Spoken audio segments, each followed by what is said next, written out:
city and into territory on west, there's just one way to handle the killers and the spoilers, and that's with a U.S. Marshal and the smell of Gunsmoke.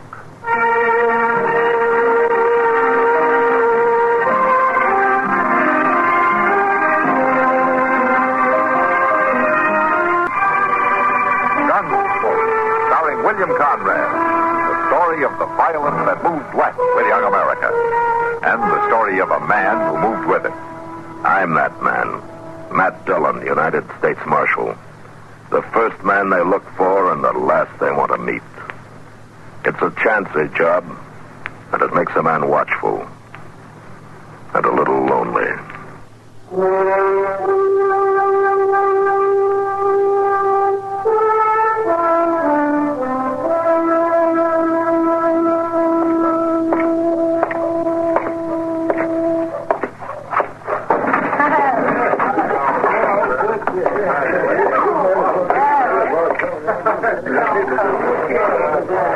Hello, Chester. Well, I was just a minute coming over to the office, Mr. Dillon. I had me a little glass of beer. Oh? Well, that sounds like a pretty good idea. I'll have one with you. Can I have a beer, please? Sure, Marshal. What's the matter with Kitty over there? Isn't she speaking to us this evening? Well, she ain't speaking to nobody, hardly. Here you are. Ah, thanks. She's been sitting there with her nose in that book ever since I come in here. A book? Kitty? We'll have to look into this. Hello, Kitty. Hello, Matt. Chester. Kitty? Sit down. Thank you. Oh, I didn't see you come in. Oh, you were too wrapped up in that thing there. It's not a thing. It's a book of poetry. Poetry? Sure. That young Boston fellow that came through last week left it here. Oh? It's poems by Tennyson. I never knew words could be so beautiful, Matt. Here, listen to this. Here are cool mosses deep, and through the moss the ivies creep. And in the stream the long-leaved flowers weep, and from the craggy ledge the poppy hangs in sleep. That sounds so nice, Miss Kitty. Yeah. That's quite a place he's describing, Kitty. Wherever it is. Well, it's sure not Dodge City.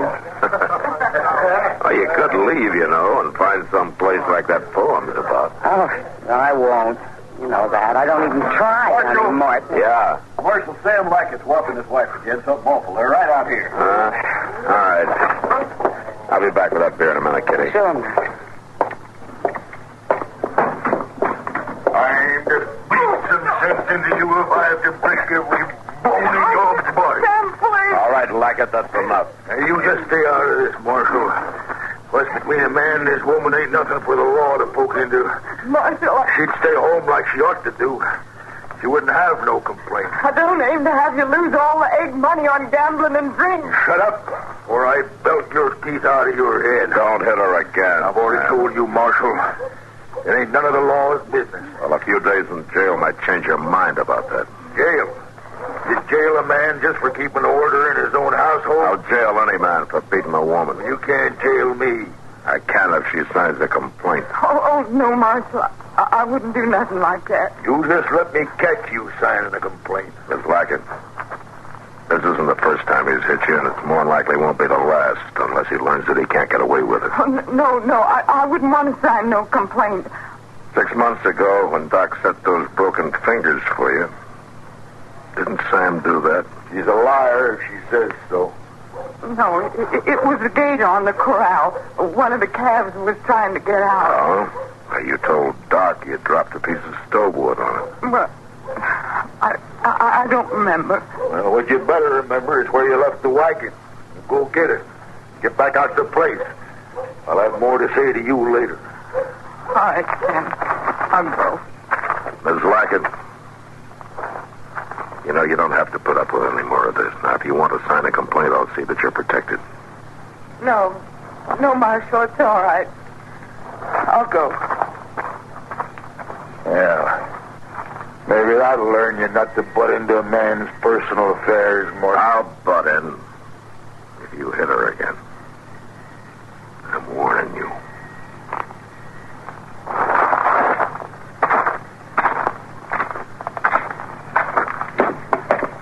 was hoping you'd flatten him, Matt. I was too, Mr. Jones.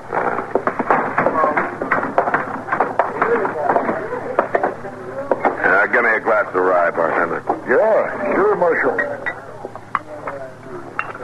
Poor little gal. Matt, you remember Hester when she first came here from the east? Yeah? Some of the girls helped me, and we made her a wedding dress out of some linen tablecloths, all white. She was as pretty as a picture. Well, she sure ain't very pretty now. After the way he treated her, no. Well, Sam's had a lot of bad luck, Chester. 2 years of crop failures, lost most of his herd from blackwater fever. Was that her fault? No, but it makes a man kind of short-tempered. Those two are heading for something bad, Matt. I'll give you odds. How about it? No, Kitty. I won't take that bet.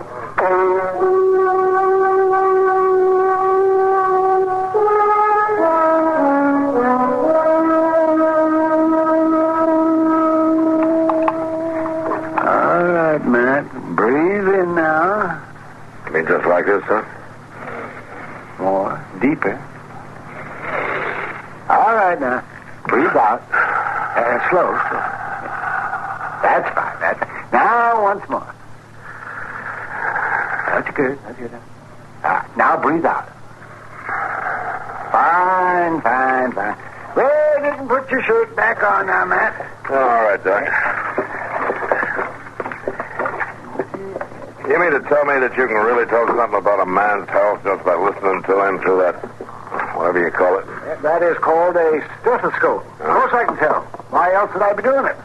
Just to impress people, maybe. I wouldn't put it past you. Oh, impress who? An ignorant lout that's got no better sense than to go out and get a bullet through his lung? I didn't do it on purpose, Doc. Besides, it's all healed up, isn't it? Healed up. In that rawhide carcass of yours, of course it's healed up. Oh, that's good. You know, man, until I came to Dodge City, I had no conception of what the human body could endure. Why, during the war, I've seen men die with wounds that you wouldn't even go to bed with. And I always figure they can't bury you as long as you're on your feet, Doc. Doc? What? Why, Mrs. Lackett. Doc,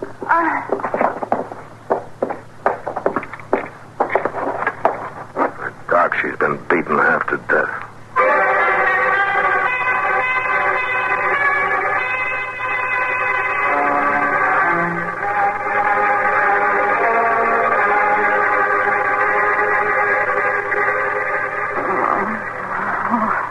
That's about all I can do for her right now, Matt.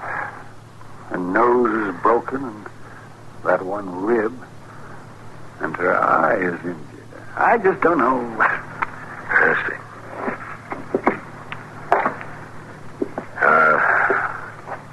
You feel like telling me what happened, ma'am?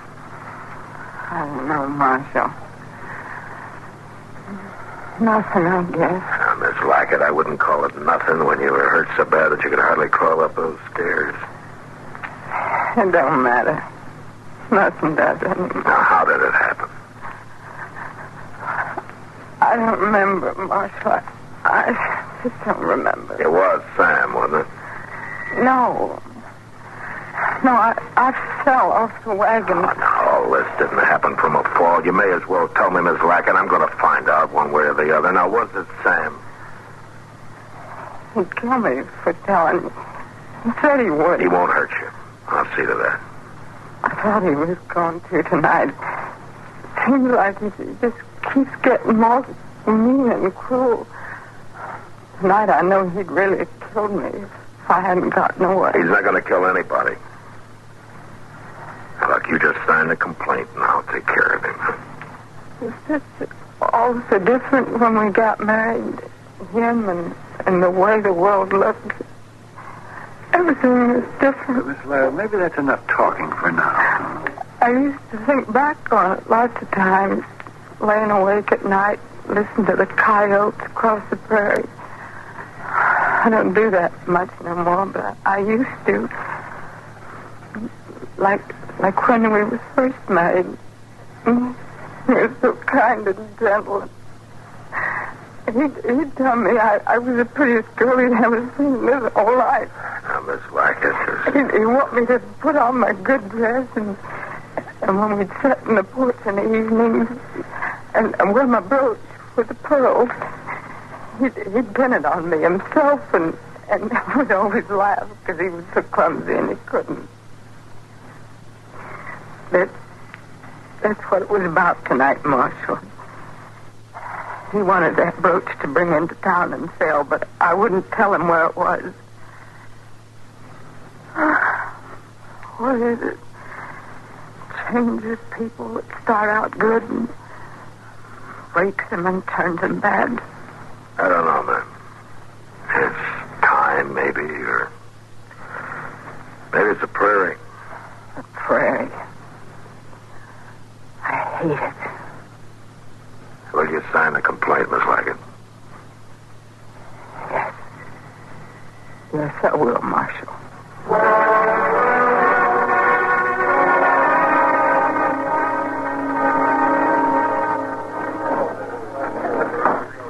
All right, everybody, quiet down. Course in session. I don't have much time. I rode in yesterday, ride out again tonight, so it don't matter whether you got business with this court or if you just come in off the street to loaf. Long as you're here, you got to show proper respect so we can get on with the cases.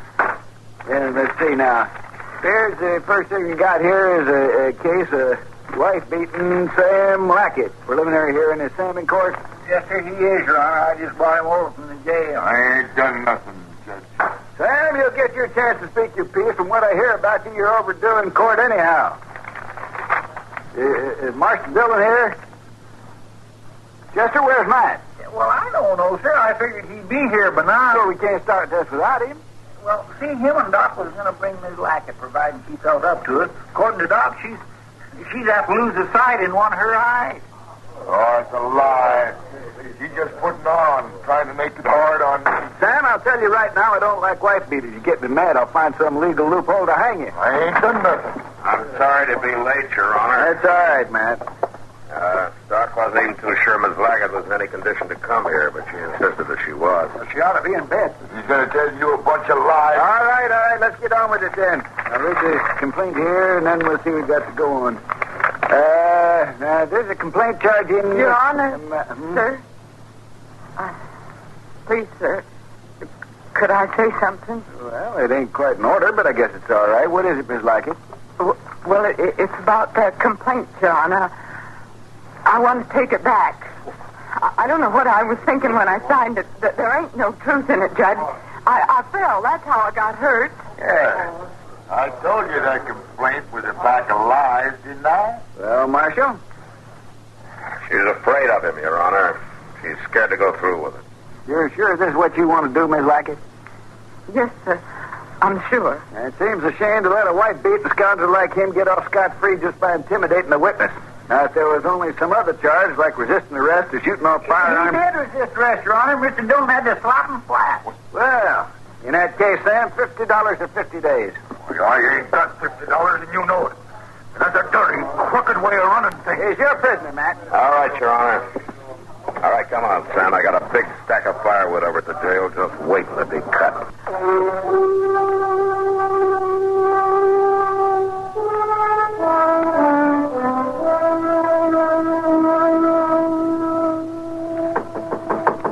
It's not locked. Come on in. Morning, Marshal. Oh, how are you, Miss Lackett? Here, you take this chair, huh? Thank you kindly. Good morning, Chester. How you feeling, ma'am? Well, kind of old somehow, Chester. Old?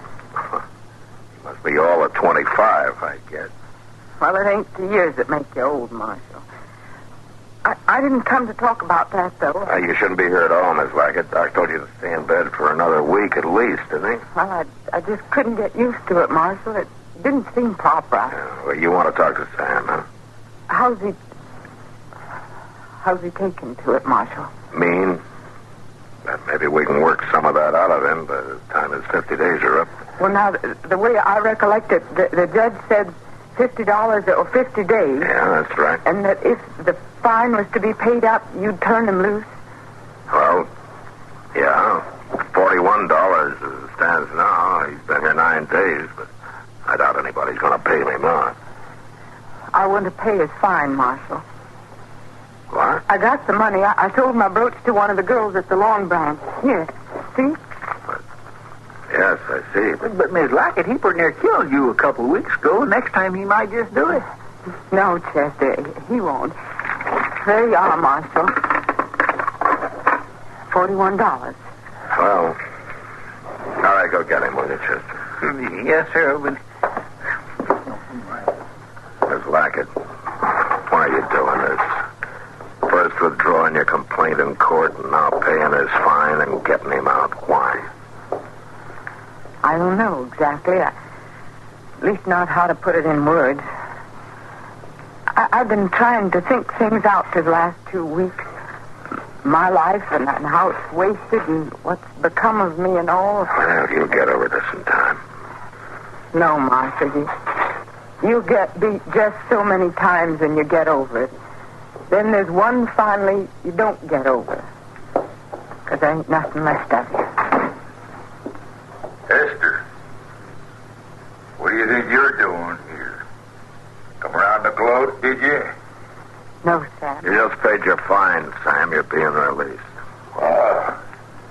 So you finally come to your senses.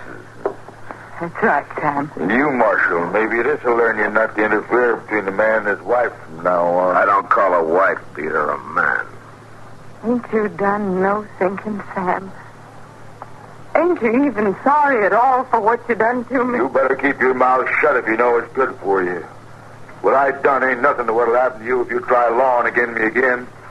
You'd beat me. Is that what you're saying? I'll beat you a plenty you don't stand lying. I might just throw you clean off the place. I can't see no reason keeping somebody as ugly and broken up as you. And it's still the same. And it'll go on being. You ain't changed one bit. You really think he would, Miss Lockett? I just hoped that was all, Marshal. The last little piece of hope I had. Sam, come over here by the window. I brought you a present. I got it wrapped up in here. What'd you do? Finally sell that brooch of yours? I let you off in court, Sam. But I guess you're kind of back in court now. Charged with killing a woman. Your wife. How do you plead, Sam? I don't know what you're talking about. How do you plead? I'll plead you when I get you out to the place. No, you won't. And if you won't answer the charge, or even say you're sorry or promise to do better, then the court's going to decide for you. Keep that gun! That's like it. Don't do it.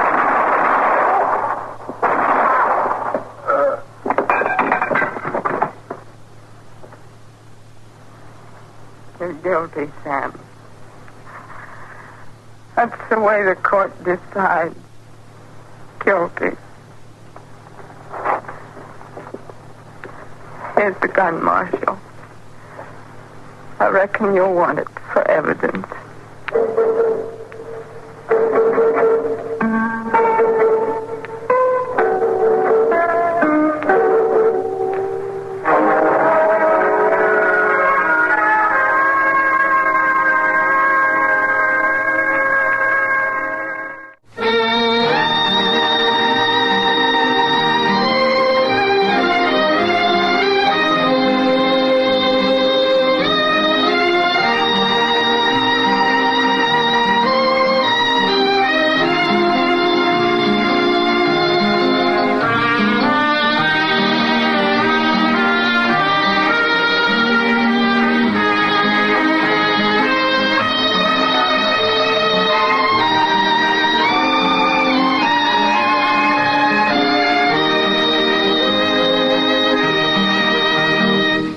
Gunsmoke, produced and directed by Norman Macdonald, stars William Conrad as Matt Dillon, U.S. Marshal. The script was specially written for Gunsmoke by Les Crutchfield, with editorial supervision by John Meston.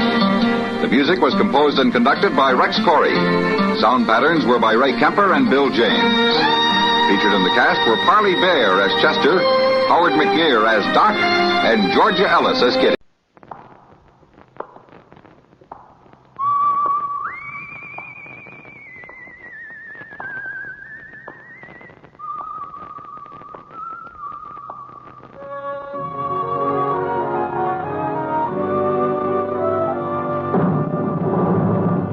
The Adventures of the Saint, starring Vincent Price.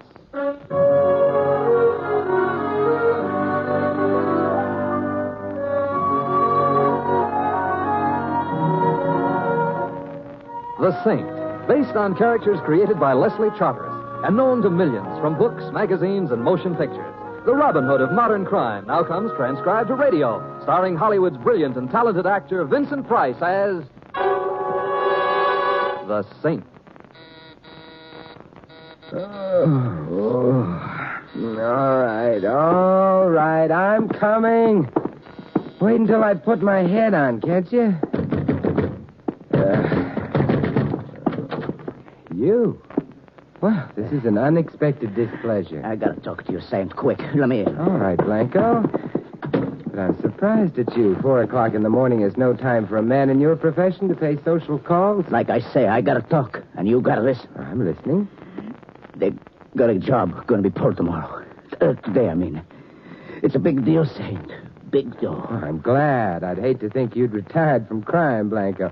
It would throw so many deserving policemen out of work. It's a dirty deal. Filthy. Sounds like something right up your alley. Not this kind of thing, Saint. This is one line I draw. And it's a straight line, you hear? Yes, I hear. Before I know what the score is, before I know who they're going to use it on, I rig it. The best job of its kind I ever do. It's going to work. And he ain't going to leave a trace. Yeah, I should never have had that spumoni right after a lobster dinner. Blanco, do you think if I get up and take some bicarb, you and the rest of this dream will go away? Listen to me. I can't go to the cops. You're the only one. You gotta stop it, Saint. You gotta. I gotta? Yeah, you gotta. And you only got till noon.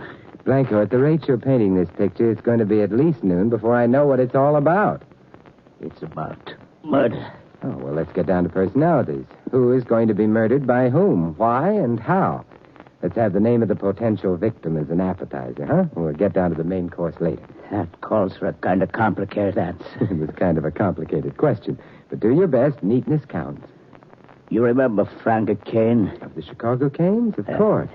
Who could ever forget the inventor of the game of encase your friends in a barrel of cement and dump them in the river? Yeah, you'll remember. Yeah, I also remember that when the federal men were just about to catch up with him in Central America a few years ago, he was discourteous enough to die a natural death. Yeah. Somebody died in Central America 3 years ago. Not Frank Kane?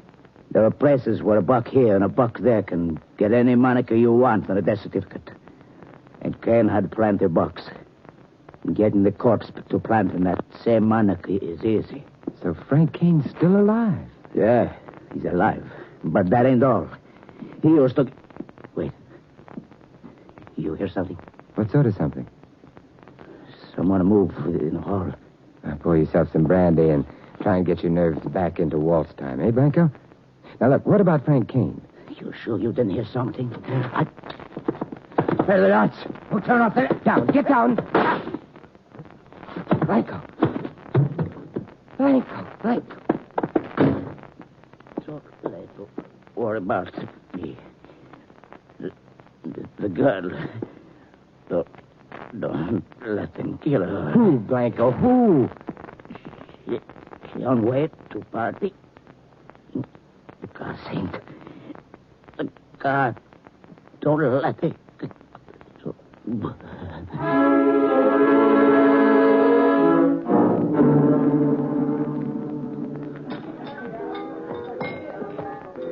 It's good to see you again, Mr. Templar. And here I've been thinking you'd given up after I was drinking. I just about have. And it's a pity because I like this bar of yours, Morgan. Why don't you make an honest saloon out of it and open up during legal hours? My customers would never stand for it. No? My customers all learned to drink during Prohibition. In speakeasies. The way they look at it, a drink just doesn't have any kick in it if it's legal. Yeah, and this is the part of the lost generation that's still lost, eh? Would you like a table? Just some information. Yes? About a year ago, when I was one of your regular patrons, a lady used to frequent this place. A lady in this place? Her name was Violet, and so was the color of her hair. She used to sit at a table around the bend there and make tender speeches to a bottle of scotch. Do you remember Violet? Indeed I do. Where can I find her? At a table around the bend there, making tender speeches to a bottle of scotch. I should have known. There was a love that was fated to last. Thanks, Morgan. You're welcome, Mr. Templer. Hello, Violet. Go away. Oh, now that's no way to treat an old friend. Old friend? You're no old friend. Don't have friends. Go away. You mean you've forgotten me? What's your name? It's an old Scotch name, 8 years old. Sit down, friend. Thank you. Hey, waiter. Yes, sir? The usual for the lady, doubled, Coming right up, sir. Sit down again, friend. Thanks. No. Look, speaking of friends, whatever became of Louis Blanco? Blanca? Mm-hmm. You friend of Blanca? A former friend. What do you want him for? You cop? No. I have some money for him. Money? You owe money? What for? Well, he did a job for me.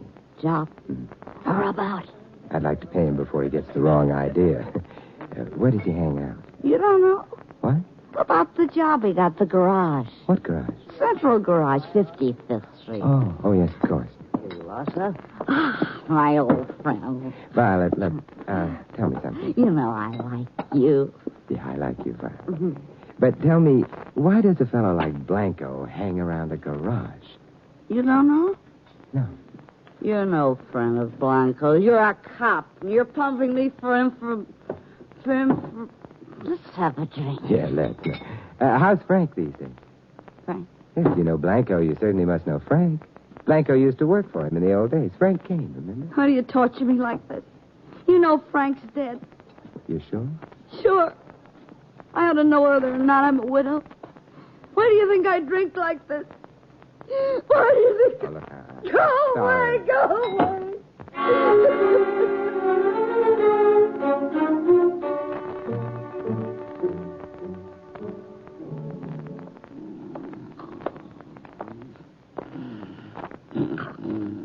Wake up. Hey, come on, wake up. Huh? Oh, guess I fell asleep. Gets kind of lonesome here in this garage all night. I'm sorry I woke you. That's okay, mister. You bringing a car in? No. Taking one out? I just want to talk. You woke me up just to talk to me? Hey, you said you were lonesome. What do you know about a man named Blanco? Blanco. Customer? I thought perhaps he worked here. Nobody by that name here, mister. You sure? Sure, I'm sure. There's 4 of us working here. Me, Ed Williams, Pulaski, and that new guy, Stevens. We take turns working nights. Tonight was my turn. The new man, Stevens, what does he look like? Look, pal, why don't you give a guy a break? Huh? So he did time once. Is that any reason for you cops to come checking up on him every time you got nothing else to do? What does he look like? You don't get any help from me. I'm a law-abiding citizen. I believe in helping the law, but not when it starts hounding a guy. And I'll give it to you straight, friend. There was a murder committed tonight. The chances are the guy you're asking about had nothing to do with If it. Stevens and Blanco are the same man, he had a lot to do with it. What, do you think he killed somebody? He's the corpse.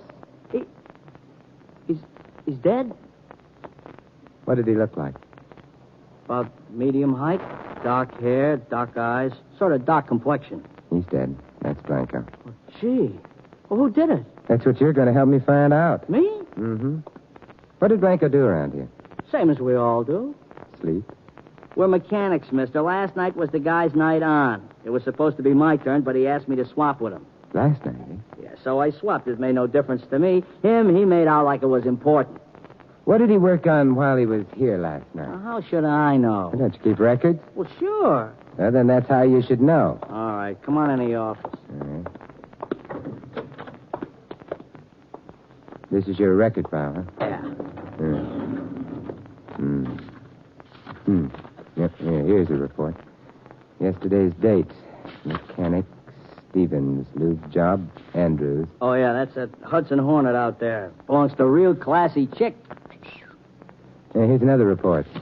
Engine tune-up. Maddox. Maddox. Oh, yeah, that's a foreign job. The chauffeur-driven bus over there, but, you know, that's funny. Oh, why? Well, I tuned the engine on that heap only 3 days ago, and I did a good job. Why should they want it done again? Let's go take a look. Maybe we can find out. Yeah.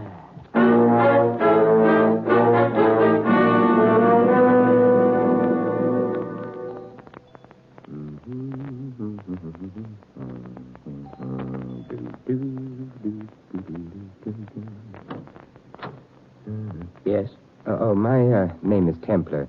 I'd like to see Miss Maddox, please. Miss Maddox? Mm-hmm. Miss Virginia Maddox? Yes, please. Well, forgive me for being inquisitive, sir, but it isn't quite 8 o'clock yet. A little early for a social call. Are you acquainted with Miss Maddox? We went to school together. You did? Who is it, Carson? There's a gentleman calling on Miss Maddox. What's that? Calling on Miss... You wish to see Miss Maddox? Yes, but I didn't realize I'd create this much of a sensation. I must remember to include I'd like to see Miss Maddox in my repertoire of startling things to say. Well, I'm Mrs. Anders. I'm in charge of this household. Do you know Miss Maddox? The gentleman went to school with Miss Maddox. He went to school with her? That's what he said. You know, there's something about all this that reminds me of the time a friend of mine tried to negotiate a federal loan. Oh, show the gentleman into the library, Carson. I'll go call Miss Maddox. If you'll just be seated, Mr. Templar. Oh, thanks. No, I didn't catch his name, but it's someone who went to school with you. I know. I'll bet it's Fatso. Why, you're not Fatso. I suppose I should say thank you, but certainly you're not Miss Maddox. Why, of course I am. Now, don't tell me she's changed that much since your school days. I'm afraid I'm the one who's changed. As a matter of fact, I feel myself changing slightly this very moment. Oh, well, when you find the right Virginia Maddox, you can both have a laugh over this. Yes, a good long laugh. Yeah, I think the time to laugh is right now. And you can all join in. You see, this is the Virginia Maddox I'm looking for. I beg your pardon? There's a foreign car, an Assetto Fascini, at the central garage, registered to a Virginia Maddox at this address. Why, of course, it's mine. Yours? Oh, it's mine, all right. Although, naturally, I don't drive it. You see, I'm only 8. And if you lived in California, you'd have been driving it for years. I'm afraid I don't understand what you're trying to say. I'm not saying, Mrs. Anders. I'm asking. Did you ever hear of a man named Blanco? Blanco? No, I don't believe I ever have. I haven't. Have you, Carson? No, Miss Virginia, I don't... Wait a minute. When I took the Asada down to the garage the other day, there's a new mechanic there. I think his name is Blanco. Now, that's interesting. You're a detective. That's what you are. A detective. No, Virginia. Besides, if I were a detective, I'd know the answer to something Carson just said without having to ask. And what does that mean? Suppose you tell me. What?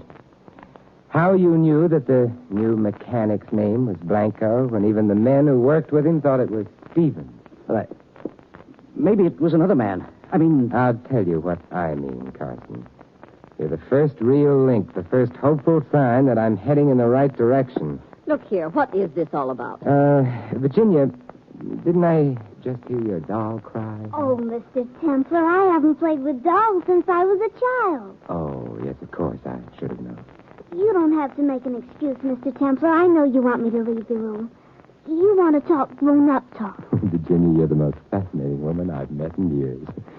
But there are a few questions I want Carson to answer. And... Mister, whatever your name is, I'll give you just 3 seconds to put up your hands.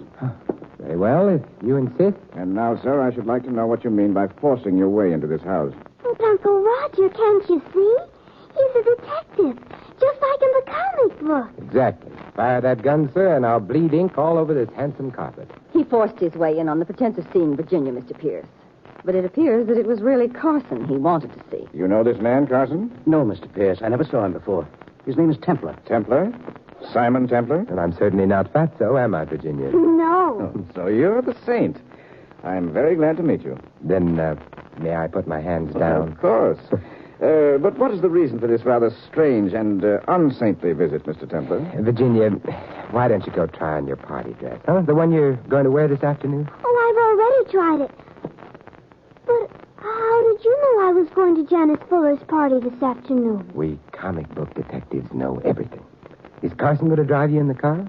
Well, of course. The only way to get to Janice's house is by car. Unless you feel like walking all the way up the mountain. Mountain? Yes, it would have to be a mountain, wouldn't it? Mountain road with a great many curves. I'm still waiting for your explanation, Templar. The child.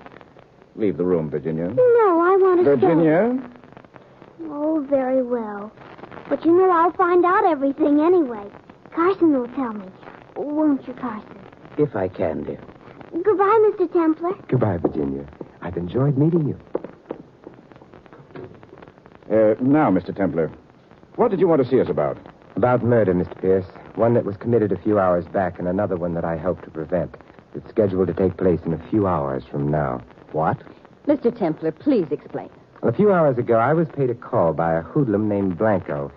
This led to a brief but informative conversation with a lady barfly named Violet, which in turn led to an interesting half hour with a limousine named Isata.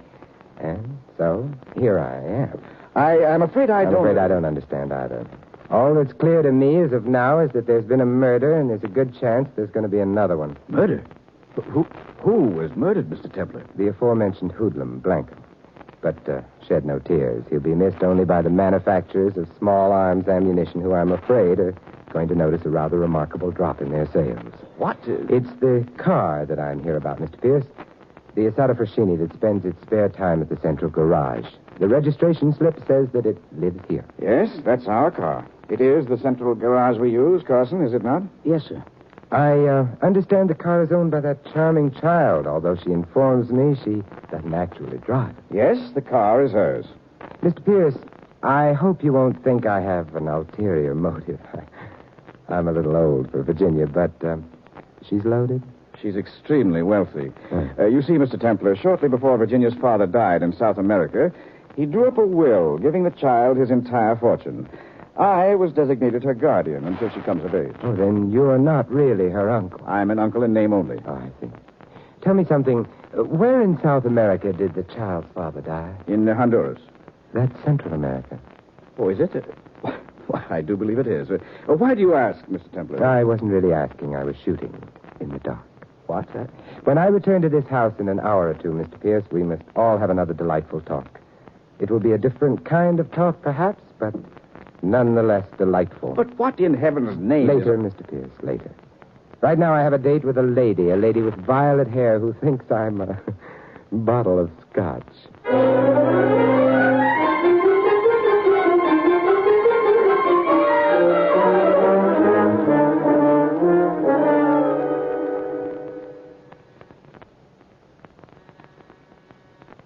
Yes, who is it? Package.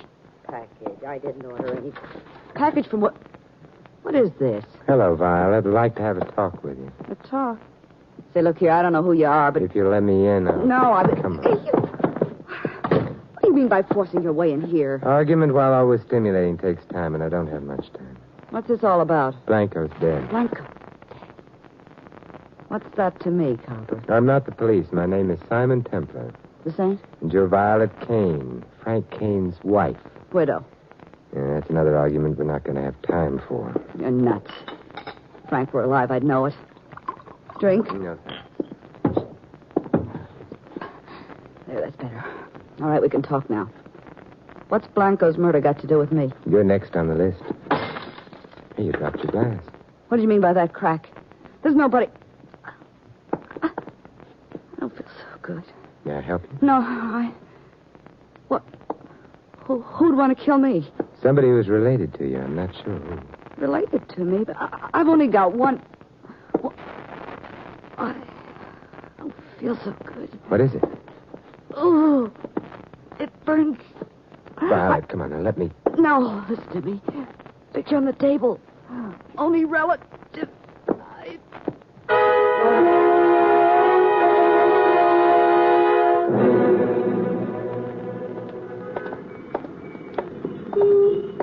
Hello there, Morgan. Oh. Why, it's Mr. Templar. What brings you out in the cream of the day? I'd imagine a man who runs an after-hours saloon would naturally indulge in after-hours sleep. Well, as a matter of fact, I was just about to go home, on my way to pick up my car. Not by any chance at the central garage?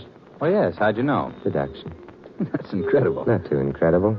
It's easy enough to deduce that a man would keep his car in a garage that happens to be the owner of. Oh, so you know that, too. There isn't very much you miss, is there, Mr. Templar? Murder has a way of sharpening one's senses. Murder? Man named Blanco. Shall we go into the garage? Right behind you.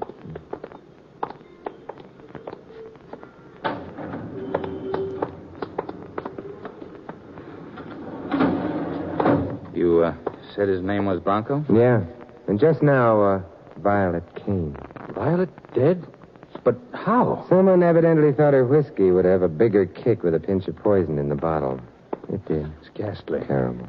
But who did this thing? You did. Me? I realize it's rather early in the day for a man to be at his best, but don't you think that joke is in bad taste? If it were a joke, it would be. The Asata. Beautiful automobile that child owns, isn't it? Look at those lines. So sleek, so graceful. Get in, Morgan. Get in. It's a perfect morning for a drive. I don't think anyone would mind if we took her out. You see, I'm rather friendly with the owner. She likes me. To her, I'm a character straight out of her favorite comic book. Get in, Morgan. No, thanks. Why not? We'll take her climbing. I'd like to see what she'll do on a mountain road. Road with a couple of hairpin curves. Come on. Some other time, Saint. Won't be another time. Or didn't you see the beautiful job Blanco did on the tie rod? No. Sawed through until it's hanging together by the proverbial hair. One sharp turn, like the turns you'd find on a mountain road, and the steering system collapses. And there's an accident. Yeah. Yeah, Blanco did an excellent job until he learned who the victim was to be. It was too much for even his stomach. Oh, you're dreaming. Why would anybody want to wreck an expensive bus like this? A little girl who was going to a party on top of a mountain this afternoon has too much money, Morgan. If she should happen to fall off that mountain in this car, some happy next of kin would have a very happy fortune. Well, that lets me out, Saint. I'm nobody's next of kin. There was a picture Violet pointed out to me before she died. A snapshot taken at a wedding. And do you know who the bride and groom were? Okay, we've talked long enough, Saint. Frank Kane left a lot of money when he died. I'm too close to it. That's another mistake you made, Morgan. Huh? It's me, Frank Kane. Kane? Say, what are you pulling your Carson, the chauffeur? Carson's only his nom de plastic surgery. It's Kane with a new name and a new face. Yeah, but with the same old trigger eye. Kane, are you... Yeah, but never mind me. Don't let him get away. You took care of that. You're the one who didn't let him get away, Kane. A man loses all inclination to run when there's a bullet in his kneecap. He'll keep until the police come. Good. Saint, Virginia, little girl. See? Look, don't try to talk now. Gotta tell you. See that she... Don't worry, Kane. Your daughter will be safe. I'm going to make sure of that right now.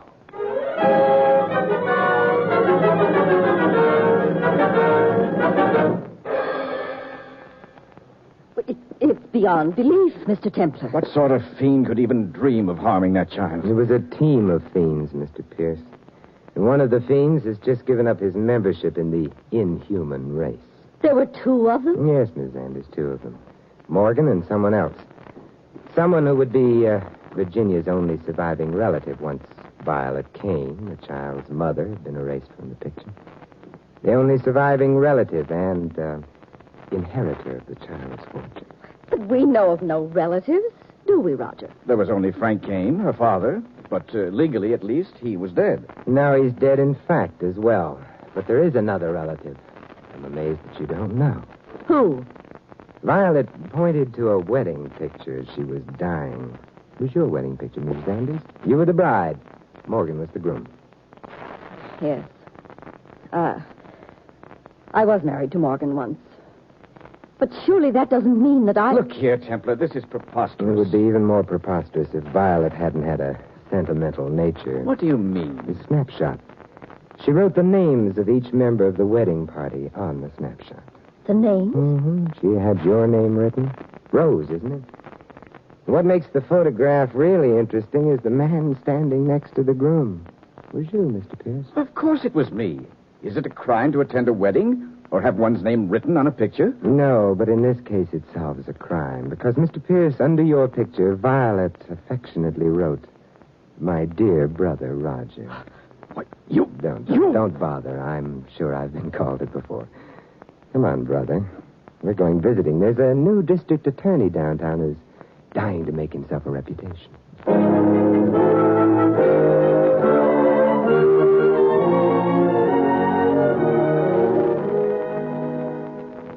Virginia, I've brought you a present. Oh, Mr. Templar, you shouldn't have. But I'm so glad you did. But go on, open it.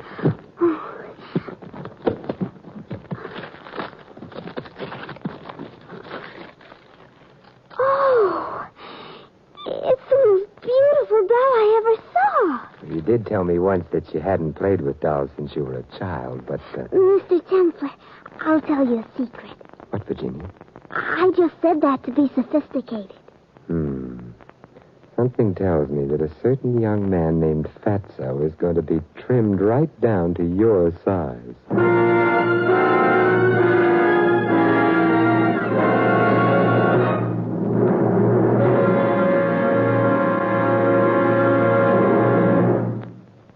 You have been listening to another transcribed adventure of the Saint, the Robin Hood of modern crime. And now, here is our star, Vincent Price. Ladies and gentlemen, in tonight's cast, you heard Maggie Morley as Violet and Anne Whitfield as Little Virginia.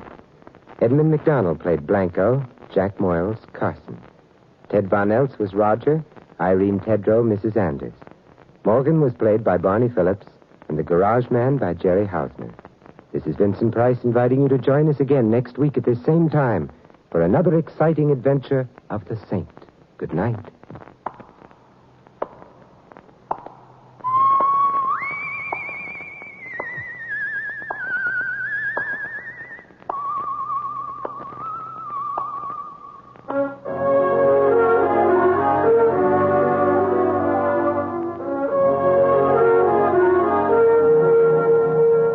This adventure of the Saint was written by Michael Cramoy. The Saint, based on characters created by Leslie Charteris, is a James L. Safier production and is directed by Helen Mack. Vincent Price is soon to be seen co-starring in RKO's production of His Kind of Woman. And all you Saint fans will be glad to know that the Saint comic books are on sale at all newsstands. This is Don Stanley speaking. 3 chimes mean good times on NBC.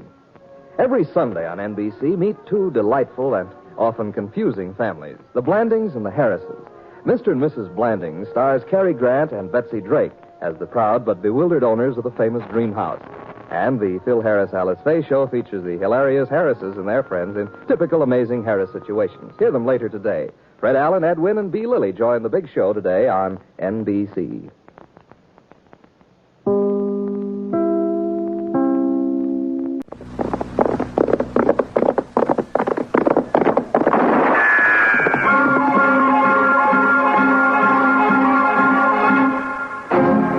Around Dodge City and in the territory on West, there's just one way to handle the killers and the spoilers, and that's with a U.S. Marshal and the smell of Gunsmoke.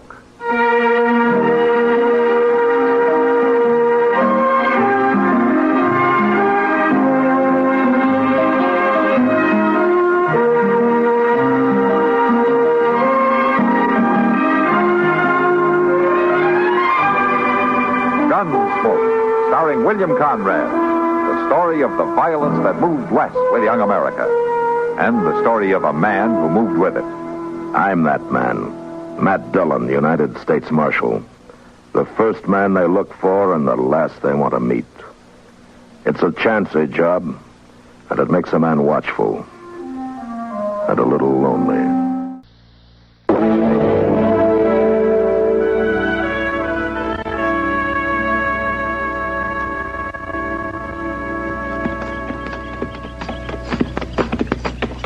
That there was a big one. You see that, Mr. Dillon? No, I didn't, Chester. Oh, my. If you're counting heads, I didn't see it either.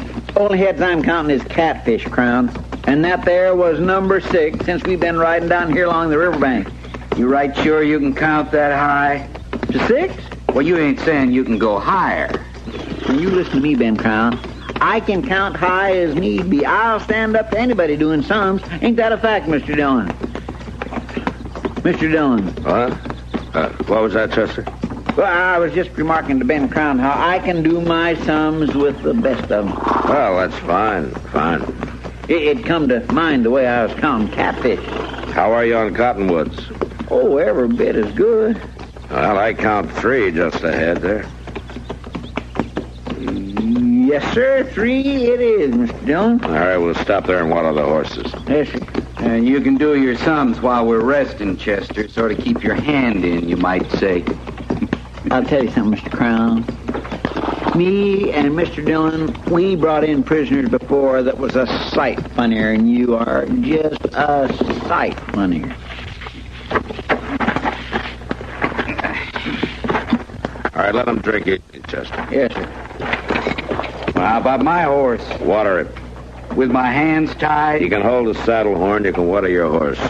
I ain't scum, Marshal. I'm not a killer, neither. Just on your say-so. It's not my say-so, Crown. You're the face on the wanted poster. That's all I know. And that's good enough for you, is it? Good enough for me to bring you in. Now, you gonna water your horse? I'm gonna catch a wink. I'm not gonna forget you, Marshal. You might want to think on that. I'm not gonna forget you.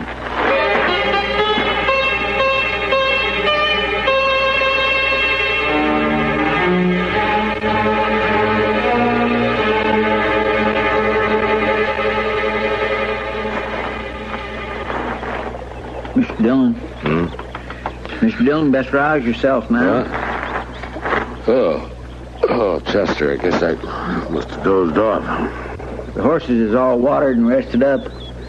We're going to make Dodge by eating them. Yeah. Well, we better get a move on, I guess. Well, what about eating? I can't go the livelong day on hardtack. Chances are you'll find out you can, Crown.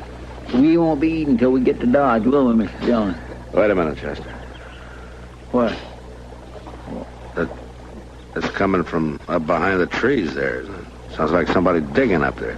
There's a law against that? Now, you're the one bellyaching about food. If somebody lives up there, we might get our hand out. Come on, let's go see.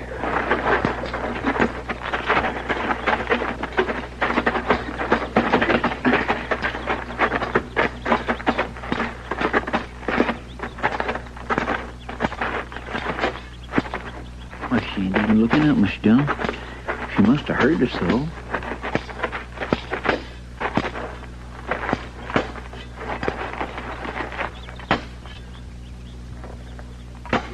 Excuse me, ma'am. Ma'am, you're not making much of a dent with that spade. Now tell me something I don't know. You look like you could use some rest. I don't need you now. You could have come earlier. 2 days, 3. It might have mattered then. I sure don't need you now. Mr. Dillon, she's just skin and bone. You're no good to me coming now. Well, you sure shouldn't be out in the heart of the day this way. You know should and shouldn't, do you? Well, I just mean the sun is punishing, man. The sun, the land, the life. It's all punishing. Now go on with you. You're too late. Too late. Too late for what, ma'am? Leave me be. Just leave me be. Now, let me have the spade, ma'am. You're not strong enough. It won't matter. I die in the trying. Leave me to my work. Mr. Dillon? He just crumpled up. Yeah. I'll carry her inside. Ain't no food here from the looks of her. She's starving to death. Chester, bring Crown along.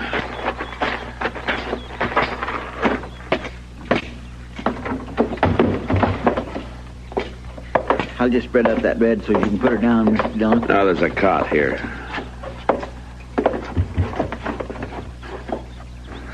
Besides, looks like the bed's occupied.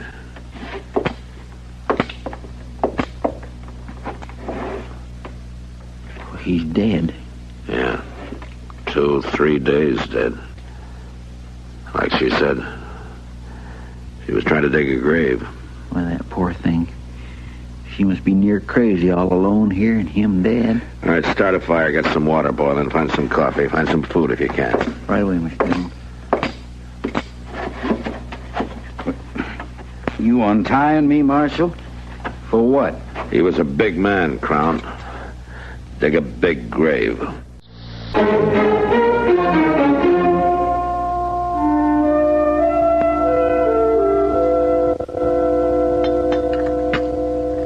You feeling some better, ma'am? Letty Thatcher. You saved my life. I guess you can call me Letty. You want some more coffee, Letty? Oh, this'll do me.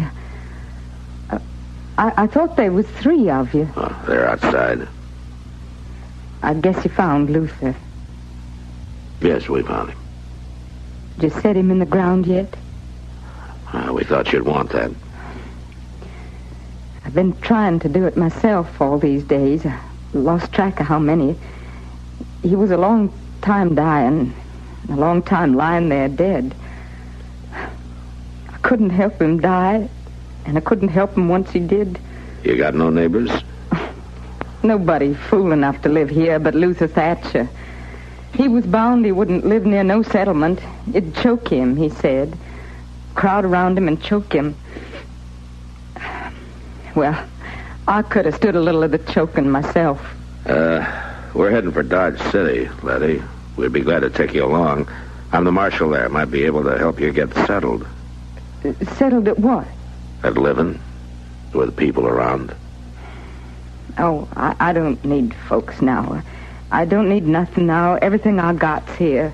You can't stay on here alone, Letty. Off this way, it's not safe for a woman alone. Safe? I don't know what that means, Marshal. Don't talk safe to me. I got the roof Luther left me. I got a stove and a bed. But you can't work the land. We couldn't find much food around. We got potatoes in the ground. And the Lord knows the prairie's alive with rabbits. I'll make do. Well, can't force you to come with us, Letty. But if something like pride is keeping you here now, that's a big price to pay. Pride. I'll show you something, Marshal.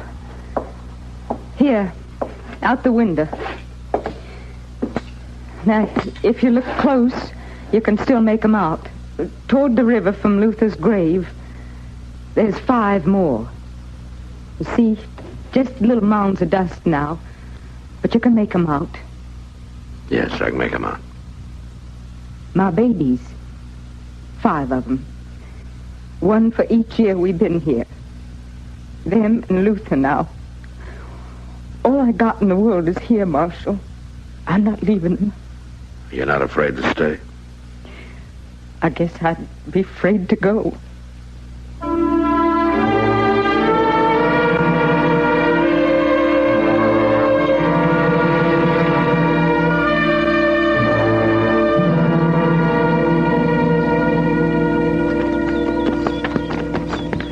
I just don't see her living on there alone, Mr. Dillon. She can't see doing anything else. It's up to her, Chester. I bet we must have rode 10 miles before we come to another farm. She just sat out there in the middle of nowheres, no one to tend for her, see to her. Why don't you go back and marry her, Chester? You're so all-fired sorry for her. I got a kindly feeling for her, that's all. You collect stray cats, too, do you? Digging a grave makes you pretty mean, doesn't it, Crown? His kind just naturally born mean, Mr. Dillon. I don't see the sense of choking up over a mule-stubborn old woman. You gave her the chance to get out. She's bound she's going to stay. Well, let her. Don't cry for her. You're a practical man, Crown.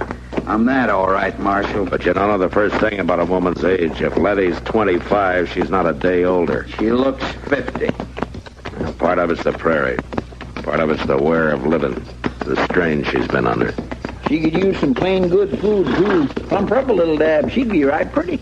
Some good plain food. Now, that don't hurt nobody. I'm going to be awful surprised if it makes you any better looking, Ben Crown.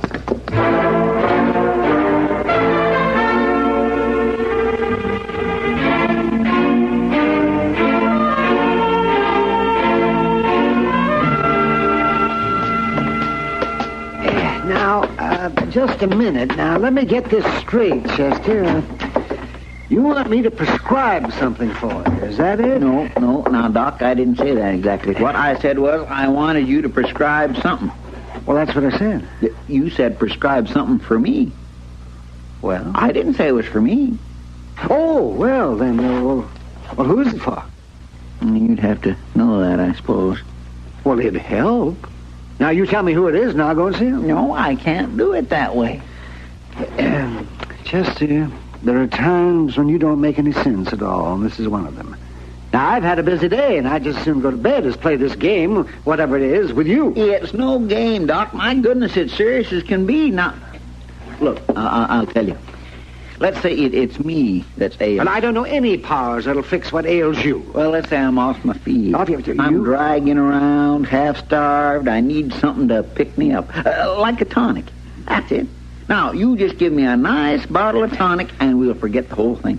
A nice bottle of tonic. It don't matter the color, red or green. I got red from the last medicine show that come through here, but I ain't in the least particular as to color. Just something to put the bloom in my cheeks again. Oh, for heaven's sakes, Chester. Well, now, Doc, I aim to pay. Now, you listen to me. In case you don't recollect, we just came from dinner at Delmonico's. You ate steak and eggs and 2 helpings of stew, bread and gravy. And a slice of pie. All right. Now, I don't call that being off your feed. And you're not dragging around. You're waddling around from eating too much. You don't think I need a tonic, do you? I would put tonic last on the long list of things that you need. Well, what about the bloom in my cheeks? Chester. Good night. Now, Doc, you...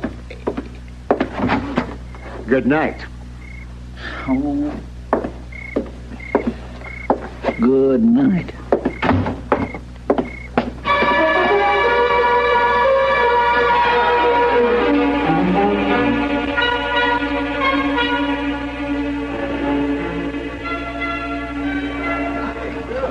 Was it a hard trip, Matt? No, they're all hard, Kitty. We rode most of the way to Abilene for nothing, as it turned out. You brought a prisoner back. Ben Crown, but he's the wrong man. Got a telegram this morning from Wichita. A man named Keeper confessed. Crown wasn't even implicated. Well, Chester says Crown kept telling you all along he was the wrong man. When did you see Chester? Bright and early this morning. Sam gave him some money, and he picked out a couple of my old traveling dresses. Wait a minute. He picked out what? A couple of my old dresses. Why? Well, to tell you the truth, he wasn't too clear. He said they'd be put to good use, and he told Sam the same about his money. He muttered something about Doc not seeing fit to give him any tonic, and they went off to Jonas to collect from him. I suppose you knew about it. All I know is Chester hasn't been around much since we got back. I kidded him a little about it, asking if he'd picked himself a wife while he was gone, and... Well, I know this sounds far-fetched, but I swear he blushed. I'll be darned. Well, where are you going? I think I better go find Chester. Now, Matt, if you're not supposed to know, don't you dare tell him I told you. No, I won't, Kitty. This is something I think I'd rather Chester told me himself.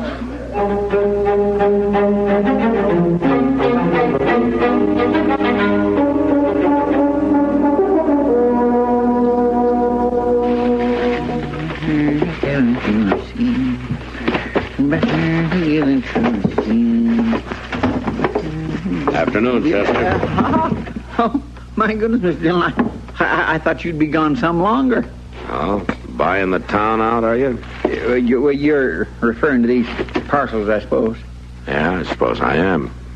Well, might as well come right out with it. I'd have told you at the first, Mr. Dillon, but folks seems to delight in just making sport of me. I just didn't want to hear no more about me being a sentimental old fool. It's only a kindly feeling I have for her. You're collecting all this for Letty Thatcher. You seen right through me, didn't you, Mr. Dillon? I think it's fine. I think it's a good thing, only... No, I don't want to hear no more onlys. I got her some food and some clothes and a little spog of money. Ain't enough to wad a shotgun with, really, but it'll do her. Well, how do you mean to get it to Letty? Get her to her?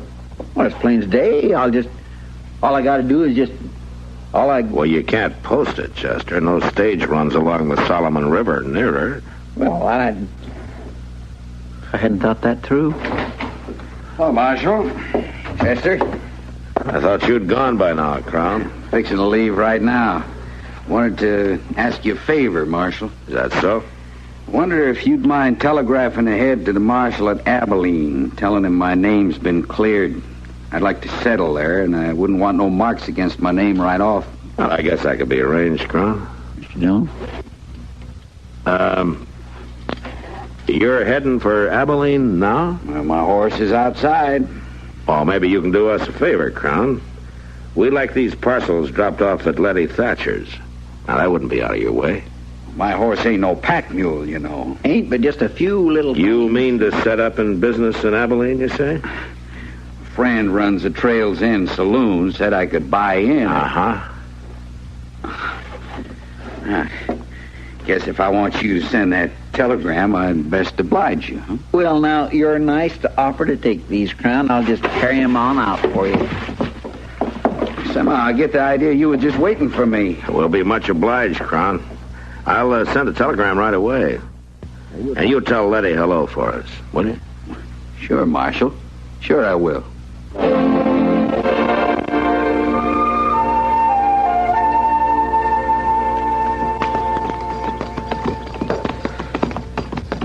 By ding, Letty sure is going to be surprised.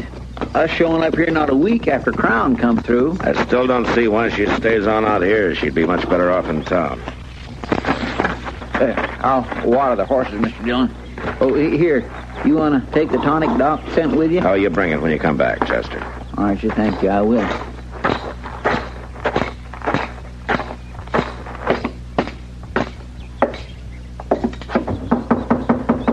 Letty, it's Matt Dillon. Letty? You come any closer, I'll blow you off the prairie. Now, Letty, put that shotgun down. Any nearer at all, I'll kill you. Well, what's wrong, Letty? What's happened to you? You go on back and tell the good people of Dodge I sure thank 'em. Only the clothes is ripped and he ate the food. And the money's not worth much now. Crown was here then, huh? Here. Here 3 days and nights. So don't come to collect any thank yous. I paid, Marshal. I paid for all was given me. Now, Letty, you need care. You can't stay on here. I'm going to take that gun and you're going to go back to Dodge City. No. I'm through with men forcing me. I'll die or I'll kill, but I'm not enduring anymore. Letty, I'm not going to harm you. Now, I'm your friend. I am not going to harm you, Letty. Now, you give me that gun. No. Come on. Oh, no. Chester! Come up here. Oh, my land. Oh, ma'am. This is Crown's work, Chester. I want you to stay here. When she's able, pack her up and take her back to Dodge. Oh, yes, sir, I sure will, but what about you? I'm riding to Abilene.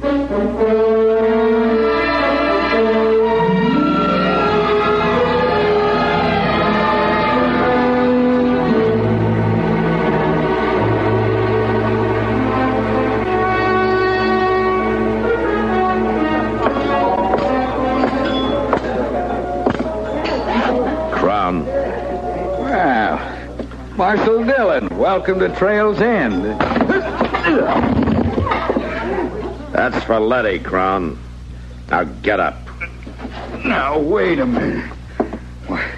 She's not worth us fighting over, Marshal. I ought to know. A widow woman, sick and in need.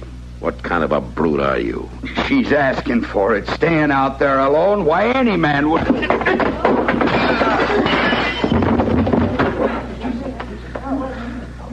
If anybody cares, he needs a doctor. Bad.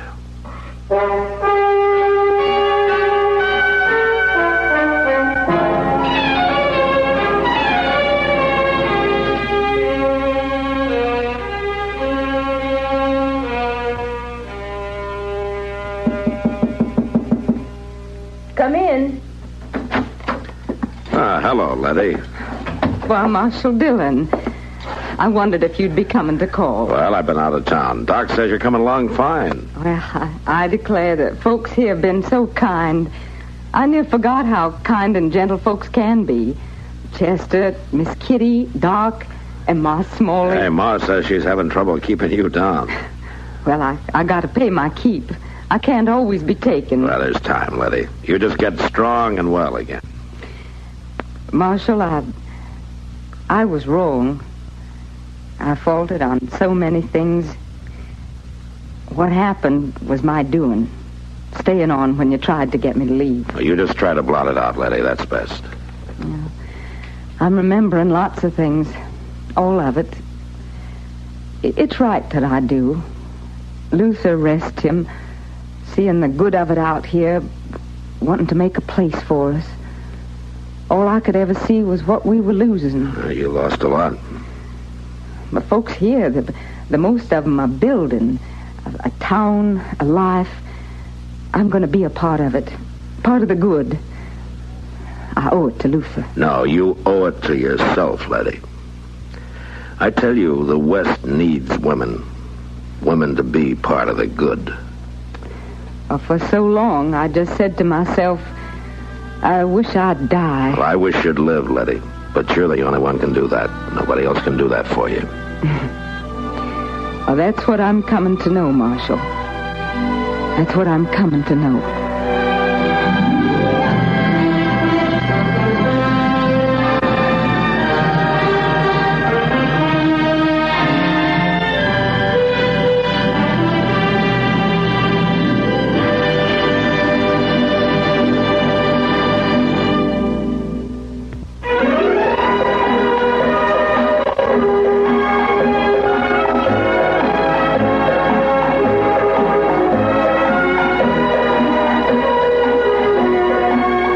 Gunsmoke. Produced and directed in Hollywood by Norman Macdonald, stars William Conrad as Matt Dillon, U.S. Marshal. The story was specially written for Gunsmoke by Kathleen Height, with editorial supervision by John Meston. Featured in the cast were Virginia Christine and Vic Perrin. Parley Bear is Chester, Howard McNear is Doc, and Georgia Ellis is Kitty.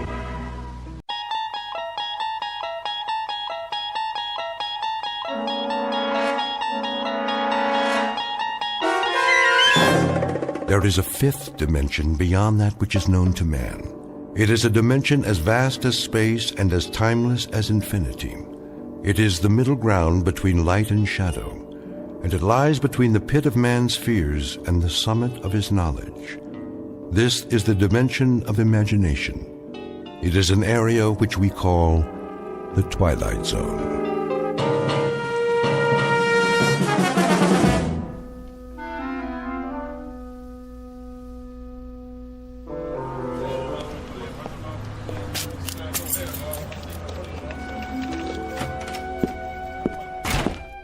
Good morning, Mr. Bemis. Oh, hello, Cheryl. How are you today? Fine, just fine. You're on time, I see. I was getting worried. Were you? I thought you'd be here already. Well, normally I would be before Mr. Carsville notices. Had a bit of a delay, though. What happened? Well, I decided to stop by the library on the way. A few books, to return. But they've changed the hours. They have? Yes. Do you believe it? Opening later, closing early. It's getting harder and harder to check out a book. Scarcely any time at all. Well, don't they have a slot or something for returns? Oh, they do. But what if you're interested, let's say, in scanning the morning paper without having to purchase a copy? Or a student trying to finish a last-minute assignment? And those who work during business hours, who won't be able to use the library now? The right to read is slipping away, and no one seems to care. Oh, here he comes. Get ready. Well, as ready as I'll ever be. Morning, Mr. Carsville. Morning, Miss Anderson. Bemis. Good morning, sir. Glad you decided to join us. Better late than never, I always say. 7 minutes to go. Let's open the bank on time today, shall we? Yes, sir. Scrooge. What? The boss in A Christmas Carol? Doesn't Mr. Carsville remind you the least bit of Ebenezer Scrooge? Well, I don't think I've read it. Really? Well, you should. All of Dickens' Christmas stories, as a matter of fact. They serve as a fine introduction to his novels. Nicholas Nickleby, Oliver Twist. Time to open the front door, Mr. Bemis. They're lining up out front. Oh, yes, of course.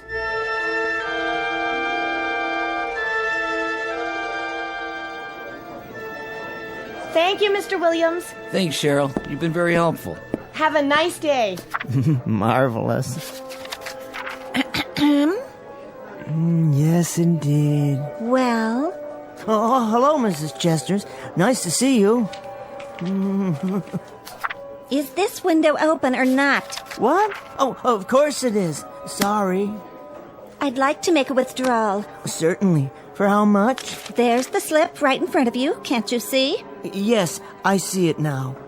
Mrs. Chesters, have you ever read David Copperfield? How's that? Wonderful book. Here's this poor little fellow whose father has passed on, and his mother has remarried a miserable man named Murdstone. Can you believe that name? And Murdstone has this sister, Jane, and... Mr. Bemis, you shortchanged me again. I did? Oh, my. You owe me $1 more. There's only 24 here. I should have 25. Quite right, quite right. I'm truly sorry, Mrs. Chesters. I thought there were 5 ones. Here you are. Now then, there's another character in the book named Macabre, Mr. Macabre. He's always being taken off to debtor's prison. You read too much. I do? Perhaps if you didn't, you wouldn't need such thick glasses. There's a wonderful woman in it, too, named Peggotty. She's David's nurse, and... This is a bank. If I wanted to know about books, I'd go to a library. Well, you see, the library's hardly open anymore, so I'm afraid you'd find that you... Mr. Bemis. Yes, Mr. Carsville. I wonder if I might see you in my office. Now, Bemis.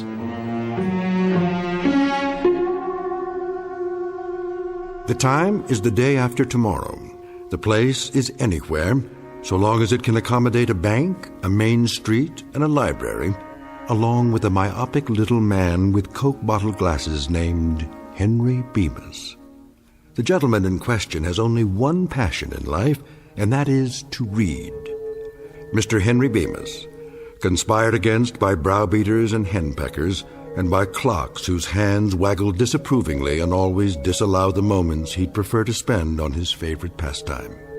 Today, however, Mr. Bemis will finally have his chance to read anything and everything, in a world much different from the one he knows now.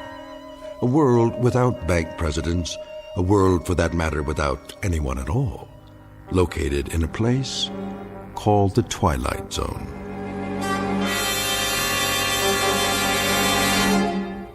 And now, The Twilight Zone and our story, Time Enough at Last, starring Tim Kazurinsky, with Stacy Keach as your narrator.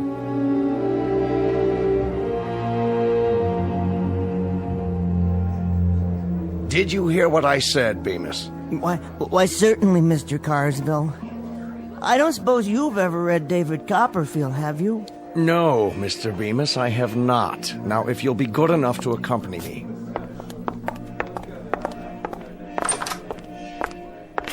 Now, Bemis. Yes, sir? I shall come to the point of this interview. I shall arrive in the following manner. What constitutes an efficient member of this organization? Viz., a bank teller who knows his job and performs it, i.e., an organization man who functions within an organization. An outstanding book. What? The Organization Man by William H. White. I read it, a number of years ago. Mr. Bemis, I'm attempting to point out that you do not function well within the organization. You are neither an efficient bank teller nor a proficient employee. Instead, Bemis, you are a reader. So I am... A reader of books, of magazines, periodicals, newspapers, pamphlets, brochures, catalogs, advertisements, tracts. And chapbooks and broadsides and instruction manuals. Oh, all sorts of things. Whatever I can lay my hands on. Ad infinitum. That's precisely my point. When you're waiting on customers, you have an open book in your lap. Don't deny it. When you're balancing the daily tally sheets, one eye is on a printed page.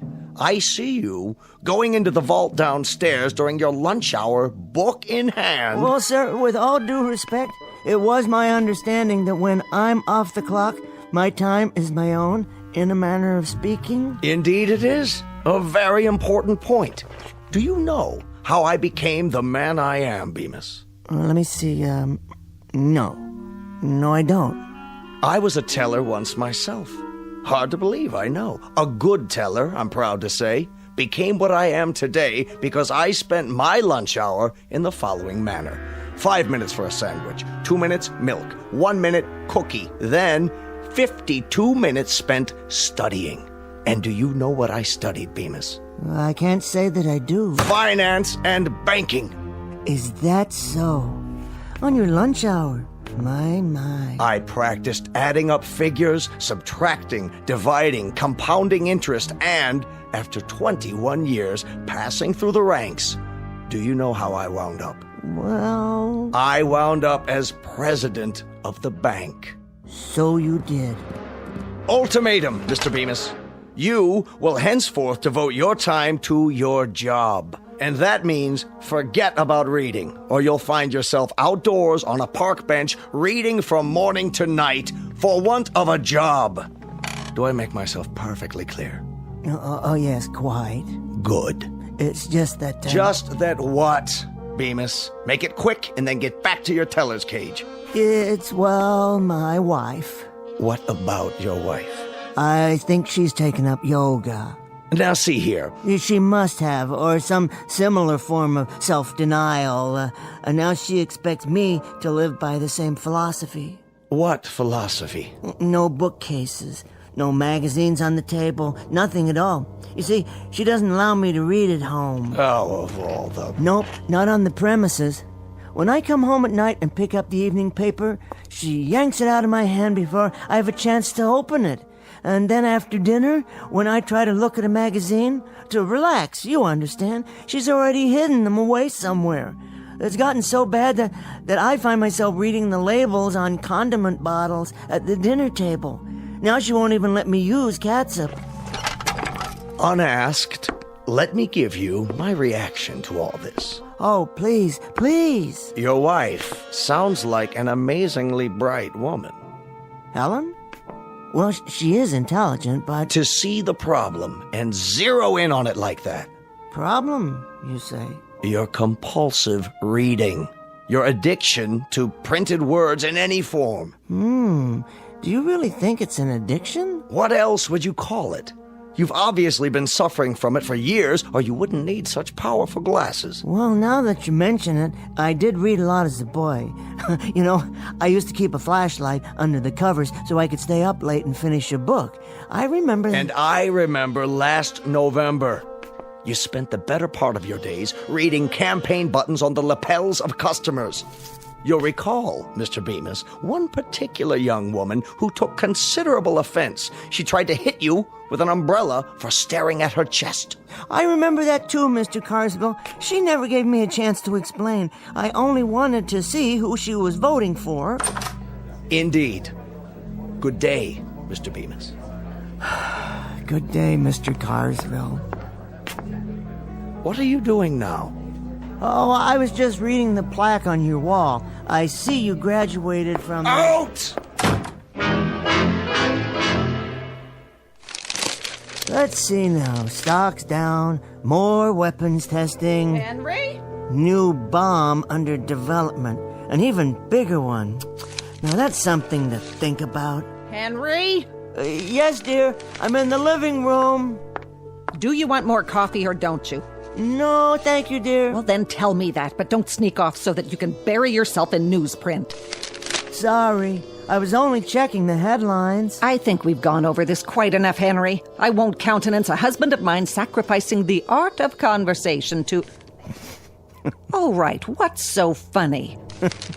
Nothing, dear. Go on. Out with it. Oh, it's just the way you worded that. A husband of yours. How many husbands have you had? I thought I was the only one. I would appreciate your not rubbing it in. Oh, Helen, that was a joke. Go into the other room and change your shirt. Now? Well, there's nothing wrong with this shirt. It's the same one I put on this morning. You ironed it yourself. We're playing cards tonight. I want you to look fresh. Cards? That's right. Cards. We're going over to the Phillipses. Oh, we are? Well, Henry, any objections? No, dear. I must have forgotten. What time are we due there? In about 15 minutes. That's why I want you to change your shirt. Try to look at least remotely respectable. I'll be ready, dear. See that you are. And clean your glasses while you're at it. What? Your glasses. You won't be able to see the cards with dirty glasses. Oh, that's true. I wouldn't be able to see anything without these. Do you want me to wipe them off for you? No, I'm quite capable. Well, then do it. And don't use your shirt tail. Oh, I wouldn't think of it. 15 minutes, Henry. Aha, just enough time for a short read. Now, where did I hide it? Ah, in this drawer. That's right. Perhaps I can bring it along. One more thing. Yes, dear? Henry? I was just getting ready. What have you got there? Got? Under your coat. Why, nothing. Oh, then what's this? Ooh, that's odd. Wonder how that got in there. I could only hazard a guess. A handbook of modern poetry. Yours, Henry? Well, actually... Would you like to read me some? You mean aloud? From the book? Don't you want to? Why, Helen, I'd be delighted. This particular volume has some lovely things in it. Really, quite lovely. One or two from Edna St. Vincent Millay and Robert Frost. Let me see. Carl Sandburg, William Carlos Williams, Archibald MacLeish, Kenneth Patchen. Go ahead. I can't. Helen, look. Someone's made marks on every page with one of those thick black pens. Who could do such a thing? Who do you think did it, Henry? Well, you don't mean... You should thank me. A grown man who reads silly, ridiculous doggerel? It isn't doggerel. There were some beautiful poems in here. I say it's doggerel. I also say it's a waste of time. Helen, please. No, please don't tear the pages out. Oh. Careful, Henry. You dropped your glasses. Just think, without them, you wouldn't be able to read any of this. Watch out. You'll step on them. I might, accidentally. And then where would you be? You couldn't see a thing. Of course, then you wouldn't be able to play cards, or go to work either. And we can't have that, can we, Henry? Why, Helen? Why do you do such things? For 20 years. Because I married a fool. There'll come a time, Helen. There'll come a moment when... When what, Henry? When you'll be paid back for such indignities and cruelties and miseries. You'll see. Where are you going, Henry? To change your shirt? I'm going to bed, Helen. There's one thing you didn't count on. I've learned these poems by heart. And you know what I'm going to do? I'm going to say them to myself aloud and listen to the music of those beautiful words, because you can't vandalize what's in my mind. You can't climb in there and scratch out and tear up and destroy such magnificent language. No one can. Henry? Henry, I'm speaking to you!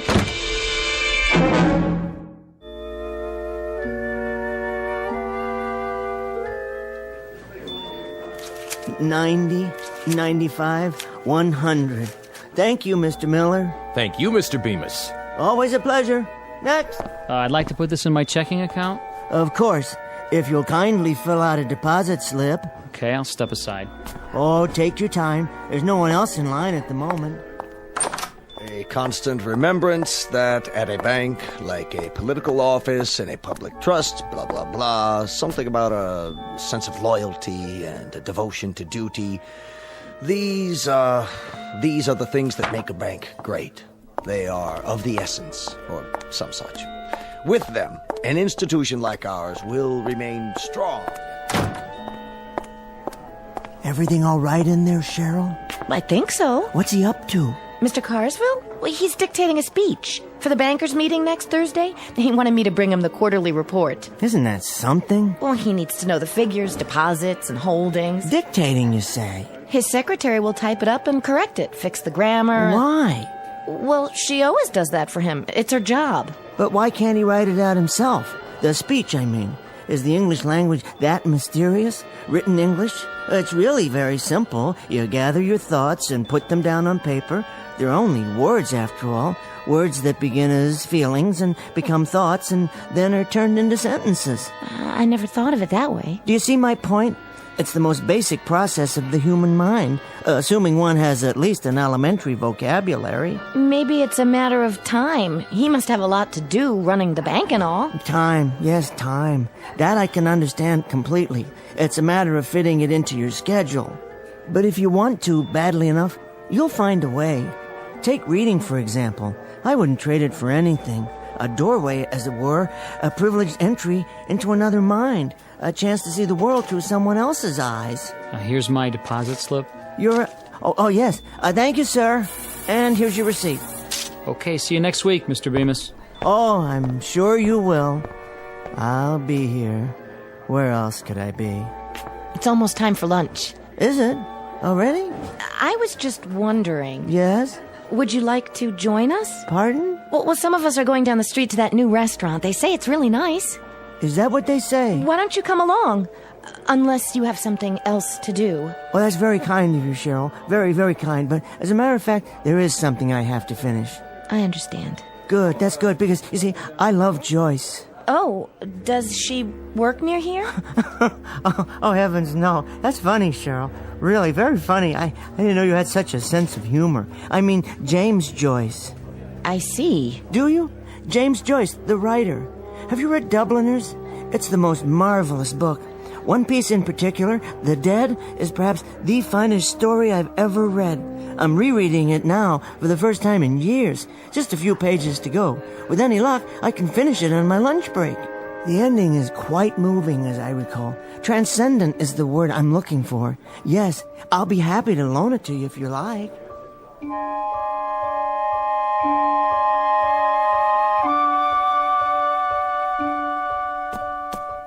Oh, here we are. Peace and quiet at last. There just isn't any place quieter than the vault of a bank. All I have to do is pull the door closed and voila, my own private lunchroom and reading room. Now, let me see. What's for lunch today? Sandwich? Apple? Something to drink? What more does a man need? A jug of wine, a book of verse, well, a thermos of coffee at least, the morning paper, and my book. Where was I? The scene at the Christmas party. A house in Dublin. It's snowing and... Oh, wait, better check the time. 12:17 by my watch. Exactly 43 minutes to finish The Dead. After a quick scan of the front page of the paper. New bomb would mean total destruction, says scientist. Oh, my. Here's hoping they never have to use it. What in the world? That sound. What is it? Something outside? My pocket watch. The crystal's broken. Not in my glasses, thank the Lord. Whoa, now the lights have gone off.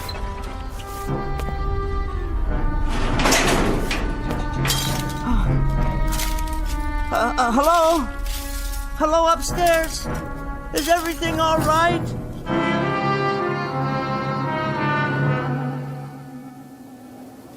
It's all smashed, ruined, and money everywhere.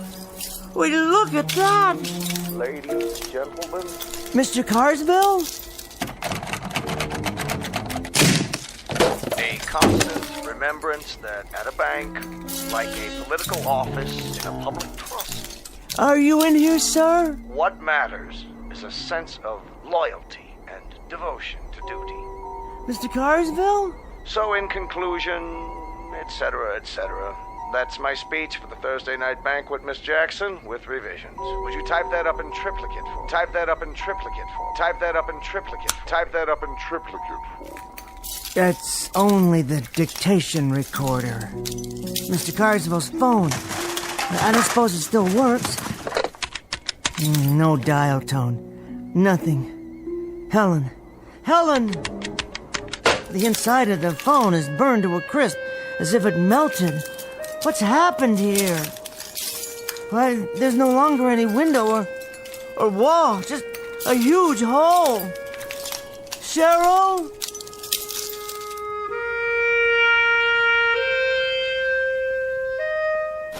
Cheryl, my friend.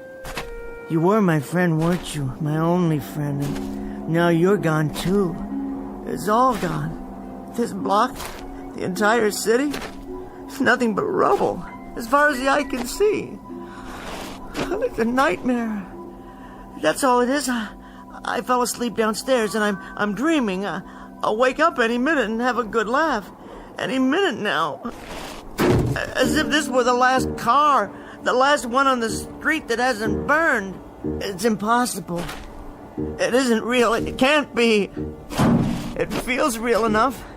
It certainly does. I wonder if it still runs. Can I get home?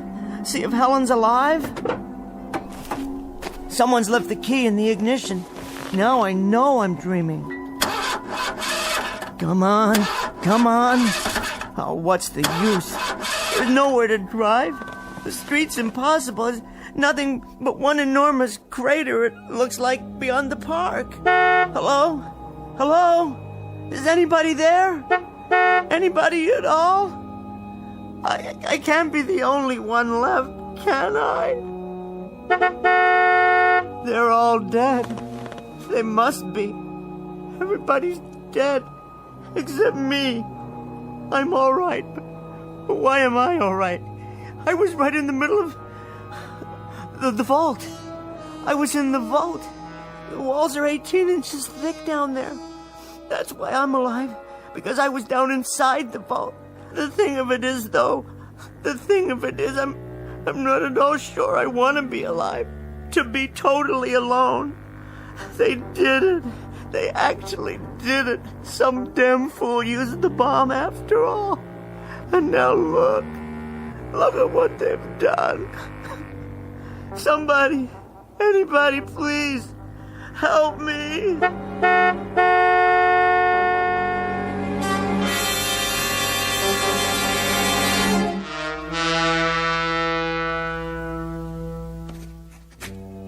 I am born. Whether I shall turn out to be the hero of my own life, or whether that station will be held by anybody else, these pages must show. To begin my life with the beginning of my life after the great conflagration. My name is Henry Bemis, and this is my journal. I'm not a writer, but someone must do this to leave a record for the future, if there is a future. So it falls on me to set down what I have seen.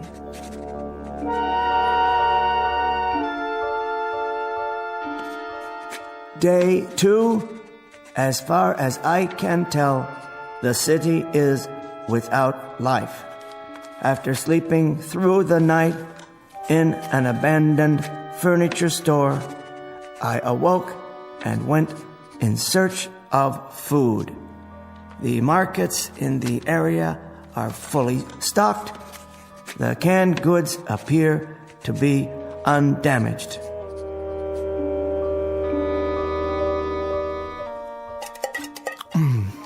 Peaches. Always did like peaches. Good meal. Very good. Soup, beef stew, vegetables, and dessert. A well-rounded menu, if I do say so. Something from each of the food groups. Well, almost. That leaves approximately 900 cans in this market alone. At least I won't starve to death. It'll last for a few years. All the food one man can eat, and then some. Have to remember to carry a can opener. Time to go shopping. Some more of this, a few cans of that. Ah, the gourmet section. Smoked oysters, delicious. Imported caviar. Don't mind if I do. Let's pass on the escargot, though. Wouldn't want an upset stomach. Something to drink, of course. Soda, bottled water, beer. Yes, beer. Why not? And onto the checkout. Which line is the shortest today? How about this one? Attention, A&P shoppers. No waiting on register 7. Put it on my tab, will you please? No, I don't need any help with the groceries. In fact, I'll just leave them here for a while. Don't worry, I'll be back. And now what? Go down the street to the Bijou Theater? See what's planned? Well, of course, they're dark today, no electricity. How about an after-dinner cigar? What a splendid idea. Is that a tobacco shop across the street?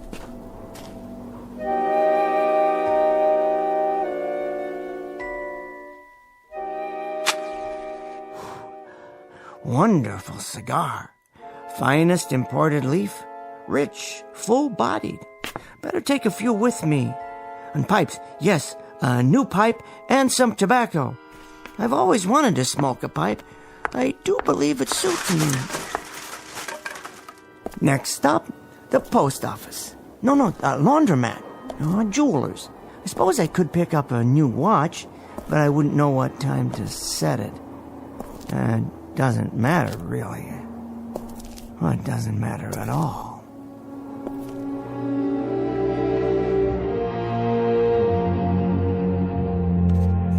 I was happy to find a newsstand on the corner. By some miracle, not all of it had burned or blown away. There was one copy of the New York Times. All the news that's fit to print. I realized then that there would never be another edition. Only the same headlines, the same editorials, even the same comics. But after I read it and reread it, I'd still have a few magazines. I decided to remember this place. For the time being, I thought I'd explore the neighborhood, because it was my neighborhood now, all of it. From this day forward, I'd have it to myself. There was a candy shop, a stationery store, a dry cleaner's, sporting goods. For some reason, that one caught my eye. Besides, I had to sit down somewhere and rest. The worst thing was being alone. Utterly, completely alone. And this was the way it would always be from now on. Just walking and sitting, eating and smoking and reading the same newspaper over and over again. But for now, I needed a flashlight and some candles or a lantern for tonight. There were tennis rackets, rods and reels. I could always go fishing if there were any more fish. The gun department. Never used a gun in my life. Wouldn't know how to. I suppose I could learn for self-protection, but against whom? Or target practice. That might fill some time. I had my pick. Remington, Winchester, Marlene, or a pistol. Yes, why not? A revolver like a cowboy in a Zane Grey novel.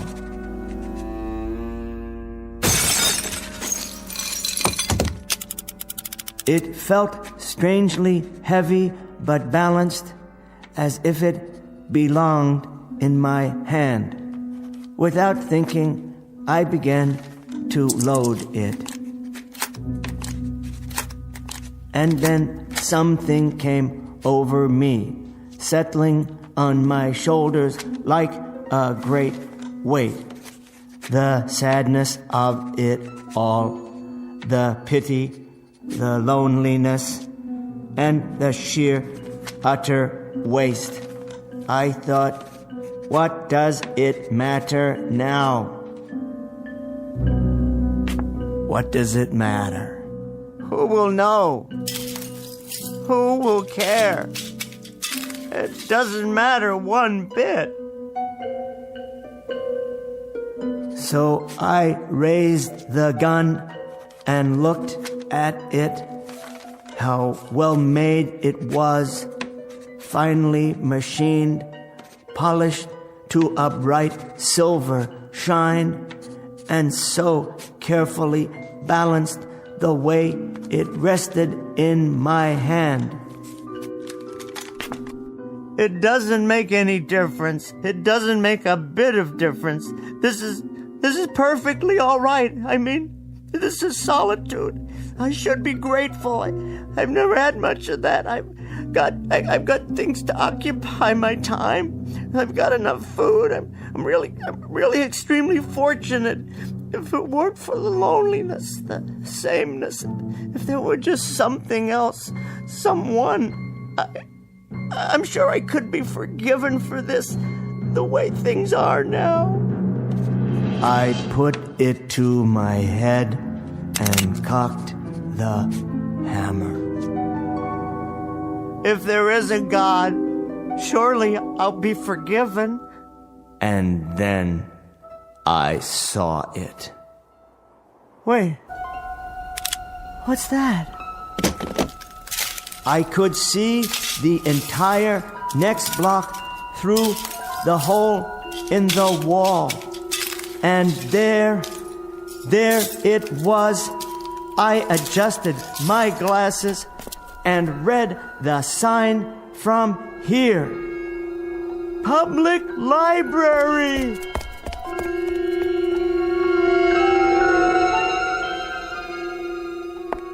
Yes, oh yes, I forgot all about it.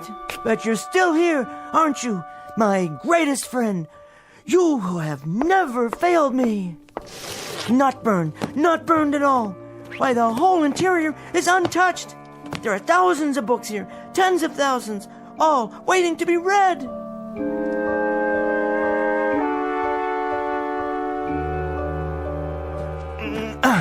Collected works of Shakespeare, complete works of Dickens, collected plays of George Bernard Shaw, poems of Browning, Shelley, Keats, great dramas of the world, books, all the books I need, all the books I want or have ever wanted.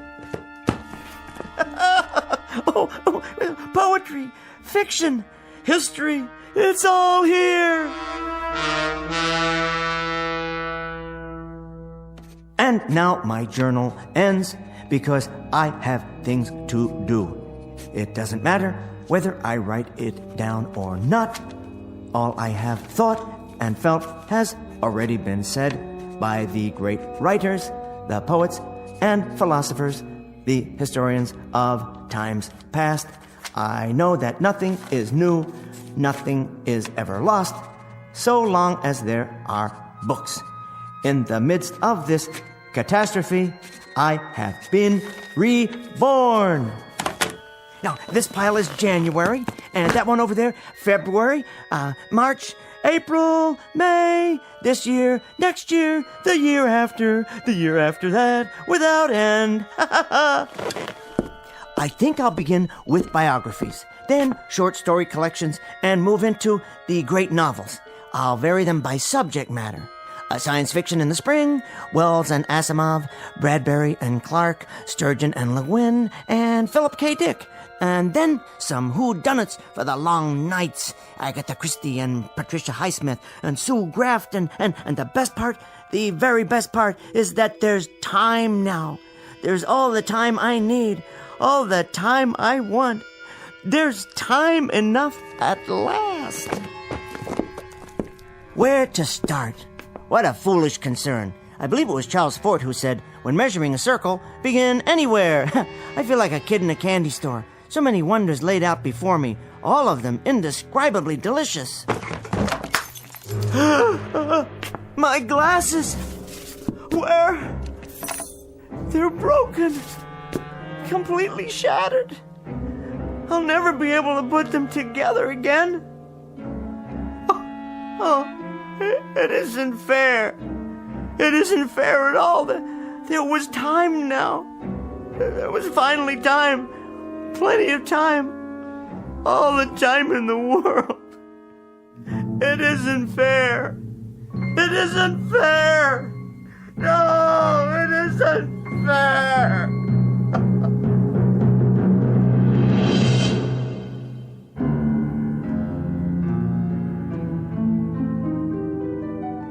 The best laid plans of mice and men, and Mr. Bemis.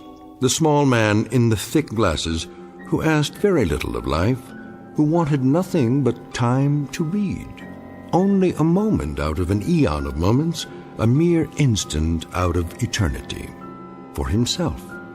Henry Bemis, now just part of the landscape, smashed beyond all recognition. Just another piece of rubble, a fragment of what man has deeded to himself in the Twilight Zone.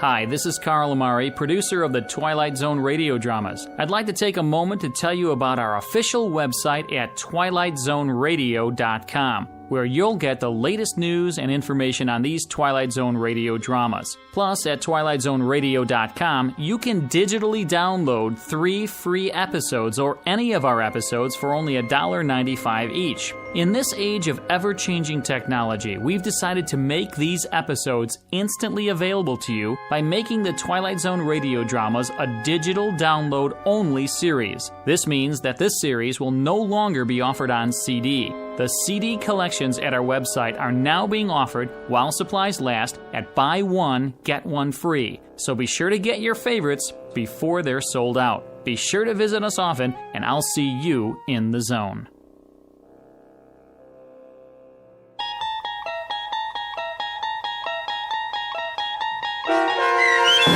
Time Enough at Last, starring Tim Kazurinsky with Stacy Keach as your narrator, was adapted for radio by Dennis Etchison and based on a script by Rod Serling from a story by Lynn Venable. Heard in the cast were Meg Thalken, Christian Stolte, Deb Dotzer, Carl Amari, Vince Amari, and Vince Gerasoli. To learn more about the Twilight Zone radio dramas, visit our website at twilightzoneradio.com. This copyrighted radio series is produced and directed by Carl Amari and Roger Wolski for Falcon Picture Group. Doug James speaking.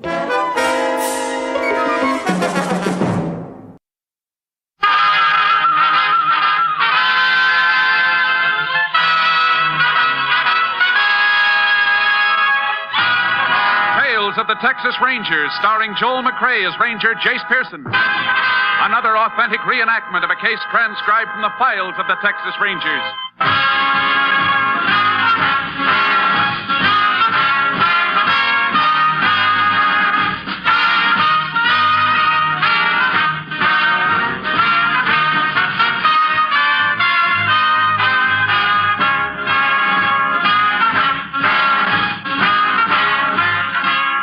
Names, dates, and places in the following story are fictitious for obvious reasons. The events themselves are a matter of record.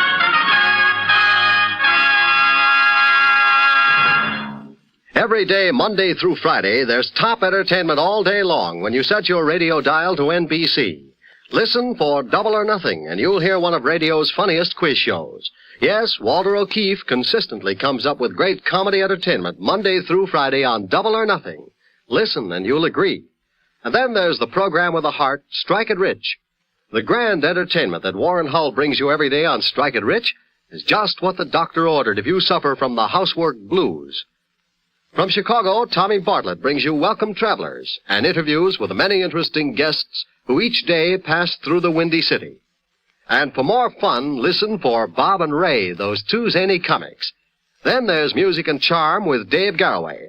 So remember, every day, Monday through Friday, chase your blues away with the wonderful daytime programs on this station of the NBC radio network. And now here's today's adventure with the tales of the Texas Rangers.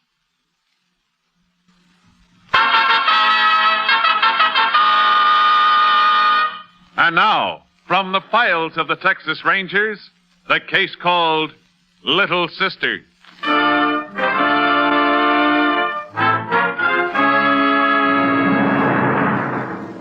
It is a Thursday afternoon in September 1947. 4 miles east of Winston, Texas, a 17-year-old girl gets off a bus.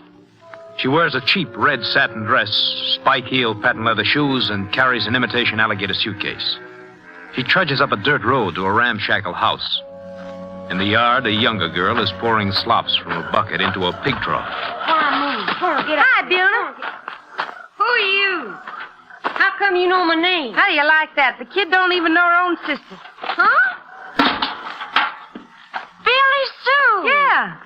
Only it ain't Billy Sue now. That's a hick name. You just call me Billy. You changed. Your hair used to be brown. I fixed it up a little. You like it, baby? Yeah, it's real pretty. I ain't the only one's changed. When I left here 3 years ago, you was a scrawny little kid. You sure filled out. I'm 15 now. You could pass for 18. Yeah. Bet they'd even think you was 19. Where's Pa? Drunk somewhere, I reckon. He ain't been home in near a week. Yeah. He's one ain't changed none. Where you get them pigs? Pa steal 'em? Stole a sow. She had a litter. Billy Sue. Billy, that dress you got on. Nice, ain't it? Sure looks pretty. You reckon I could touch it just once? Sure, baby. You touch it all you want. Oh, feels so smooth. I bought it in Oklahoma City. You been all the way up there? I've been lots of places since I left here. I got myself married, too. Married? Where's your husband? Him. I walked out on him. He was a no-good bum, just like Pa. Oh. That sure is a pretty dress you got. Yeah. Phew. This gum gives me the creeps. Looks just like it did 3 years ago. Even smells the same. What'd you come back for? To fetch you. Me? What for? You're gonna help me. We're gonna make a lot of money, you and me. How? I'll tell you all about it later. First, we go in town and get you a new dress. You gonna buy me a dress like the one you got? That'll be just the beginning, baby. You're gonna have 10 dresses as soon as we knock over a few movie houses. Movie houses? What you talking about? You'll see what I mean. Come on, baby. We got a lot of things to do for tonight.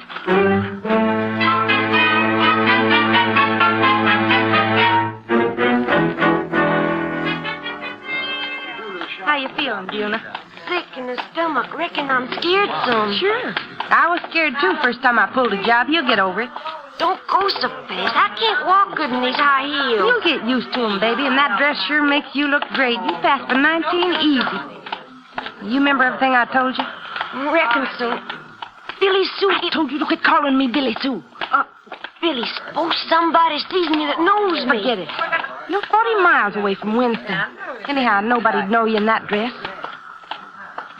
Okay, there's the movie house. You go on up to the ticket window. You gonna be right behind me now, where you sit? Yeah, don't you look back at me or nothing. Don't even let on you know me. I won't. Well, get going. Billy, suppose they catch They us. ain't gonna get close to us. I've done this so many times I could work it in my sleep. But suppose when I ask her for change, she's got it. How many times I gotta tell you? She ain't gonna have change. Manager comes out every half hour or so and gets the money and puts it in a safe. Now start moving. Okay, Billy. 1 ticket. That's the cents, please. Oh, don't you have nothing smaller than that? That's all I got. I ain't got change for a $20 bill. I'll have to call the manager. Mr. Bob, I need change for a $20 bill. Yes, sir. You bring it right down. You want to step aside and let the lady behind you get her ticket? One, please. Thanks. Here you are. Thanks.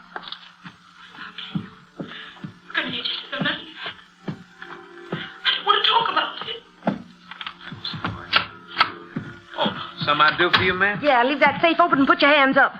This is a stick-up, Buster. Look, you can't get Shut away up. with... Now, give me the money out of that safe and don't try nothing funny or I'll blow your head off. Now, look, Get moving. All right.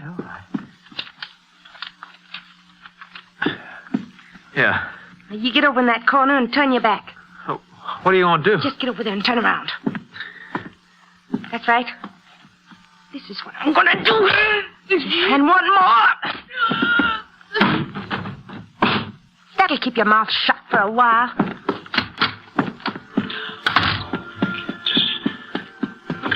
main seats will be open about 10 minutes. There's plenty of room in the lobby. Come on, baby, let's go. Hey, ain't you going away? No, I changed my mind.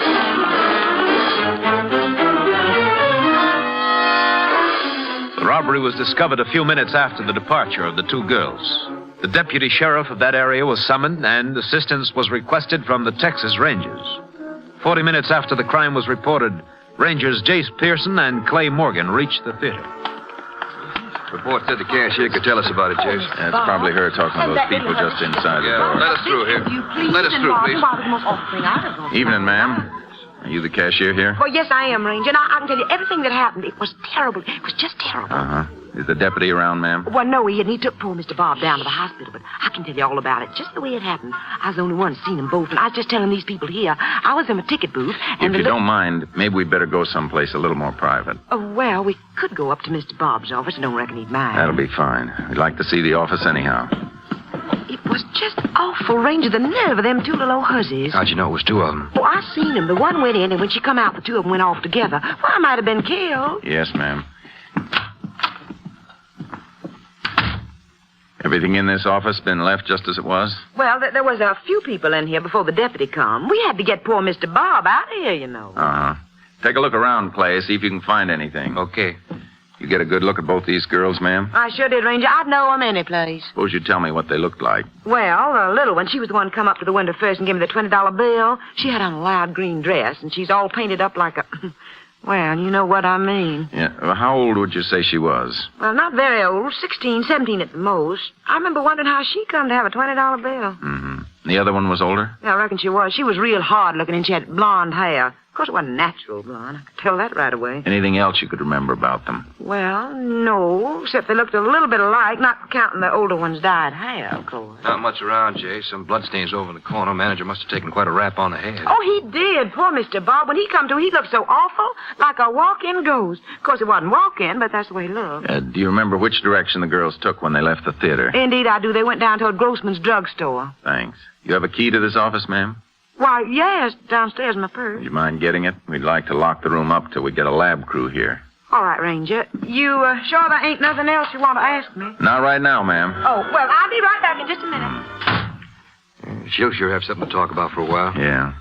What do you want to do after we close off the room, Jace? Check the area around the theater? Uh-huh. Somebody might have seen the girls when they left here. Maybe they haven't had a chance to get too far away yet.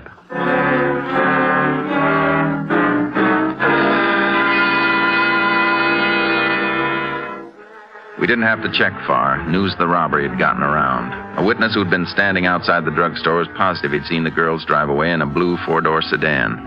The record showed that a car of that description had been reported stolen from a service station in Winston at 5 that afternoon. We were fairly sure this was the getaway car and alerted all units. Following morning, we took statements from witnesses, including the injured theater manager. At 2 p.m., we received word that the car had been found parked on a side street in Farrell, Texas, 60 miles away. We went there and began looking over the car.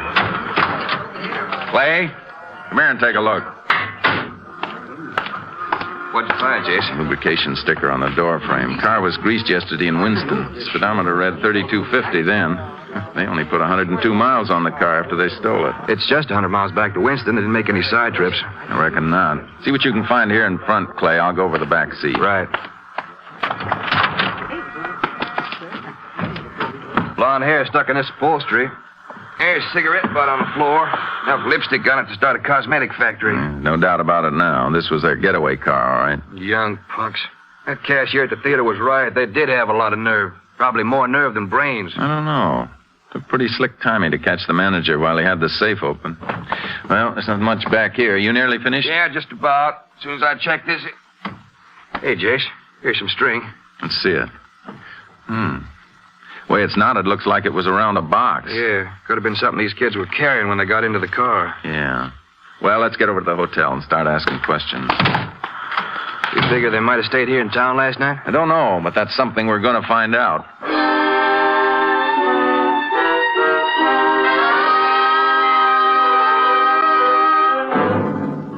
We went to the hotel. Nobody answering the girl's description had registered there.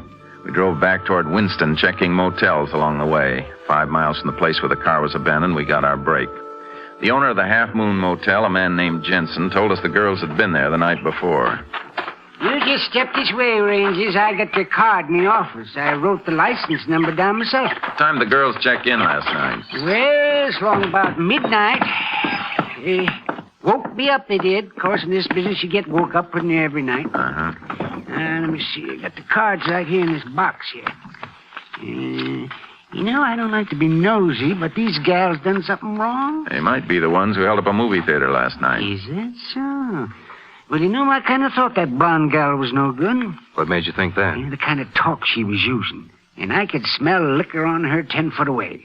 Cheap stuff it was, too. You find their card yet, Mr. Jensen?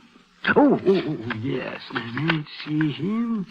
Here it is. Helen and Agnes Wilson.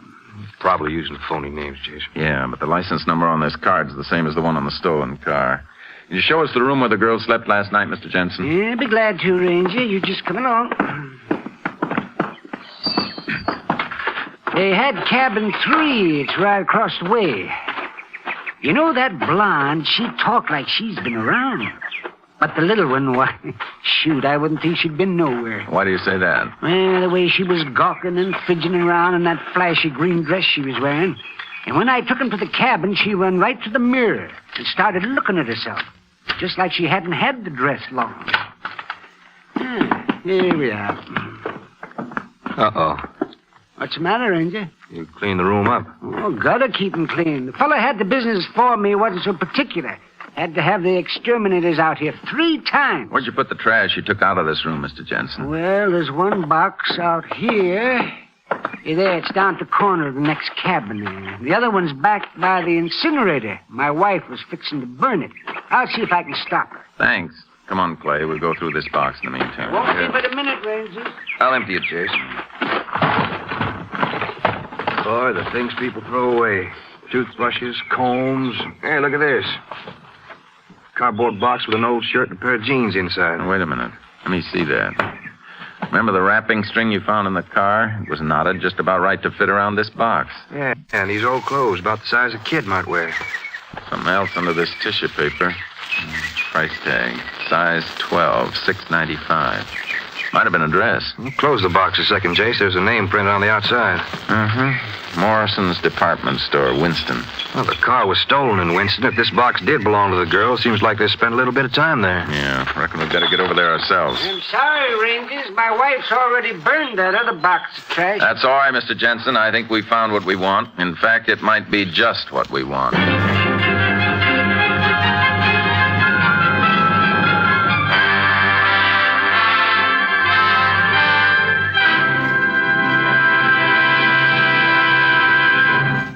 In a moment, we will continue with Tales of the Texas Rangers, starring Joel McCrea as Ranger Jace Pearson. In the armed forces of our country today, 40,000 women are working side by side with the young men of our country, filling important, highly specialized jobs of all kinds. To complete the great defense structure we are building to guard our country's freedom, 72,000 more women are needed in all branches of the service by the middle of the year. Women play an important part in the work of all our American armed forces. The Air Force, for example, has discovered that nearly 3/4 of its different jobs can be done by women. And the woman in uniform holds a proud position, absolutely equal with men in pay, benefits, and opportunities for training and travel. The requirements: she must be between the ages of 18 and 34, in good health and without dependent children. Young women with college degrees or the equivalent may qualify for officers' commissions. Registered nurses and medical specialists also receive commissions and are urgently needed.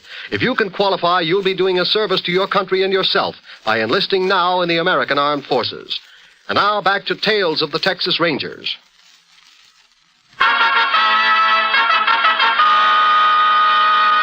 We continue now with Tales of the Texas Rangers and our authentic story, Little Sister.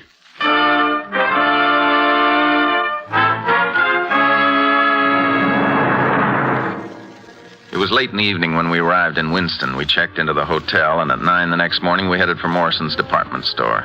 Inquiries proved that the price tag we had found in the motel trash box had come from a dress purchased in the store. The manager directed us to a Miss Daisy Riddell, who ran the dress department. We waited while she finished with a customer. Here's your change, Mrs. Doherty. I'm sure you like your dress. Goodbye. I'm sorry I kept you waiting, Rangers, but it's Saturday. You know, we're always so busy on Saturday. It's all right, Miss Riddell. You just call me Miss Daisy. Everybody in town does. What can I do for you? The manager said this price tag came from your department. Well, let me see. $6.95. Yes, that's ours. One of our less expensive numbers. We think a young girl we're looking for bought it here. We thought you might be able to help us. Oh, well, do you have any idea when she bought it? We're pretty sure it was Thursday, ma'am. Thursday. Well, let me see. That was day before yesterday. You remember what color the dress was? It was probably green. Green. Would you step over here with me, Ranger? We don't sell many of these $6.95 models. In fact, we've had a dreadful time selling them. Between you and me, I don't know what ever possessed Mr. Morrison to buy them. Was it a dress like this one? We've never seen the dress, but I think it'd be a brighter green. Well, I see. Now, what about this one? Yeah. Yeah, that looks more like our girl Speed, doesn't it, Jace? Uh-huh. Fits in pretty well with the descriptions we've heard. Well, then I think I could help you, Ranger. We certainly appreciate it, Miss Daisy. She came in Thursday afternoon around 3:30, I think it was, with her sister. You remember their names, ma'am? Well, yes, I do. It's Simpson. The younger one's Buna, and the older one's, now let me see. It's Billy Sue, I think. Did the sister have blonde hair? Bleached blonde.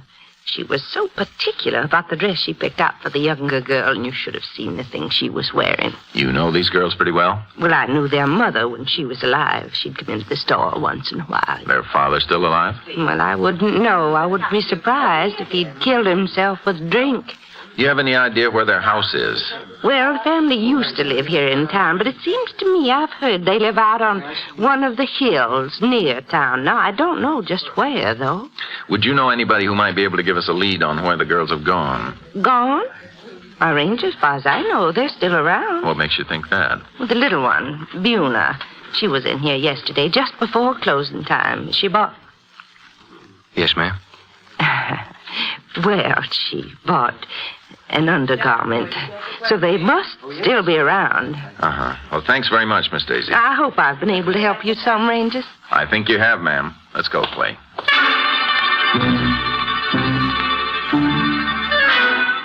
We checked with the sheriff's office and learned that the Simpsons lived on a hill overlooking the main highway, 4 miles east of Winston. We drove there and went up to the door. Must be somebody inside, Jay. Smoke's coming out the chimney. Yeah. Stand clear when I open the door. That blonde might get ideas about using her gun. Yeah, it's empty. Uh-huh. Somebody's been eating, though. Looks like they left in the middle of a meal. Yeah, one plate. Could have been the father. Maybe. Then I wonder where he could have... Hey, Jace, out that window.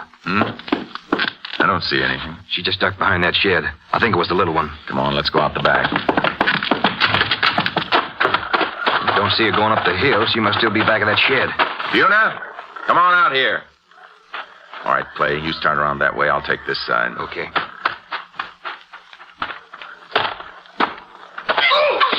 Clay? Little devil. Stabbed me with a pitchfork. Get away from me. I'll stick you, too. Did she get you bad? No, just in the arm. Going back to the car. I'll take care of her. You stay away from me. Sure you don't want me to stick around? No, you better get something on that arm. I'll manage. All right. Be careful, Jay. She's a mean one. Yeah. Give me that pitchfork, Buna. You get. Don't you come no closer. You get. Give it to me. Yeah, do it. Oh, you made me damn a dress. You shouldn't be so handy with pitchforks. Get rid of this. Right now. A dress. You made me damn a pretty dress. Where's your sister, Buna? Where's Billy Sue? She ain't here. Oh, my dress. Come on, Buna. You're going into town with us. I ain't. Come on. I ain't going. I ain't going nowhere. Yes, you are, if I have to carry you. Put me down. Put me down. In a minute, Buna. As soon as I help you over to the car.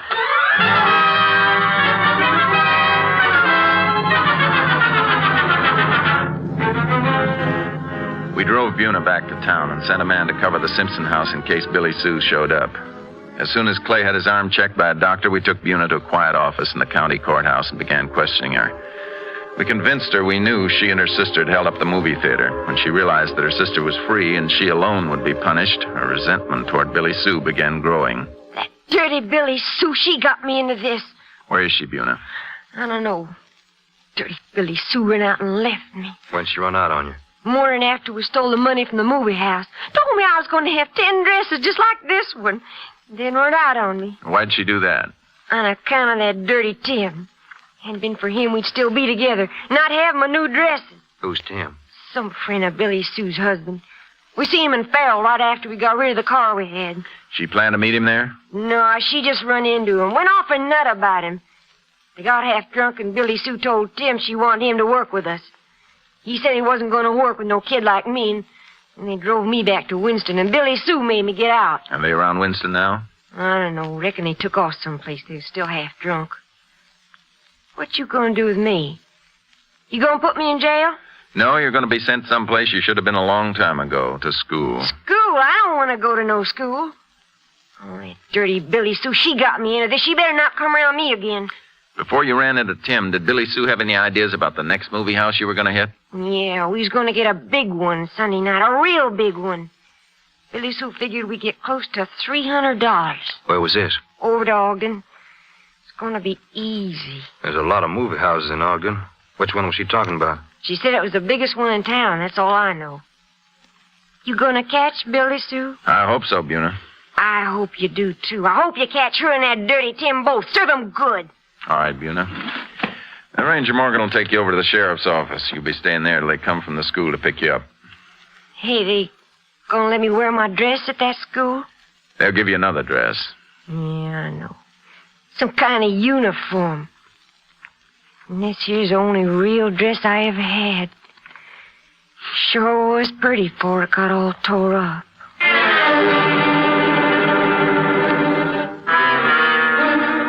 We put out an all-points bulletin on Billy Sue and her male companion. Then we drove to Ogden and checked the movie theaters. The largest was the Rio. The next day, Sunday, as soon as the theater opened at 1 p.m., we began to set our trap. We stationed a deputy sheriff outside the theater, and we instructed the cashier on what to do and asked the manager to stay away from the entrance and out of sight. Clay and I sat alone in the manager's office and waited. Nothing happened all afternoon. A few minutes before the last show started that evening, we were still waiting. It's 10:15, Jace. Cashier's due to close the ticket booth in 20 minutes. There's still time for Billy Sue and her boyfriend to turn up. You sure you got that safe fixed so you can open it easy? Yeah. You know, Jace, I've been thinking. Maybe we shouldn't have let the cashier in on this deal. She might tip him off by acting kind of nervous. The deputy will grab them before they get away. Kind of hope they go through with the job, though. I'd like to get a good, clear case against this girl. We're still not sure she's going to show. No, but that could be it. I'll get it. Yeah? Hold on a second. This man at the ticket window, Jace, gave the cashier a $100 bill. Tell her to say the manager will be down with the change. Tell him the manager will come right down. It looks like we might see Billy Sue any second now. You ready with the safe? Yeah. You better grab her quick when she comes in. I'm going to feel like a shooting gallery with my back facing that gun of hers. I'll give you the word when to open the safe. Be sure you make plenty of noise doing it. I'm ready. She's coming. Open the safe. Put your hands up, Buster, and don't touch what? Give me that gun. Let me go. Give it to me. Cops, lousy cops. All right, Billy Sue. Now let's go downstairs. I want to meet your boyfriend. My name ain't Billy Sue, it's Billy. Well, whatever it is, let's get going. How'd you know I was going to hit this place? We had an idea you would. I know. It was that no-good sister of mine, Buna. She come and told you, didn't she? Never mind who told us. I shouldn't have fooled with her, kid like that. I must have been crazy. You were crazy, all right, the day you started robbing movie houses. Yeah? Well, you ain't got me yet. Hold on to it, yeah. I think maybe you better put on these bracelets. You... That no-good little Buna. She done this. I should have known better than taking a chance with her. Yeah, next time you have a chance, let's hope you really know better.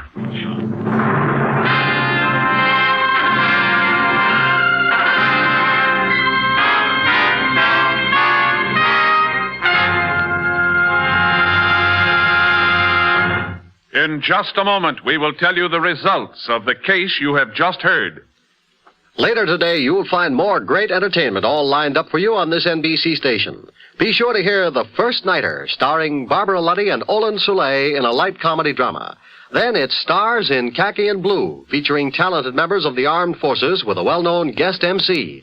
And be sure to hear the hilarious Phil Harris and Alice Faye show, featuring the comedy antics of Frankie Remley, Julius Abruzio, and Brother William. Remember, too, that Theater Guild on the Air will bring you Dear Brutus, starring Madeline Carroll, David Niven, and Angela Lansbury. Today's Theater Guild on the Air play is a delightful fantasy that's sure to please you. Yes, Sunday is Fun Day on NBC because of the many fine shows sent your way to add to your listening pleasure. Later tonight, you'll want to hear Jack Parr and the $64 question, as Jack asks the questions and gives away the money. So remember, for fine entertainment all the rest of the day, stay tuned to this station of the NBC Radio Network. And now, back to the conclusion of today's Texas Rangers adventure.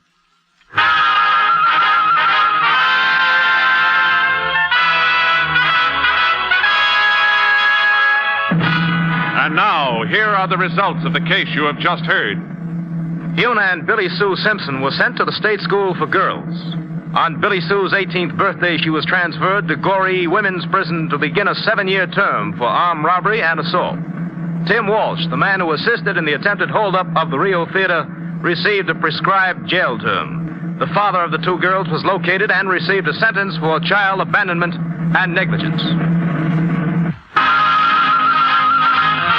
Next week, Joel McCrea in another authentic reenactment of a case from the files of the Texas Rangers.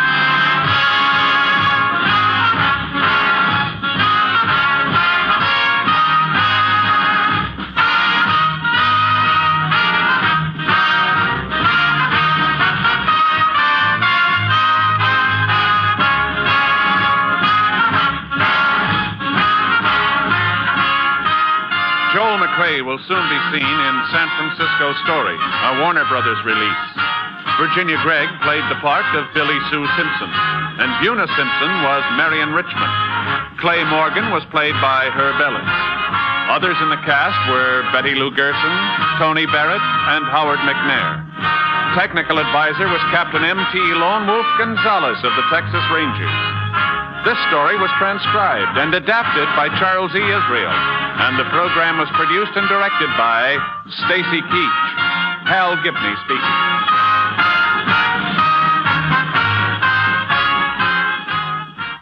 Next, it's The Chase on NBC.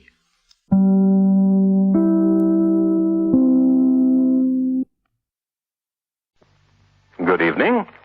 This is Crime Classics. I am Thomas Hyland with another true story of crime. Listen.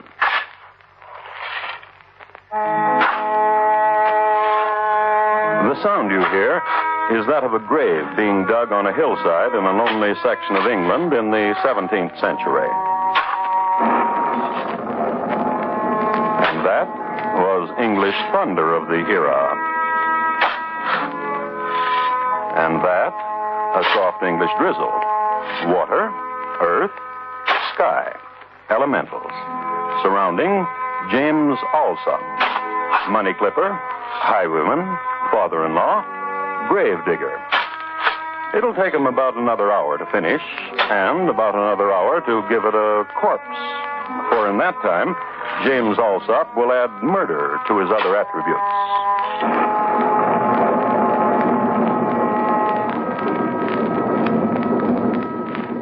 And tonight, my report to you on the Alsop family, how it diminished and grew again. Crime Classics, a new series of true crime stories from the records and newspapers of every land, from every time. Your host each week, Mr. Thomas Hyland, connoisseur of crime, student of violence, and teller of murders. Now, once again, Mr. Thomas Hyland.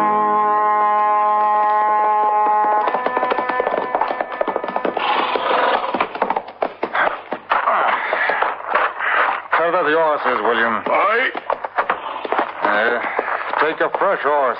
After we'll clip the coins and you will go down to London. Aye. What ails you, Father? There's no humor in you anymore. You worry about Christopher? He's not happy with his wife. As I said it. He says she's a shrew. And what woman is not? That she's curious. As a woman Alice is. That she needs to know what we do, you and I. So she would gossip about it. That we are highwaymen and money clippers. She would gossip and the law would hear of it and we would jig from a gallows. It grieves me. It would be a terrible thing. Hello, father-in-law, brother-in-law. I had never been here before, in the workshop before. I thought to clean it, to dust a bit. What are these clippers for? Get out of here.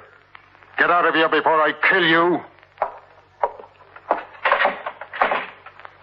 She will gossip, Father. Aye. And the law will hear of it. Aye. The gallows. And death. Not for us. To work, William.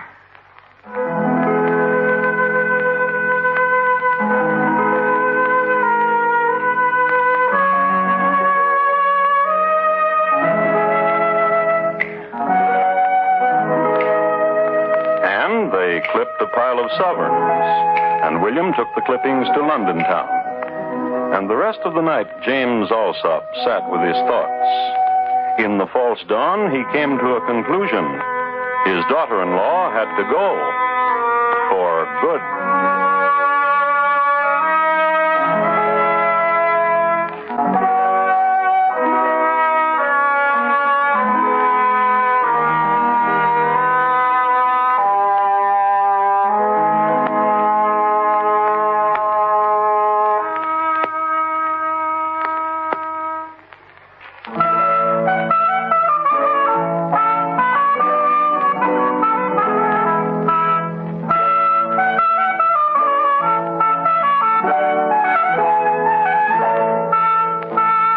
England in the 1670s. It was a mess. First of all, the English didn't like the Dutch, and the Dutch felt the same about the English, and they were constantly sending each other's frigates to the bottom.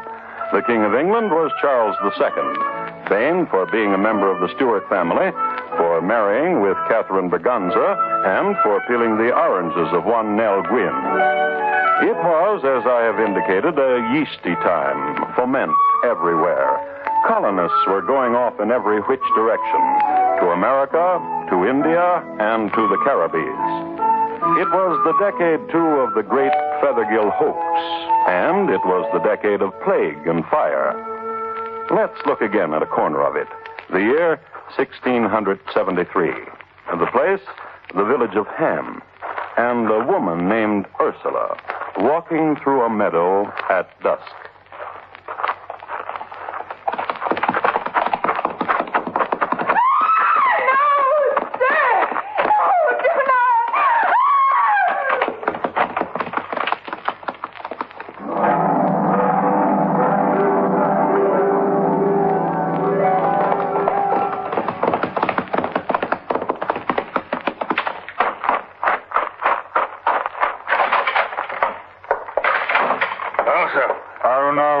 Did you have a good ride? Middling.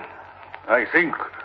Only middling. What are you talking about? I saw the woman Ursula walking through the meadow, as you said she would be. And did you kill her as I said you should do? I am not sure. Therefore... Therefore what? I am willing to take but half the amount of money which you promised me. I promise you a fee, assassin, for the killing of Ursula. I hired your sword for a death. No half payments for work not completed. It was no fault of mine. I stuck her with my sword, but she moved quickly away. Then I saw some people who were coming, attracted by her cry. And my son, William, who sent you to me from London, said you were the finest of assassins. Another day and I'll try again. Go back to London. My pay. Aye. That be your pay. You knock about the head. What you deserve. Get you back to London.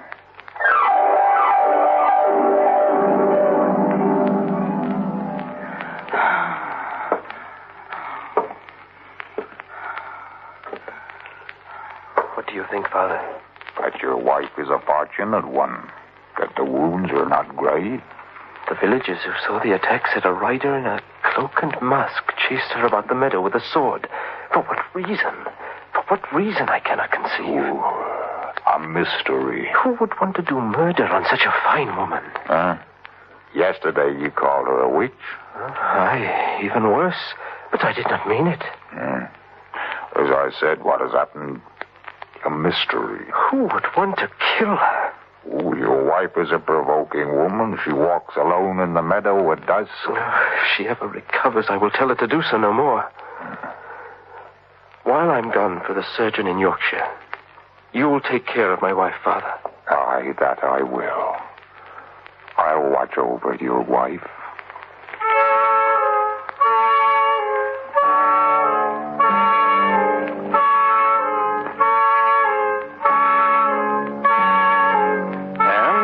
Christopher rode off to Yorkshire.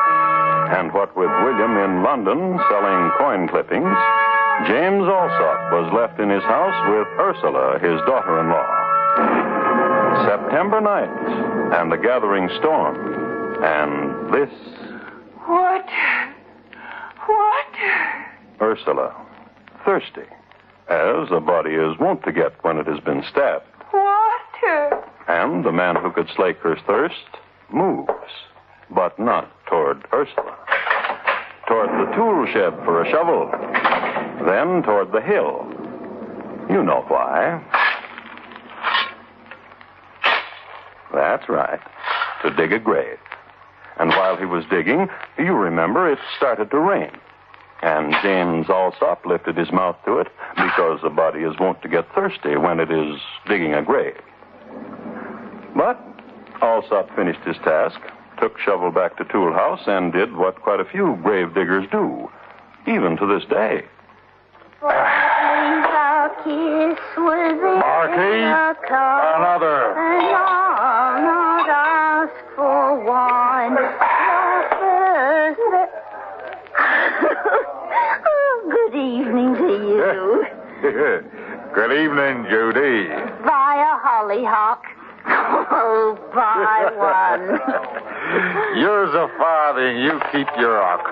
Wear it yourself. You may pin it on me if you like. Ox become you. I have only 2 more to sell, and I have nothing to do, and no one to sing my song to. Oh, tonight I'm busy, Judy. Now, what could you be busy with in such a storm? To help my daughter-in-law on a journey. A journey to where? To her cousin in Scotland. Oh, if I had a drink, Mr. Alsop, I would drink to a safe return. Barkeep. 3 drinks. 1 for me, 1 for the lady, and for yourself, barkeep. Yeah. Well, now we will drink to the safe journey and the safe return of my daughter-in-law, Ursula, who goes to visit her cousin in Scotland and who probably will not return for a year or so.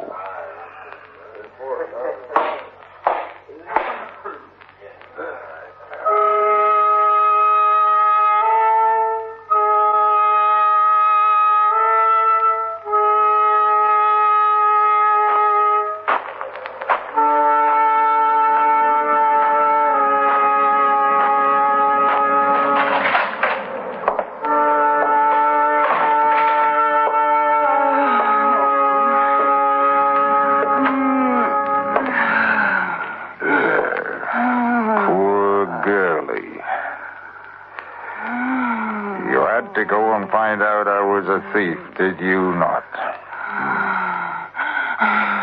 I can't stand to see you suffer, girlie.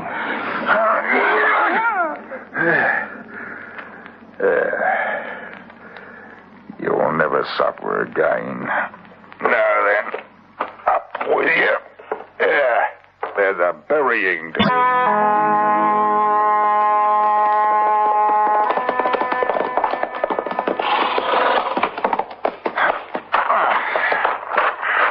The horses, William. Aye. Take a fresh horse. After we'll clip the coins and you will go down to London. Aye. What ails you, Father? There's no humor in you anymore. You worry about Christopher? He's not happy with his wife. As I said it. He says she's a shrew. And what woman is not? That she's curious. As a woman Alice is. That she needs to know what we do, you and I. So she would gossip about it. That we are highwaymen. and money clippers. She would gossip, and the law would hear of it, and we would jig from a gallows. It grieves me. It would be a terrible thing. Hello, father-in-law, brother-in-law. I had never been here before, in the workshop before. I thought to clean it, to dust a bit. What are these clippers for? Get out of here. Get out of here before I kill you. She will gossip, Father. Aye. And the law will hear of it. Aye.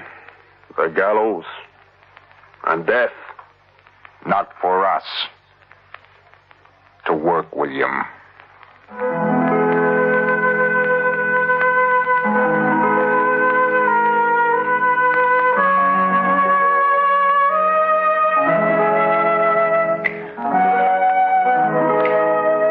And they clipped a pile of sovereigns, and William took the clippings to London town. And the rest of the night, James Alsop sat with his thoughts. In the false dawn, he came to a conclusion. His daughter-in-law had to go. For good.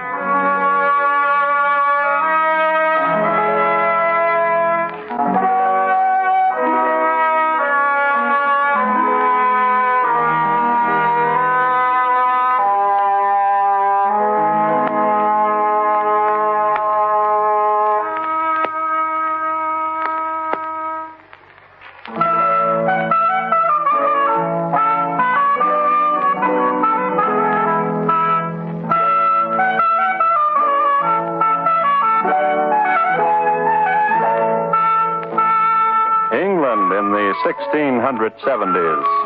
It was a mess.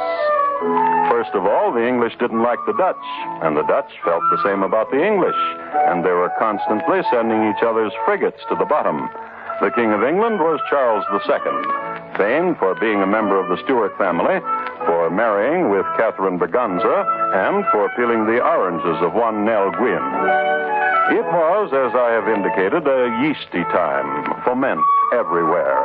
Colonists were going off in every which direction, to America, to India, and to the Caribbees.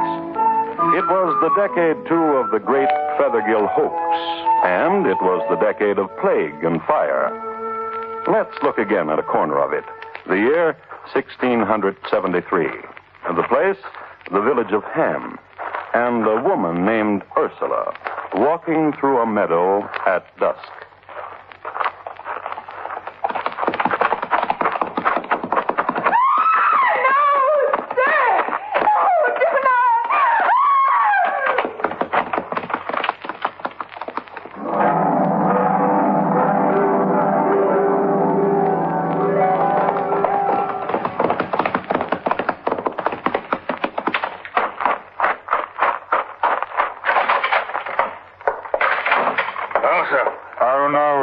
Did you have a good ride? Middling.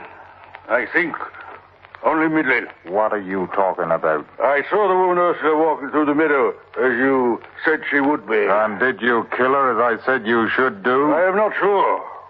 Therefore... Therefore what? I am willing to take but half the amount of money which you promised me. I promise you a fee, assassin, for the killing of Ursula. I hired your sword for her death.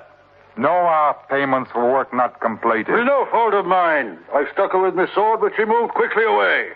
Then I saw some people who were coming, attracted by her cry. And my son William, who sent you to me from London, said you were the finest of assassins. Another day and I'll try again.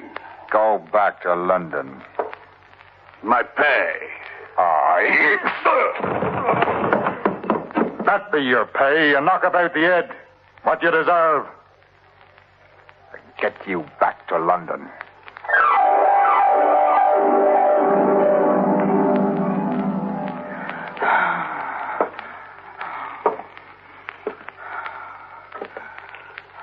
What do you think, Father? That your wife is a fortunate one. That the wounds are not grave. The villagers who saw the attack said a rider in a cloak and mask chased her about the meadow with a sword. For what reason? For what reason I cannot conceive. A mystery. Who would want to do murder on such a fine woman? Huh? Yesterday you called her a witch. Aye, even worse. But I did not mean it. As I said, what has happened? A mystery. Who would want to kill her? Oh, your wife is a provoking woman. She walks alone in the meadow at dusk. If she ever recovers, I will tell her to do so no more. While I'm gone for the surgeon in Yorkshire, you will take care of my wife, Father. Aye, that I will. I'll watch over your wife.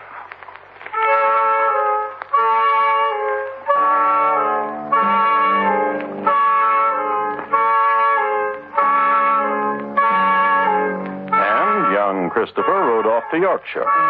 And what with William in London selling coin clippings, James Alsop was left in his house with Ursula, his daughter-in-law.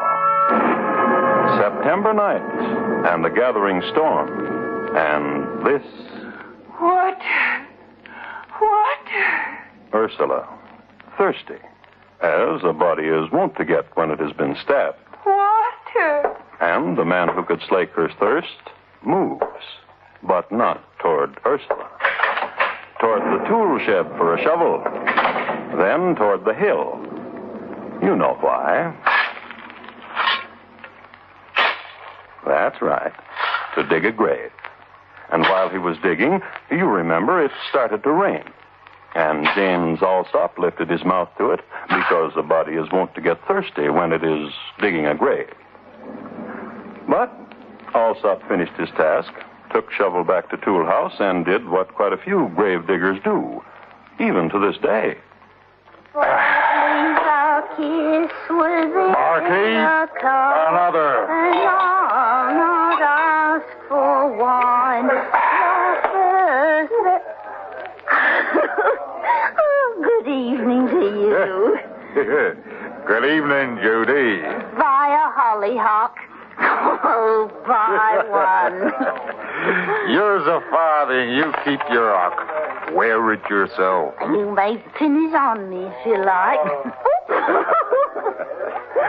Ox become you. I have only 2 more to sell, and I have nothing to do, and no one to sing my song to. Oh, tonight I'm busy, Judy. Now, what could you be busy with in such a storm? To help my daughter-in-law on a journey. A journey to where? To her cousin in Scotland. Oh, if I had a drink, Mr. Alsop, I would drink to her safe return. Barkeep. 3 drinks. 1 for me, 1 for the lady, and for yourself, barkeep. Yeah.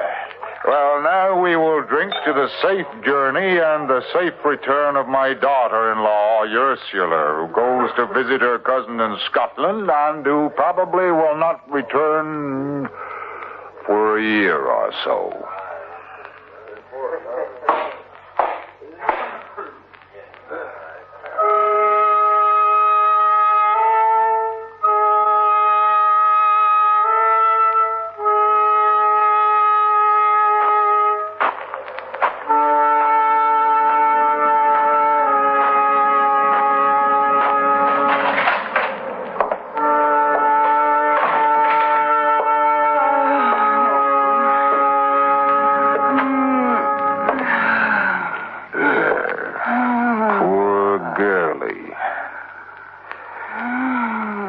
To go and find out I was a thief, did you not?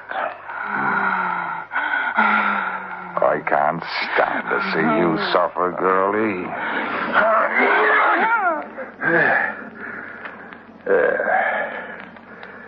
You'll never suffer again. Now then, up with you. There's a burying to be done.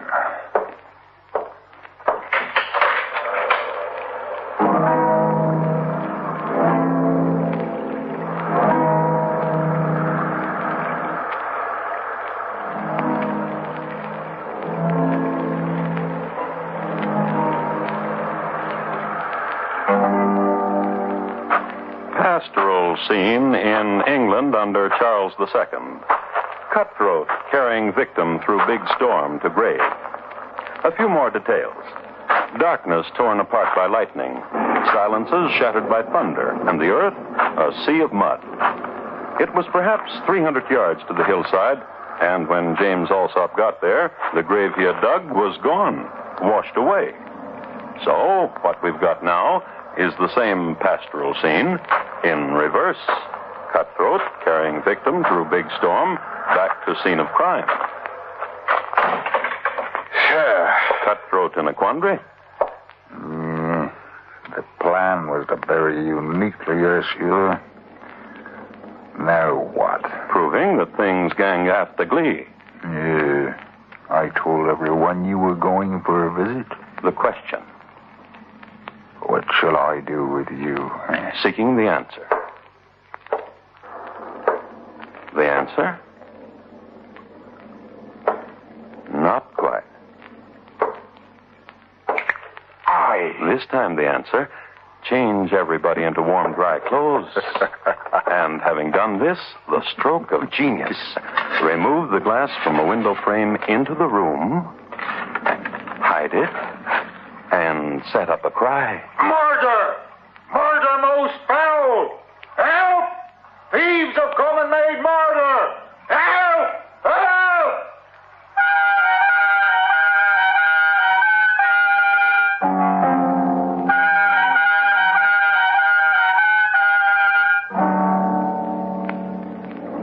A thief? Aye, Constable. And killed your poor daughter-in-law. Yesterday a man tried to do it while she walked the meadow. I've heard. And now you succeeded. I heard a cry from Ursula. I came quick to her, but only in time to see her attacker flee. Flee? How? Through the window, sir. Which window? That one. That one? With no glass in it? Of course that one. And you're sure of it? Aye. Come here. Aye. If the thief and murderer escaped through this window, how did he get through the cobweb which covers the opening? Sir? Stretched across the window frame is a cobweb, as you see. From side to side, so. From top to bottom, so. Sir? Then how did this thief of yours get through it? Sir? You're under arrest, James Alsop. Arrest? For the murder of your daughter-in-law. Charlie? The chains.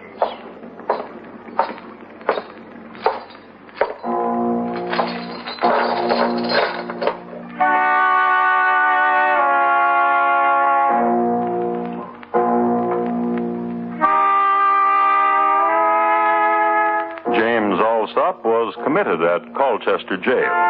His sons William and Christopher were not to be located. Justice was swift and sure. James Alsop was sentenced and led to the gallows. And as he mounted them, a thing happened. Wait! Wait! In the name of the king! Do not hang that man. A messenger with good news, especially if your name was James Alsop of Ham in the year 1673, and the hangman had just indicated that you stick your neck in a noose. New evidence from London. Backgammon.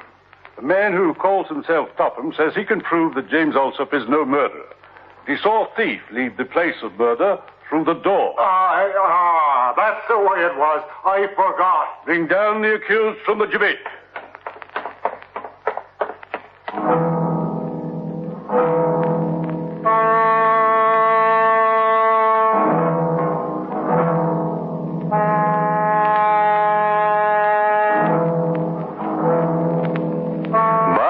Story still has a dolorous end.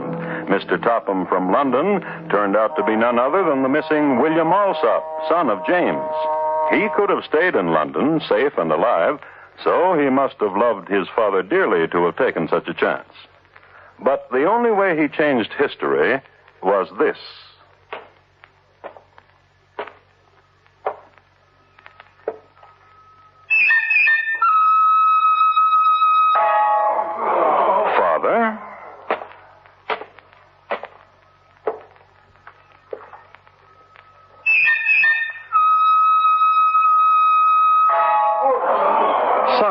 William.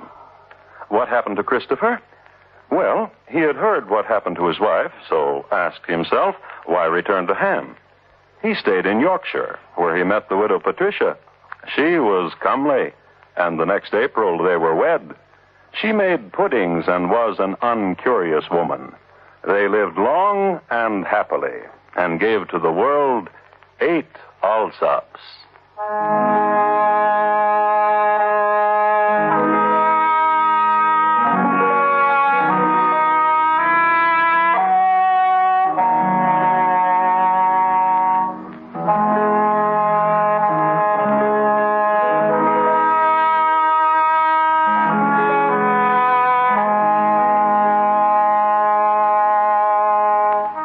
The Alsop Family, tonight's crime classic, was adapted from the original court reports and newspaper accounts by Morton Fine and David Friedkin. The music was composed and conducted by Bernard Herrmann, and the program is produced and directed by Elliott Lewis. In tonight's story, Ben Wright was heard as James. Thomas Hyland is portrayed on radio by Lou Merrill. Featured in the cast were Herb Butterfield, Ellen Morgan, Betty Harford, Terry Kilburn, Richard Peel, and Raymond Lawrence. Roy Rowan speaks. Butterfield, Ellen Morgan, Betty Harford, Terry Kilburn, Richard Peel, and Raymond Lawrence. Roy Rowan speaking.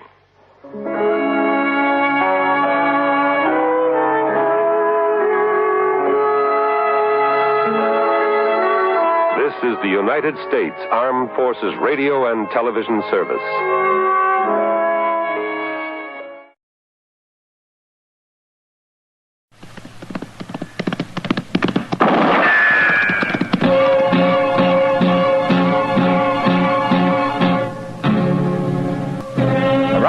City and in the territory on West, there's just one way to handle the killers and the spoilers, and that's with a U.S. Marshal and the smell of Gunsmoke.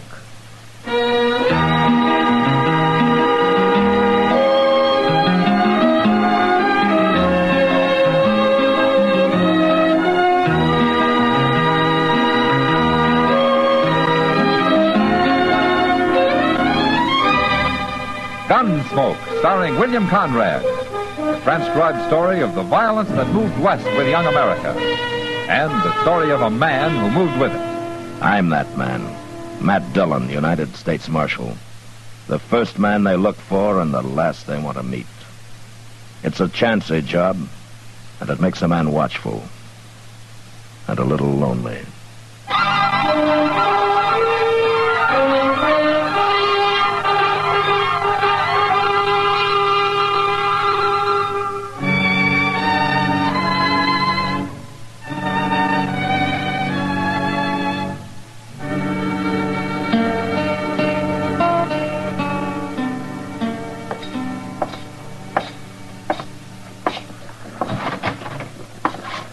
Marshal Dillon, come in, Marshal, come in. Hello, Teeters. You got time to give me a haircut? You're the only customer I've had in an hour, Marshal. Oh. You hang your coat and your gun belt right over there. I'll get things ready for you. Okay. Say, haven't seen you around town lately, Marshal. Well, I've been over in Abilene for a week. I just got back late last night. Oh, must have come in on the midnight Santa Fe, huh? Yeah, that's right. I wish I could get out of Dodge once in a while. Well, not the way I have to do it, you wouldn't. Maybe you're right, Marshal. Maybe you're right. Hey, this is a new chair you got, isn't it? Yes, sir. The finest barber's chair west of St. Louis. That's pretty fancy. Here, try it. Ah. Comfortable? Well, I'll tell you after I find out if you've raised your prices to pay for it. Here, let me get this cloth over you. Here you are. Haircut's still $25, Marshal. What about shaves? The price of a shave's gone up a dime, Marshal. A dime? Now, Marshal, you wouldn't stand in the way of progress for the sake of a dime, would you? Yeah, but whose progress? Anyway, you don't need a shave, not today. That's a good thing. Say, Marshal, you know Mabel over at the Long Branch? Yeah? Well, last Wednesday night... Oh, take a chair, stranger. I'll be with you in a few minutes. Last Wednesday night... A few minutes? Yeah, that's right. You're next, right in line. Barber? What? I ain't next. Why, of course you are. Nobody's ahead of you. I said I ain't next. You mean you won't wait? That's right.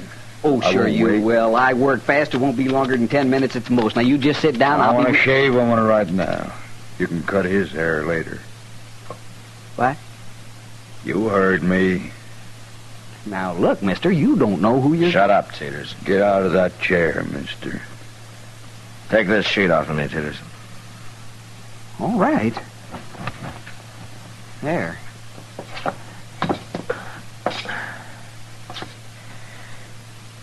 Okay, mister, I'm out. Then move. I want to sit down. You don't understand. I don't understand what. I didn't get out of that chair so as you could have it. You're going to be troublesome, ain't you? I am. And there isn't much you can do about it. Isn't there? You don't see very well, mister. What? I'm not wearing a gun. It's hanging on the wall over there. You going to shoot an unarmed man in front of a witness? Go get your gun. Put it on. No. Do it. You licked, mister. How you going to make me do it? Shoot me? Put your gun on. I don't like killings, but if you don't turn around and walk out that door, I'm going to half-kill you with my fists. Now get moving. All right. You got me this time, but next time you'll be wearing a gun. It'll be some different then.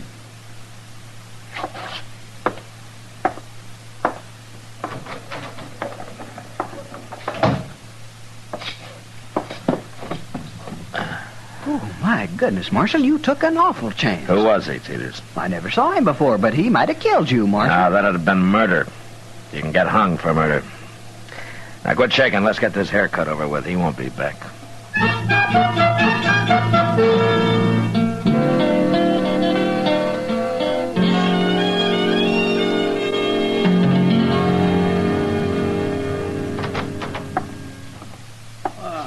Oh, Mr. Dillon. Hello, Chester.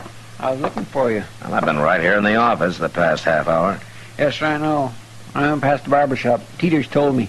And he told me how you handle that fella, too. Oh, did he? Teeters described him to me, Mr. Dillon, and I know who he is. You do?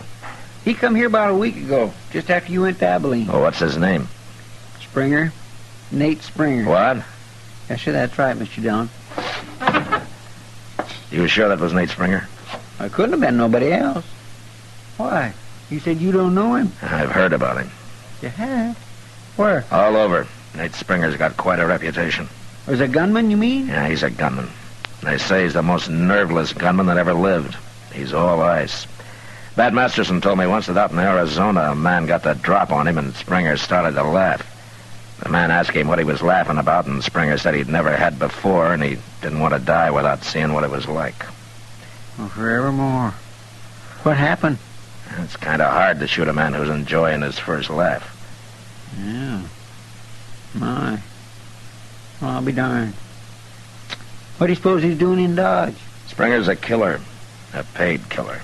That's all he's ever done anywhere. Then why don't you go arrest him? Well, he's not wanted that I know of. There are no circulars out on him. Well, but you can't wait till he kills somebody. No.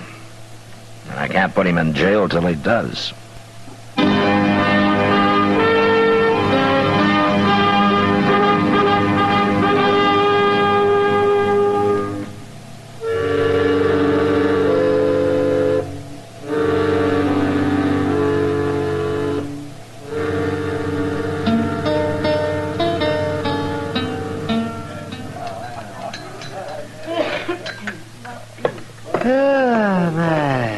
Time for another cup of coffee, Matt? Well, I'll take time, Doc. That's good.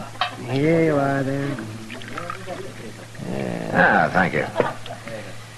Well, things pretty wild up in Abilene? Well, it's still a camp with a hair on, Doc. Worse than Dodge? No, I wouldn't say that. And I'll stay here. Oh, why? You're usually complaining about Dodge. I'm thinking about business, Matt. Business. What's there to do in a peaceful town? Oh, aside from delivering a baby now and then and setting a broken leg. You know, sometimes you sound pretty bloodthirsty, Doc. I don't do the shooting, Matt. It's men like that Nate Springer you were telling me about. He's sitting over there in the corner, Doc. He is? Well, where? There. Alone with his back to the wall. Oh, yes. Oh, my, he looks like a killer, all right. He is. Yeah. You see how he keeps turning around? I mean, it's like he thinks everybody in this room is his enemy. Man like that doesn't have friends. Oh, he's getting up, man. He's coming this way. Yeah. He hasn't finished his dinner. You better turn around, Doc. Okay. But you keep your eye on him. I don't like that man. Hey, you. Me? What was you staring at me for? I wasn't staring at you. No man stares at me without a reason. I don't like it. I want to know why you was doing it. Oh, now look here, mister. You're getting yourself all upset over nothing. Well, you ruin your dinner working yourself up. Tell me why you was staring at me. I'll put a hole in you. I'll do it. Well, you're awful jumpy for a big gunman. Tell me, I said. Hold it, Springer. You getting into this, mister? I am. Who are you, anyway? Matt Dillon. Dillon? That's right. I knew I'd run into you sooner or later. Oh, why? My line of work, there's always some lawman wanting to interfere. Sure. And it'll happen here, Springer. You kill anybody. Fair fight's fair fight, ain't it? Not when you're paid to pick a fight with a man. Like I said, Marshal, I knew I'd run into you. Springer, when I find out who you're after, I can probably find out who's paying you. And I'll jail you and him both. You're gonna lose a lot of sleep trying to find out, Marshal. I can stand it. You're the one that needs sleep, Springer, a lot of it. Without any bad dreams.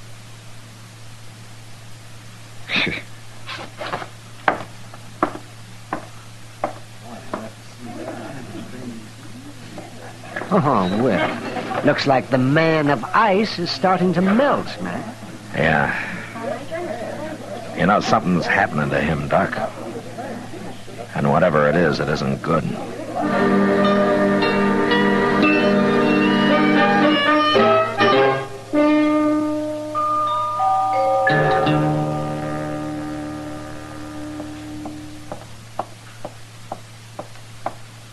Kitty. Huh? Oh, I didn't see you, Matt. Yeah, sit down, if you got time. Oh, I don't have to go to work till after sundown. Good. Guess I might as well sit here and watch Front Street with you as do anything else. Little air is good for you. And a lot of it'd be even better. Well, you ought to buy a horse, Kitty. Take a ride up the river every day or so. I'm too broke, Matt. Well, I'll lend you one. I got a little bay that's pretty gentle. Imagine having more than one horse. That's about all the government gives me, Kitty. A couple of cheap horses. I seen you riding your own. Well, I gotta keep him in shape in case I decide to quit. The day you quit, that horse will be as old as a man. I hope you're right, Kitty. Hey, look, Matt. What? Walking down the middle of the street. Yeah, Springer. Now, who'd expect a man like Springer to have a little yellow dog? I don't know the dog's his, Kitty. Maybe he's just following him. He's right at his heel. I don't think Springer knows it. Oh, he's trying to sniff at him. Matt, he shot him. Poor little dog, he didn't do anything. I'll be back, Kitty.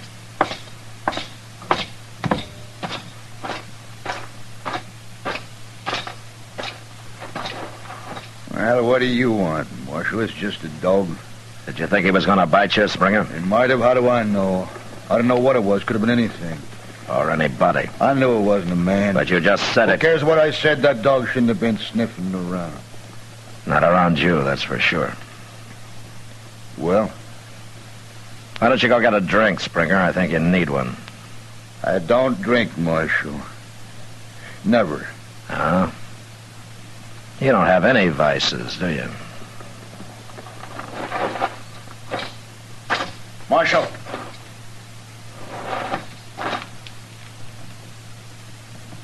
Nothing. Go ahead.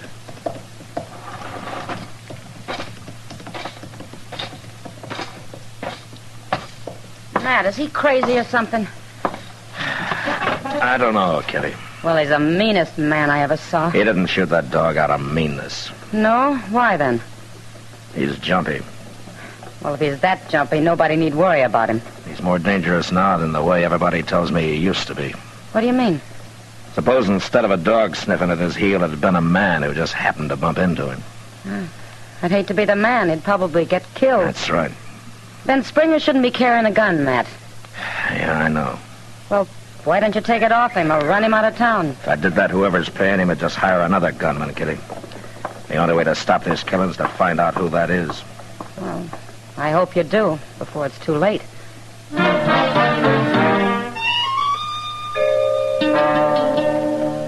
That night, I had Chester follow Springer around, keep an eye on him. But all he did was to buck the faro bank for a few hours and then go to bed earlier than the most respectable citizens.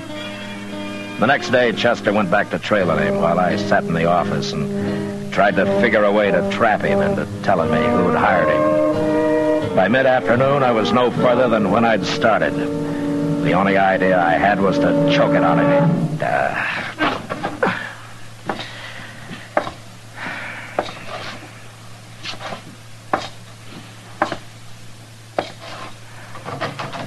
Hey, Mr. Dillon? Yeah, what is it, Chester? That doggone Nate Springer, he almost shot a girl over there. What? A girl over at the Alfraganza. What do you mean he almost shot her? Well, sir, he stayed in his room all morning till just before noon. Never mind that. What about the girl? That's what I'm getting to.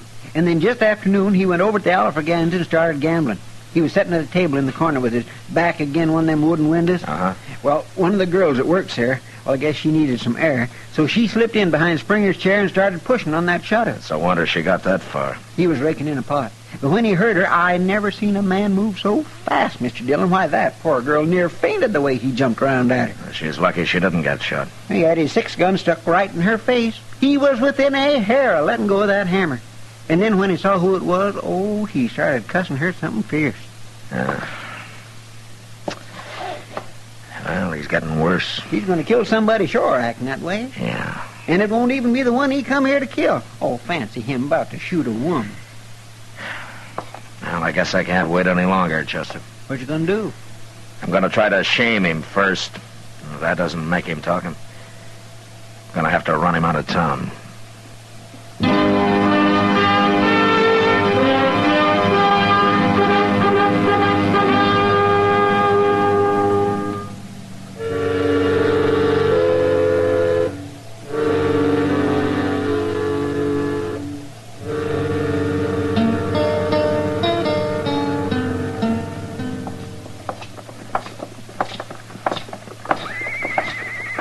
Mr. Dillon, I can't help thinking all your friends who told you about Nate Springer was mighty poor judges.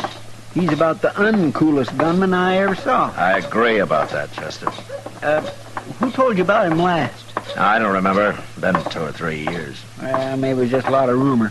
You know how talk gets started sometimes. Wyatt Earp was the first man who told me about him. Oh? Look, when we get inside here, you go to the bar and stay there, huh? Yes, sir.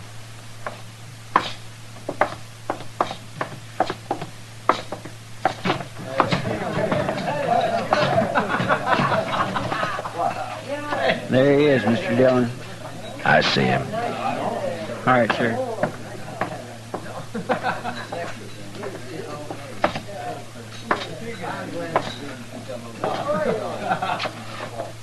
Springer? Springer, come over here.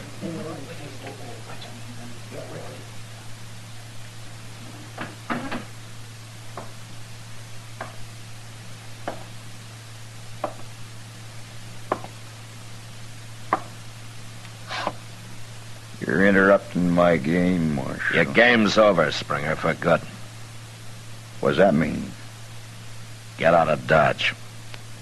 What? If you've been paid in advance, you better give him his money back. You're not going to earn it. You're saying I ain't? It's an hour to sundown. You'll be out of town before dark. It's a long time since a man's talked to me like that, Marshal. How long's it been since a dog scared you into shooting him? Or since you drew on a woman, huh? You lost your nerve, Springer. You ain't gonna kill anybody. Shut up. Yeah, I'll shut up. If you tell me who hired you. No. Then who are you supposed to kill? I won't tell you. Okay, I didn't think you would. But you'll be out before dark, Springer. And don't ever come back. Ever.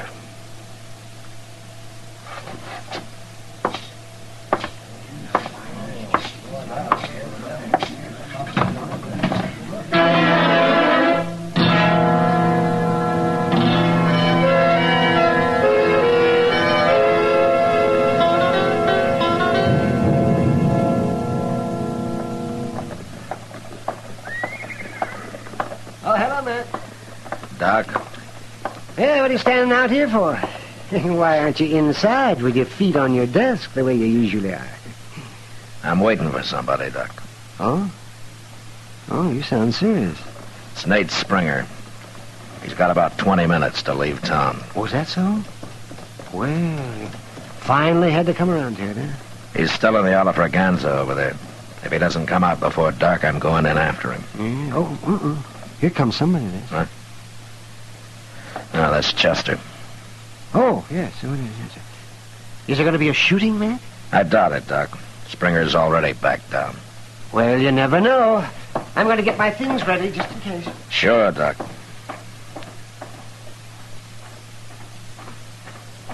Hey, Mr. Dillon, I thought I'd better come tell you. What, Chester? Springer's been bellied up at that bar for the last half hour. He has? He's been taking on one glass after another. Doc was right. You never know. What? He's getting ready to use his gun, Chester. And I'm going over and stop him. Hey, look. You just come out. Yeah. He's headed this way. You stay here.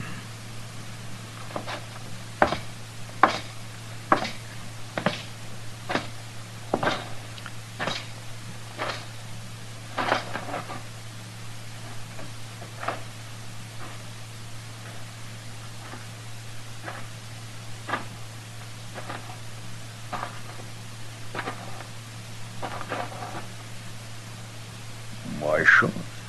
I thought you didn't drink, Springer.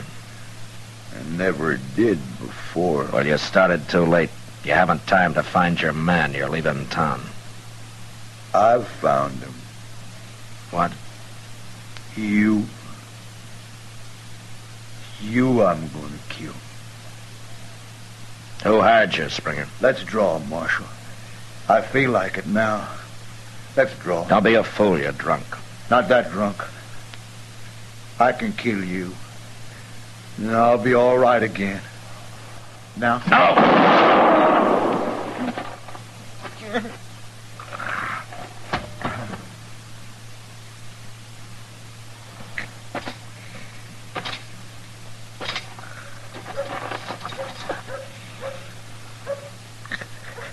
You shouldn't have tried it, Springer.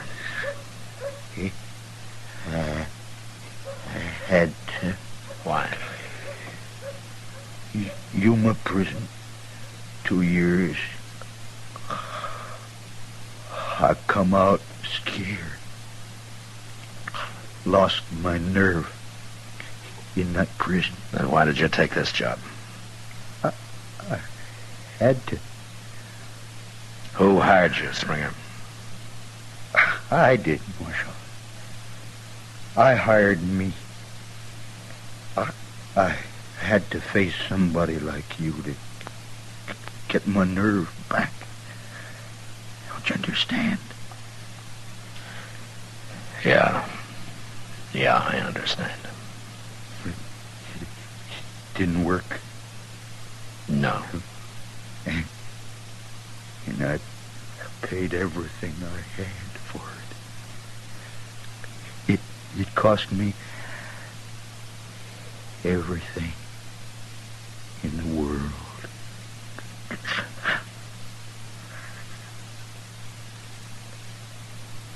Springer.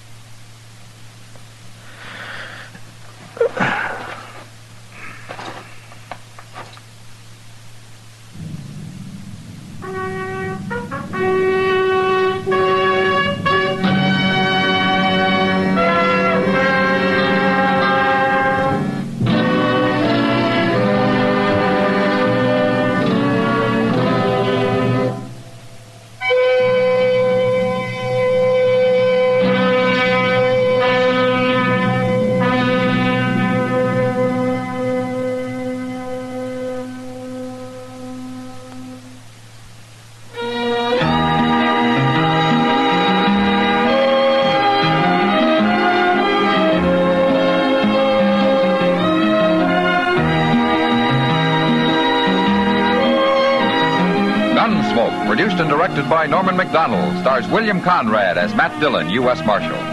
Our story was specially written for Gunsmoke by John Meston. with music composed and conducted by Rex Corey. Sound patterns by Tom Hanley and Ray Kemper. Featured in the cast were John Daner and Harry Bartell. Harley Bear is Chester, Howard McNear is Doc, and Georgia Ellis is Kitty.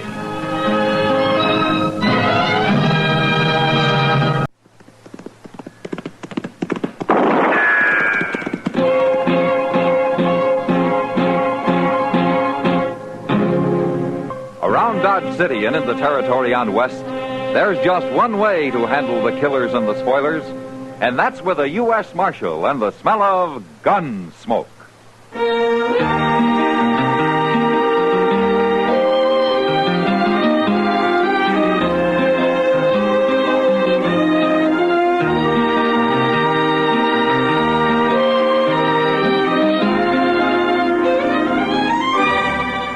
Gunsmoke, starring William Conrad. The transcribed story of the violence that moved west with young America. And the story of a man who moved with it. I'm that man, Matt Dillon, United States Marshal. The first man they look for and the last they want to meet. It's a chancy job, and it makes a man watchful and a little lonely.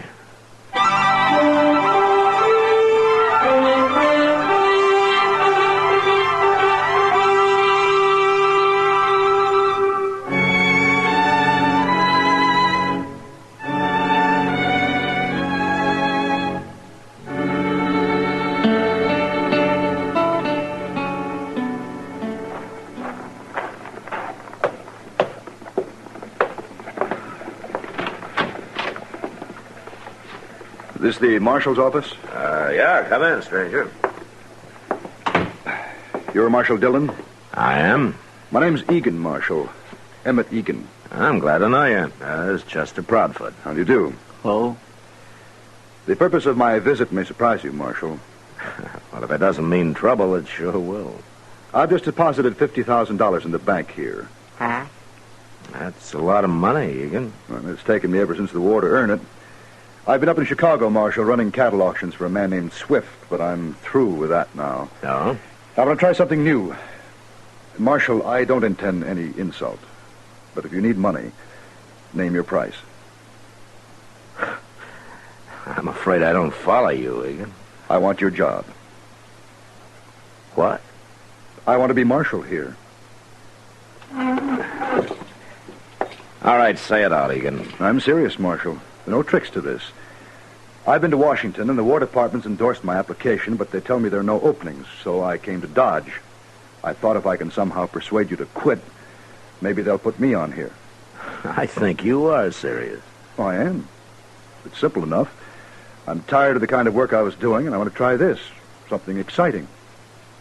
Oh, I see. What would you advise me to do, Marshal? Go back to Chicago. You're a lot safer there. You think I'm not qualified to be a lawman? Well, you're wearing a gun. Well, I'm accustomed to authority, Marshal. I was a major under General McClellan. Took my first bullet in the Chickahominy in '62. I see. Is this your first trip to the frontier, Mr. Egan? It's my first since '67. Uh-huh. Well, I still advise you to go back to Chicago. No, Marshal. All right, Mr. Egan, you want this job so bad, you can have it, as far as I'm concerned. Now, Mr. Dillon... There's very little money in it, and absolutely no thanks. I've been a live target for every drunken bum and glory hunter in Kansas about long enough. You mean it, Marshal? Yeah, but on one condition. Yes? That you hang around for a week, see what it's like. And then if you still want it... Oh, I'll want it all right. All right, then we'll start right now. I'm ready. What do we do first? You all set, Chester? My, yes, sir, I guess so. All right, then follow me.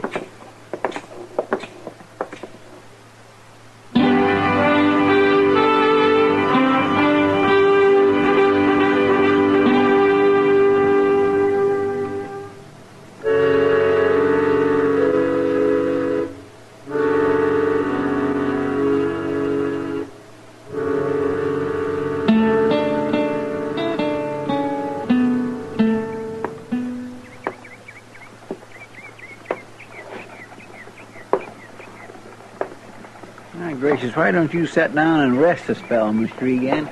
No, thanks. He's going to wear himself out walking up and down that way. Yeah. You got a match, Chester. Sure, Red. Here. Oh, thanks.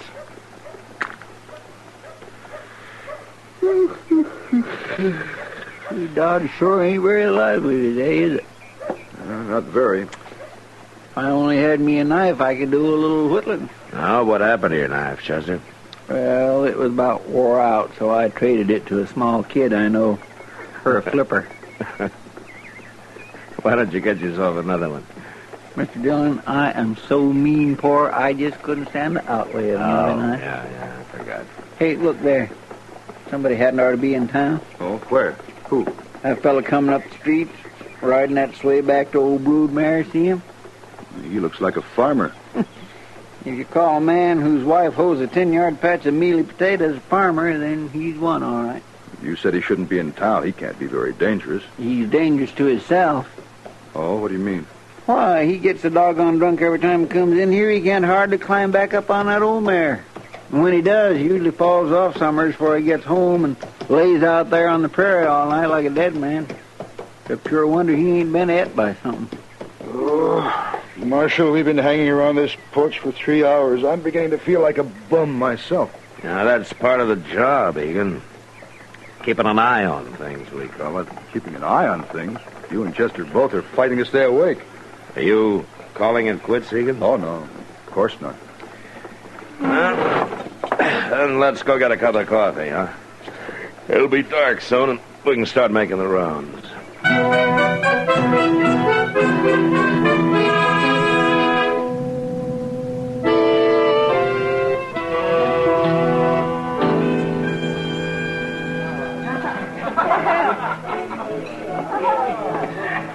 What's the name of this place, Marshal? It's called the Long Branch.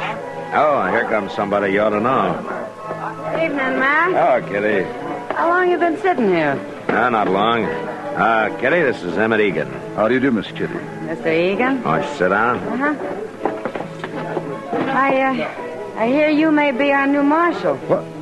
Now, how in the world... Well, Chester was in a while ago. It's true, isn't it?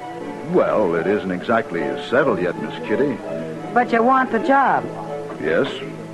Why? Well, let's say I was bored with what I was doing. Sure. That's happened to a lot of ex-soldiers. They can't stand peacetime. Me in particular, I guess. Why don't you re-enlist? The cavalry keeps busy out here. I tried that, Miss Kitty. You did? Back in 67. 67? Mm-hmm. Oh, yeah. The Cheyenne and the Sioux were real active that year, weren't they? Yes, they were, but not where the cavalry was. Wait a minute. Were you with General Hancock? That's right, Marshal. We took to the field for 4 months. We marched and counter-marched all over this country, and then we returned to Fort Harker. Well, what was wrong with that? All we did was burn one empty village, kill 2 young Cheyenne braves, both of whom we later found out were friendly. It took 1,100 men to do that. Oh. Dillon. Yeah, what is it, Chester? I don't know for sure, but I hear there's some kind of trouble down at Moss Grimmick's stable. Well, it's about time something happened around here. Yeah. Now, don't forget, Egan, when it does, somebody usually dies.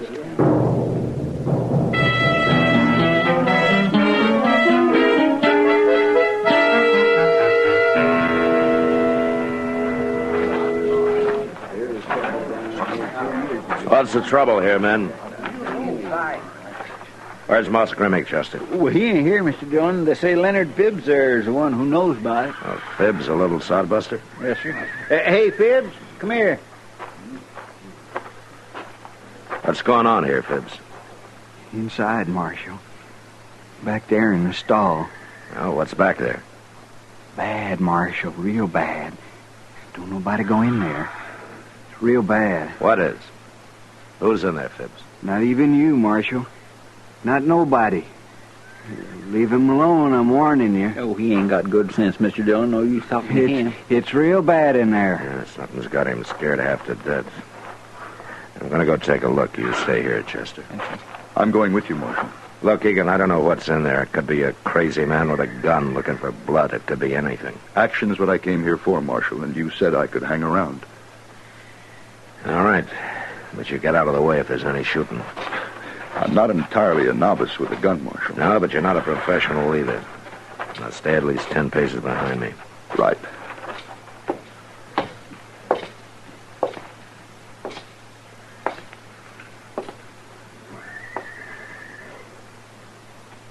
You see anything? No. It's Marshal Dillon. Who's in here? Come on, speak up. Maybe he's hiding, waiting for you. Well, he can't see me any better than I can see him. You're taking an awful chance, Marshal. You stay where you are, Egan. What?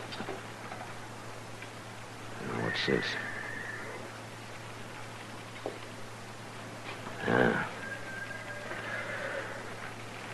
Chester, bring a lantern.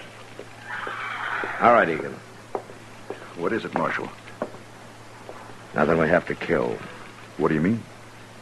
You'll see when Chester brings the light. Oh, he's coming. What have you found, Mr. Dillon? Hold the lantern over here, Chester. Yes, sir, will. Oh, my goodness. Somebody's gone and hung a man. So that's it. Oh, that poor devil. Was this a lynching, Marshal? No, Egan, that's old Tom Sanders. He's been drunk for 20 years. Yeah, I guess he finally decided to break the habit. You won't get any action out of this.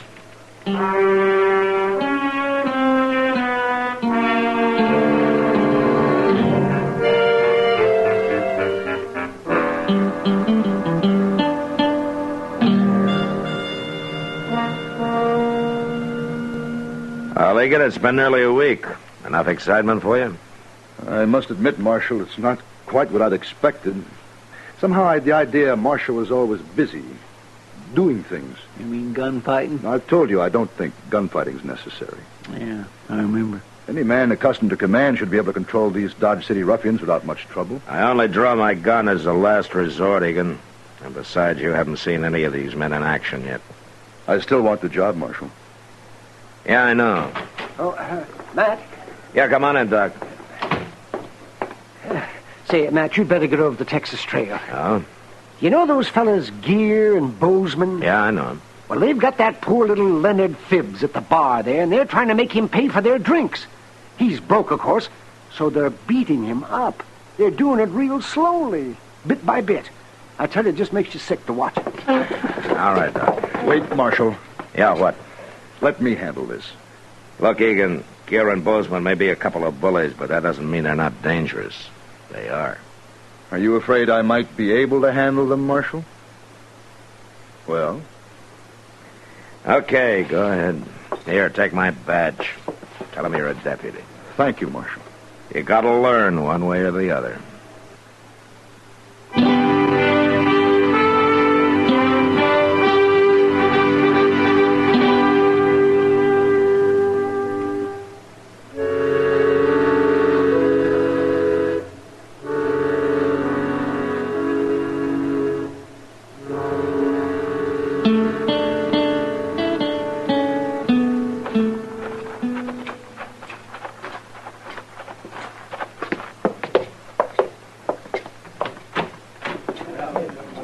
Come on, Chester. I knew you wouldn't leave Mr. Egan all alone. Nobody will look for us coming in the back door. And let's move a little closer. Egan's facing him, Mr. Dillon. Yeah. Oh, look at poor little Phibbs. They got him all bloody What up. makes you think you can do this to a man? Is there no law where you come from? We come from Dodge, Mr. Deputy. Where do you come from? Are you Bozeman or Gear? I'm Bozeman, Mr. Deputy. I'm the one who generally does the talking, but we both do the fighting. You're out of order, Bozeman. What's that? I said you're out of order. I will not tolerate your insolence. I'm not sure, Mr. Deputy. But are you saying you don't like us? That's enough. You and Gear will turn and face the bar while I take your guns. You're the most doggone foolish man I ever saw, Mr. Deputy. Do as I say. Why? Because you're wearing a badge? That's reason enough? Now, Mr. Deputy, that may be reason enough for There'll you. be no shooting. I'm ordering you to face the bar. I guess there's no use talking to you, Mr. Deputy. I'll take him along here. He's going. Hold it, Bozeman! All right, that's enough.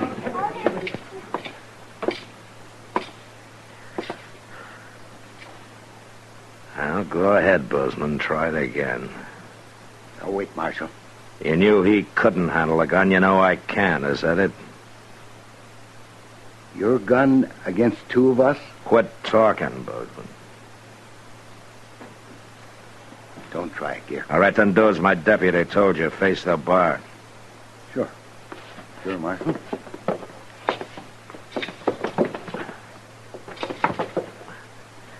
Chester. Yes, sir. You want me to lock him up, Mr. Dillon? Here are the guns, Chester. I'll be at Doc's. Maybe he can save Bozeman here from hanging.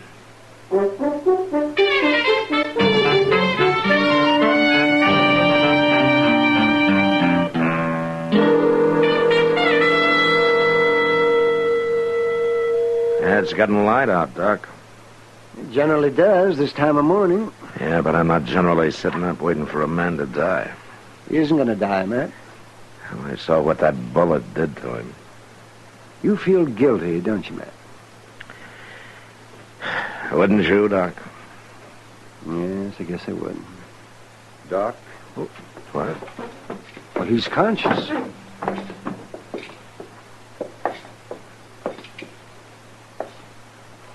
Well, how do you feel, Egan? Pretty fair, Doc. I've been lying here, listening to you talk.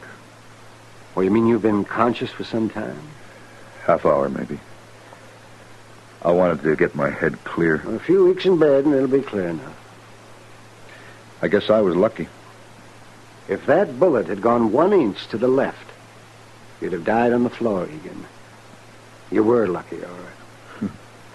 God protects fools and drunkards, isn't it? Marshal Dillon.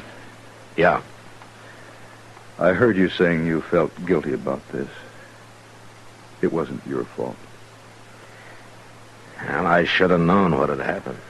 But I heard you telling Doc how it happened. You faced them the same way I did. They didn't shoot you. It's a little different with me, Egan. How? This is my profession. I've handled enough men to be professional. Egan, why do you think Bozeman did what I told him to do? Because he knew you'd shoot if he didn't? He not only knew I'd shoot, he knew I'd kill him. He knows I can handle a gun pretty well. And that part of the profession they don't teach in the Army. Takes years and years to learn. Well, I can't complain anymore about there not being enough action, can I, Marshal? Yeah, your week's up today, Egan. Do you want the job? Marshal, you ever been in California? Not for some time. I hear things are pretty active out there. I'll write you and tell you all about it.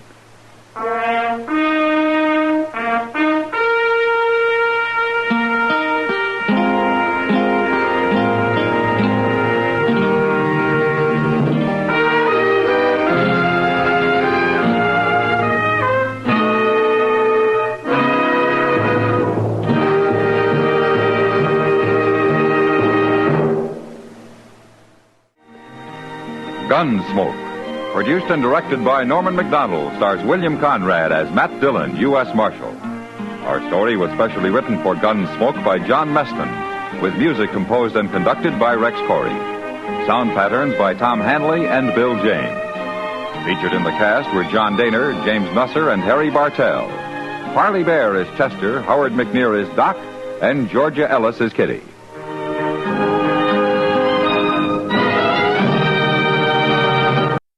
The National Broadcasting Company presents Joel McCrea in Tales of the Texas Rangers. From Hollywood, another authentic reenactment of a case transcribed from the files of the Texas Rangers.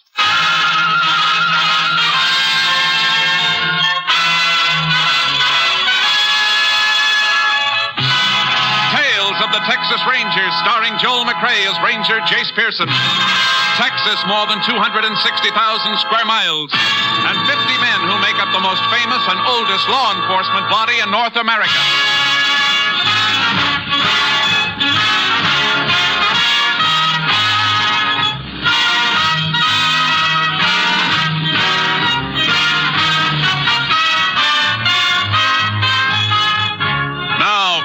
files of the Texas Rangers come these stories based on fact. Only names, dates, and places are fictitious for obvious reasons.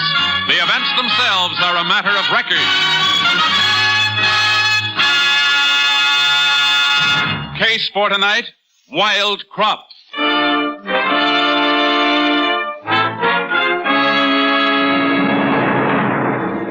It is 7:30 p.m. a Saturday night in October 1947. In the fields near Burrowville, West Texas, two men stand in the darkness beneath a cluster of button willows. What'd you say we light up, Whitey? Later. I only want to take a few drags. Later, I said. Stick that button matches back in your pocket. All right, Whitey. You don't have to get tough about it. Then don't make me tell you things twice. What time is it? How do I know? You got my watch, along with everything else. You act right tonight, and I may give it back to you. You sure Jennings comes this way? Of course I'm sure. Path through here's the shortest way from the ranch to my house. What time was your sister expecting him? Between 7:30 and 8. That's when he always comes. We'll make him a little late tonight. We'll make him nice and pretty for her. You can't keep him away from her, but maybe I can. Fat a lot of good is going to do you. What do you mean by that crack? She don't like you, and you know it. She liked me well enough before Jennings drifted in here. What's so hot about a stinking cowpoke? Don't ask me. Ask Sis. You getting smart, Bud? I'm just telling you. Well, maybe you better stop telling me, unless you want to give up smoking. I can get it someplace else. From who? You not only don't know where to get the stuff, you wouldn't have the money to buy it. I can do without it. Yeah. I heard a lot of hemp smokers say that. You need marijuana, and I need your sister. And don't forget it. You don't Shut up. give... Somebody's coming. Yeah. Jennings? Must be. He's the only one who comes this way, I reckon. Other hands go the other way, to town in the ranch pickup. Remember what I told you. Just do like I said. Hey, what are them things you're putting on your hands? Brass knuckles. Look, I thought you said you were just going to fight. That's all, Bud. You could kill a guy with them things. Let me worry about that. But I tell you... Quiet. He'll hear you. All right, Bud. Get him off that horse. Jennings? Oh, boy. Oh. Who's that? Me. Bud? Yeah. Where are you? Right here. I want to talk to you. All right. Stay here, boy.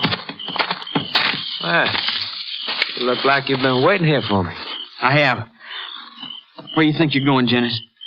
That's kind of a silly question, ain't it, Bud? I'm going to call on your sister. I don't think so.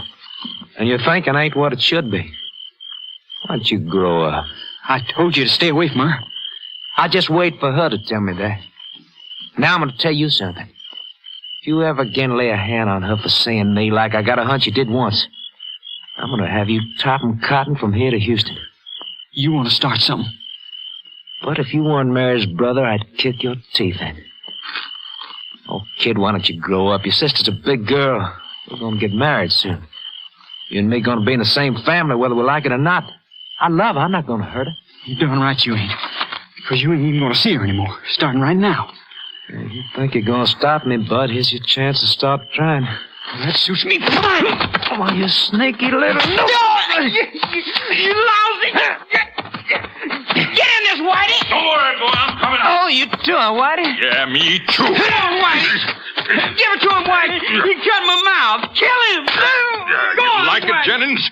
Come on, I got more. Give it to him! You got something on your hand! I got these. You're crazy! And these. He cut my mouth. Stop whining. Help me pick him up and stand him against that tree. What for? You want him running to the sheriff? Stand him up there. We started this. Let's finish it.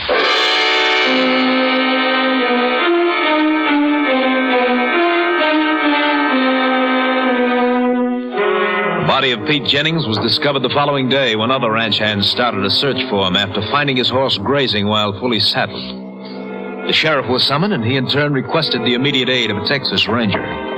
Ranger Jace Pearson was assigned.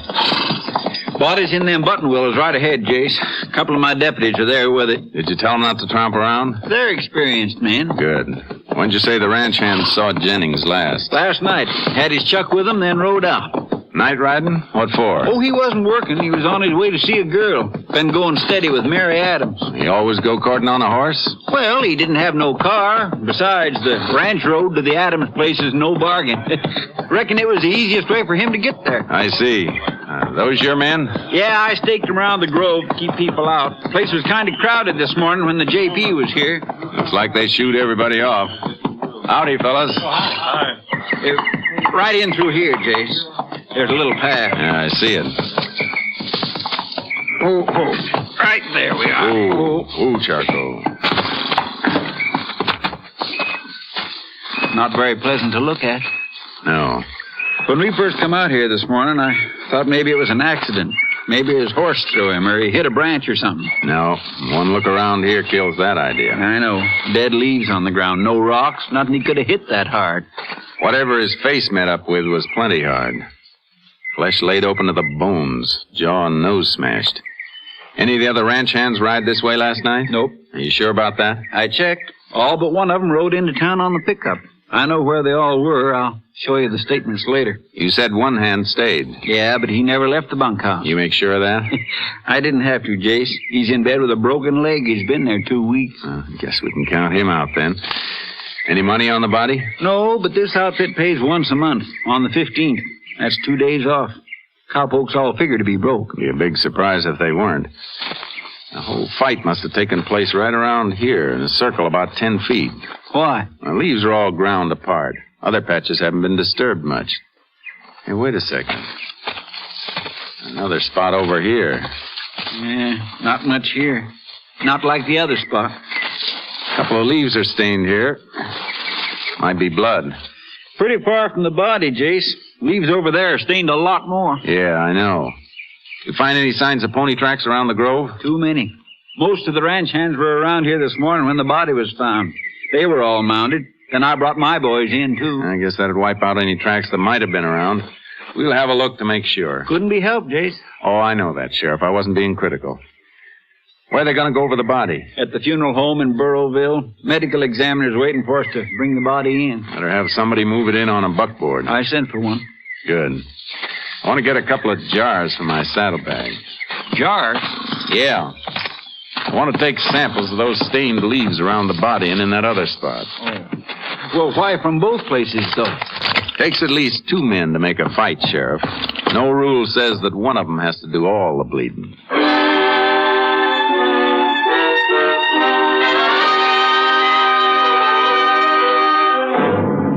I packed the samples of bloody leaves and got them off to the Austin lab by plane. The medical examiner's autopsy on Jennings' body showed that Jennings had been beaten to death with an object or objects of metallic hardness.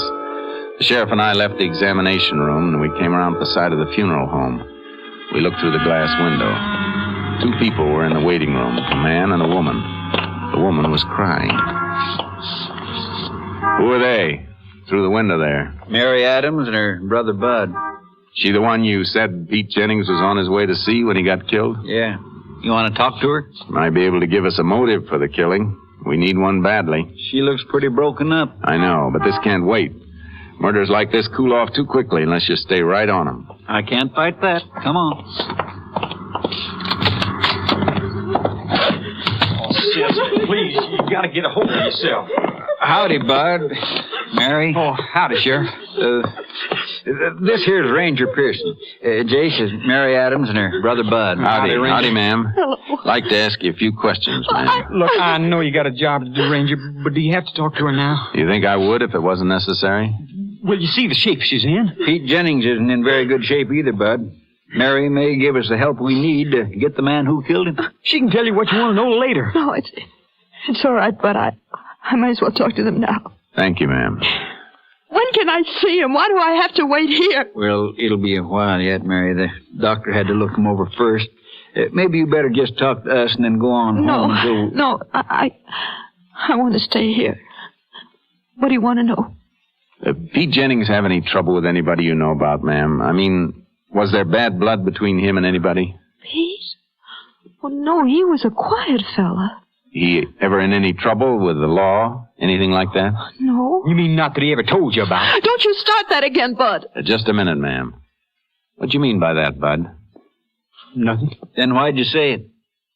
Talk up. I told you it was nothing. You just never liked Pete, that's all. Well, he's dead now. Why can't you leave him alone? I had nothing against him. I just didn't want him hanging around you, that's all. Maybe you'd better Excuse me, Sheriff.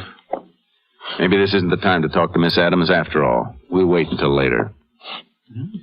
All right. If you say so, Jay. Sorry to bother you, ma'am. Come on, Sheriff. Now, what was the idea of that, Jace? Thought you wanted to talk to her. I think I'd rather talk to her brother. Bud? Yeah. He seems to know something that she can't or won't tell us. He might talk more freely if she isn't around to argue with him. He's looking up now. He sees us out here. Signal him to come out. Right. He got it. He's coming now. Let's walk down a ways so she can't see us.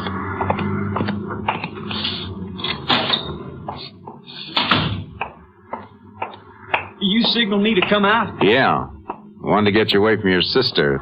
Keep from upsetting her any further. I appreciate that. What were you going to say in there about Pete Jennings? Oh, I don't know.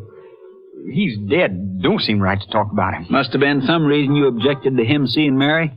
Would you want your sister taken up with a strange cowpoke that just drifted in from nowhere? Cowpokes are always drifting. That doesn't mean there's anything wrong with them. Whitey Talmadge was a cowpoke. You didn't beef when Mary used to go out with him. I know Whitey. He's okay.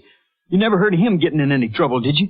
Well, no, why? You keep suggesting that Jennings had been in trouble, though. All I know is he sure could have been. You got a reason for thinking so? The way he acted. He always seemed scared. About what? How should I know?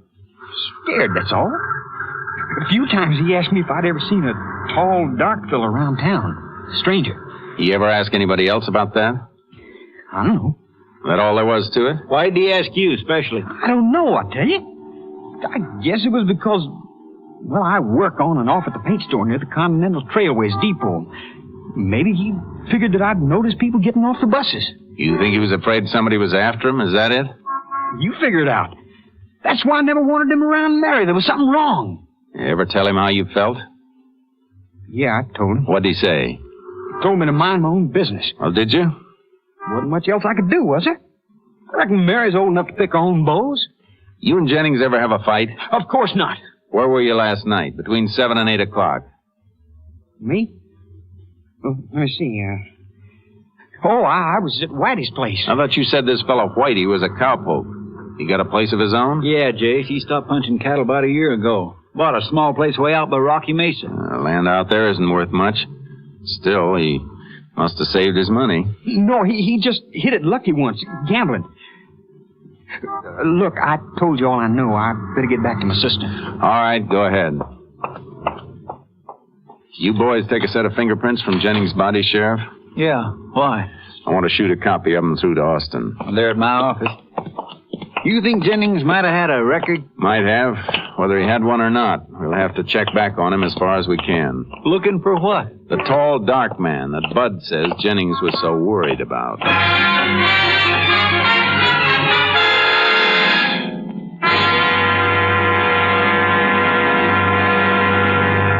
In just a moment, we will continue with Tales of the Texas Rangers, starring Joel McCrea as Ranger Jace Pearson. It is absolutely imperative that our armed forces have an adequate reserve of blood plasma at all times. The only answer to this crisis is you, the American people, who have never failed in such an emergency. The Department of Defense urges every one of us to contribute blood plasma. Blood cannot be manufactured or cultivated. It must be given by human beings to save a life. Make an appointment right away to donate a pint of your blood. Then know in your heart that you have saved a life. We continue now with Tales of the Texas Rangers, and tonight's case, Wild Crop, an authentic story from the files of the Texas Rangers.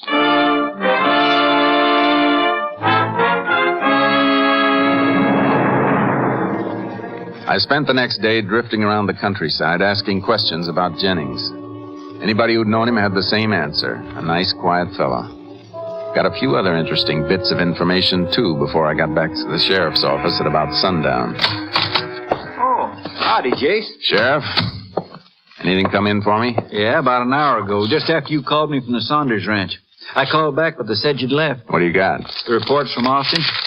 I wrote everything down here.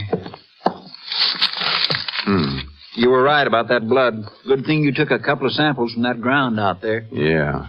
One type A. That matches the medical examiner's typing on Jennings. The other sample was type O. Too bad it wasn't the other way around. Type O is very common. The other report doesn't help much. The fingerprint check? Yeah, Jennings didn't have a record. Didn't seem to be running from anything either.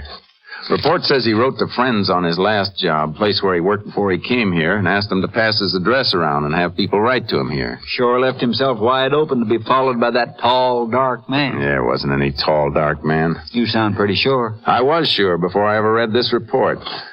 You know old man Crandall? Runs the newsstand in the bus depot? Yeah. He was one of the people I saw today. Jennings used to buy his tobacco there. Crandall liked him. They were pretty friendly. Crandall was right there to see every bus that came in. Jennings ever asked him about a stranger? No. Never asked anybody else I could find either. Never asked anybody but Bud Adams. Funny he should ask the one person who didn't like him. Yeah, mighty funny. To your knowledge, Sheriff, has Bud Adams ever been in a hospital around here? Oh, I don't know, Jace. Must have been in one in the Army, though. Come home with a medical discharge. Fine, that'll do. Operator. Hello, operator. I want long distance, please. Get me Texas Ranger Headquarters, Camp Mabry, Austin. Yes, sir. One moment, please. What are you after, Jace? A check of Bud's Army record. I want to get his blood type.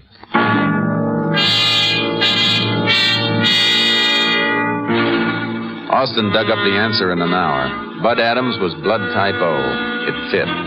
It wasn't enough to grab him, but it was enough to take us out to the Adams place for a few more questions. Mary Adams was there, more composed than she'd been at the funeral parlor. And somebody else was there, too. Whitey Talmadge. We were introduced. Glad to meet you, Ranger. Thanks. Your brother around, Miss Adams? He went out to the shed and back a while ago. I don't know what's keeping him so long. Oh, he said he had something to fix. Oh. Reckon you'll want to talk to these people, Mary. I just stopped by to tell you how sorry I am about the way things turned out for you. Thanks, Whitey. Don't rush off on our account, Whitey. Bud's the one we want to see. Sure, stay put. Well, you can go through the house and out the back. Fine. Come on, Jace. Oh, Whitey, Mr. Talmadge. Yeah? Understand you used to be a cowpoke. Yeah. You ever ride in the rodeo up at Abilene? Abilene? No. I kind of thought I saw you up there once. A fellow named Whitey rode for a ranch from this section. Looked something like you. Wasn't me. Understand you got your own place now. Yeah. I bet it beats riding for somebody else. It sure does. Bud told us about it today. Oh? Must have taken you about 10 years to save that much money on a cowpoke salary. Yeah, it was rough going. Yeah, well, I get to talking about spreads and I forget what I came here for. Come on, Sheriff.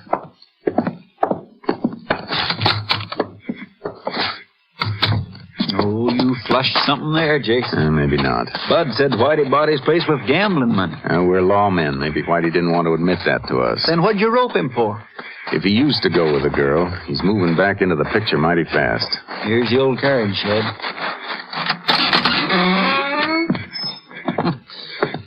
Sure dark in here. Yeah, light a match. Nobody here. No, but there was less than a minute ago. Is that a back door? Yeah. Figure he ducked out there? Maybe. We can catch him. No. Don't let him think we want to chase him. Better drop that match and light another one. What are you sniffing at? Still a little smoke in here. So, Bud was smoking a cigarette. Yeah. Old jacket on the hook here. Wonder if it's his. It is. I've seen him wearing it. Recently? Mm-hmm. On and off. Good. Douse the match. I want to take this with me. What for? To send through to the lab at Austin. Well, what are you going to have him look for? Man's cigarettes generally leave a few crumbs in the seams of his pockets. I'm kind of curious about the brand that Bud smokes. Must be the cheapest brand from the smell of the smoke in here. That's what I was smelling. If I'm right, Sheriff, it's not cheap. It's expensive. In more ways than one. That smoke smells like marijuana. I shipped the jacket through to Austin on the night plane, and we had a telephone report shortly before dawn. Tobacco grains in Bud's pocket showed traces of cannabis sativa, the hemp leaf from which marijuana is made. You look like you struck oil, Jace. I did. That was it. Marijuana? No doubt about it. Man who smokes that stuff could turn killer in a minute. We better pick Bud up. On what charge? Possession of narcotics. Not enough for that. Bud could say other people wore the jacket. You mean we gotta sit here and let a hophead get away with murder? No. We're going to the source. Find out where he got the stuff. Well, there's none of it growing around here. He must be getting it from across the border. I don't think so. Where do you figure? This spread Whitey Talmadge bought up near Rocky Mesa. Was there a house on the land? No, he had to build himself a place. Reckon his shack's the only one up there. Sure, it's the only one. The land there is dirt cheap because it's no good for grazing, no good for cattle, and you can't raise a crop on it. Only thing that'd grow up there is a weed, and that's what marijuana is. A weed. I should have wondered why a cowpoke could buy land up there. What are we waiting for? Come on. I'm towing a double horse trailer on my car. You can load your pony in with charcoal. We'll drive as close to Rocky Mesa as we can get, and the ponies can take us up to Whitey's spread.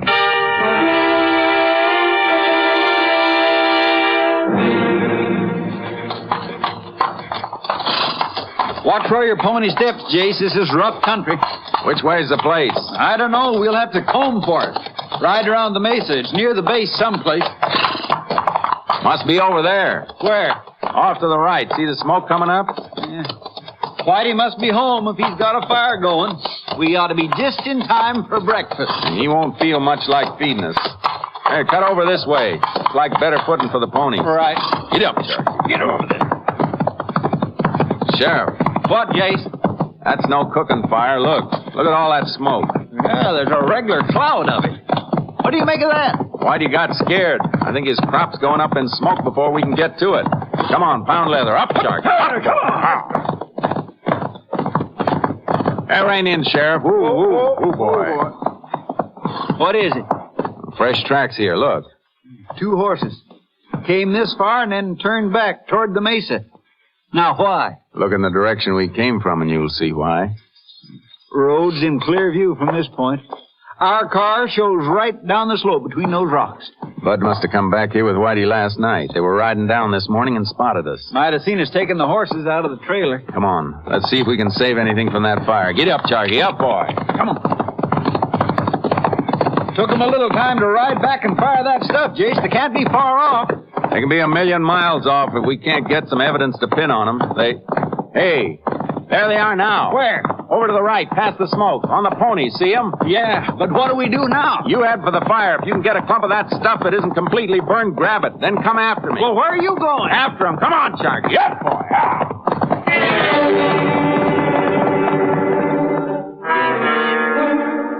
They saw me coming and they split up. I had to make a fast decision. I had a feeling they were both in on the murder of Jennings, but all we had on them was a marijuana charge. I cut after Bud. He was my best bet for one reason. Growers like Whitey Talmadge might not smoke the stuff, but I knew Bud did, and the ones who smoke it are the shakiest. I caught him just before he reached the road. Better rein in, Bud.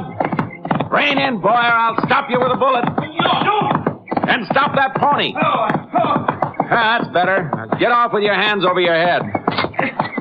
I ain't got a gun. Just keep 'em up anyhow. Ooh, Sharky. Now stand still while I dig out your cigarettes. I ain't got any. I tell you, I ain't got any. No? What are these? You ought to smoke the kind they sell in stores. These look kind of homemade. They're Whitey's. Whitey would have burned them like everything else is burning back there. But you couldn't resist sneaking a few, could you? Why'd you chase me? Why don't you go after him? I'll tell you why. Because there was somebody else's blood on the ground besides Jennings. Type O blood. Your type. No. You killed him, Bud. No. Give me them cigarettes. I gotta have them. Sure you gotta have them, but you couldn't buy them, could you? Not enough money.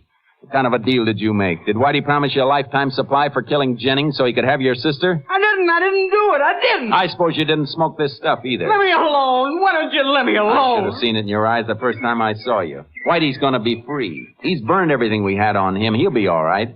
But you're going to jail for possession, Bud. And whether we convict you or not, you're gonna stand trial for murdering Jennings. Your blood was found on that ground, too. Your blood. Whitey killed him, not me. Whitey You did it. Don't lie. You hit him with something hard. What was it? It was Whitey. He had brass knuckles. I didn't want to kill him. Whitey was just going to beat on his face. All right, Bud. You hear that, Sheriff? I sure did. Everything was burned up out there, Jace. I grabbed what I could. That's all right. We won't need the marijuana charge. Hold him. I'll meet you later where we left the car. You going after Whitey? Yeah, he cut south over the mesa when they split. Well, no roads down there. That's all Big Bend country, right onto the Rio Grande. He's heading for the border. Don't worry, Sheriff. I'll make sure he never gets there. Up, Sharky, up!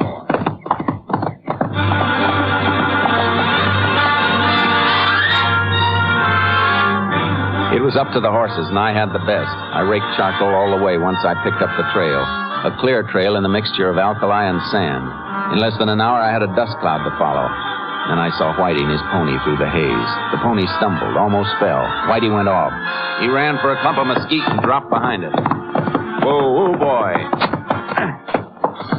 That's smart, Ranger. You better stay there.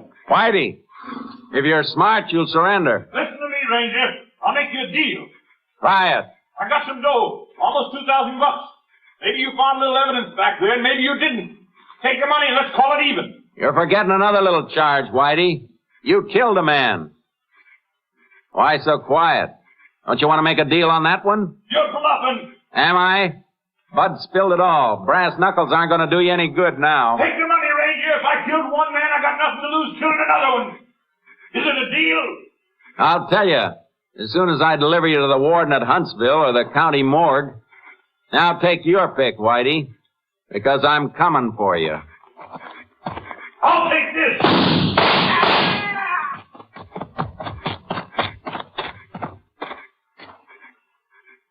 Looks like you picked yourself a low card, mister.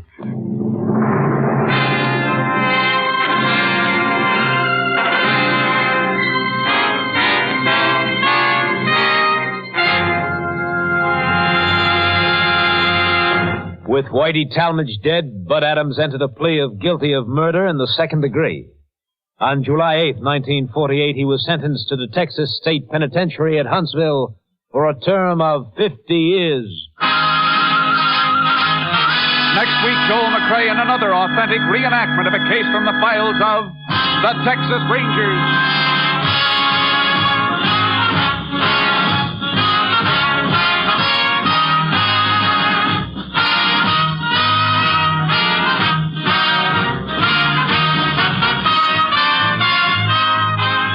Joel McCrea is currently seen starring in the Universal International Technicolor production Cattle Drive. The cast included Tony Barrett, Sam Edwards, Barney Phillips, Parley Bear, and Michael Ann Barrett. Technical advisor was Captain M.T. Lone Wolf Gonzalez of the Texas Rangers. This story was transcribed and adapted by Joel Murcott, and the program was produced and directed by Stacy Keach. Hal Gibney speaking.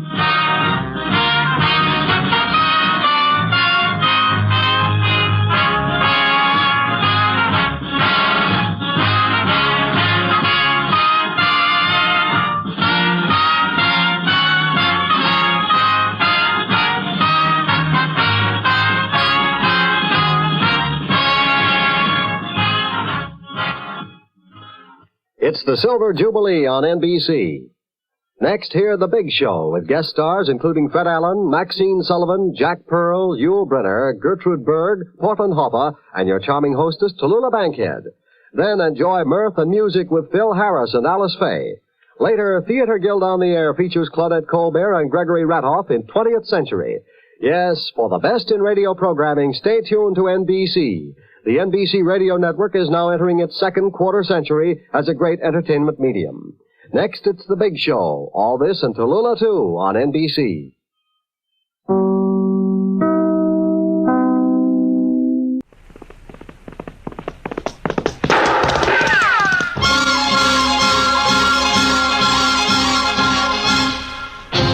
Around Dodge City and in the territory on West, there's just one way to handle the killers and the spoilers, and that's with a U.S. Marshal and the smell of gun smoke.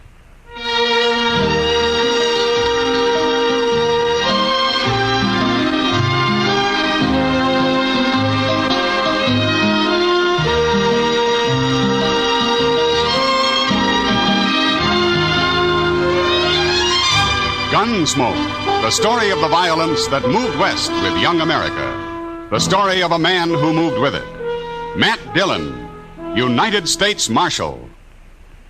Gunsmoke, starring William Conrad.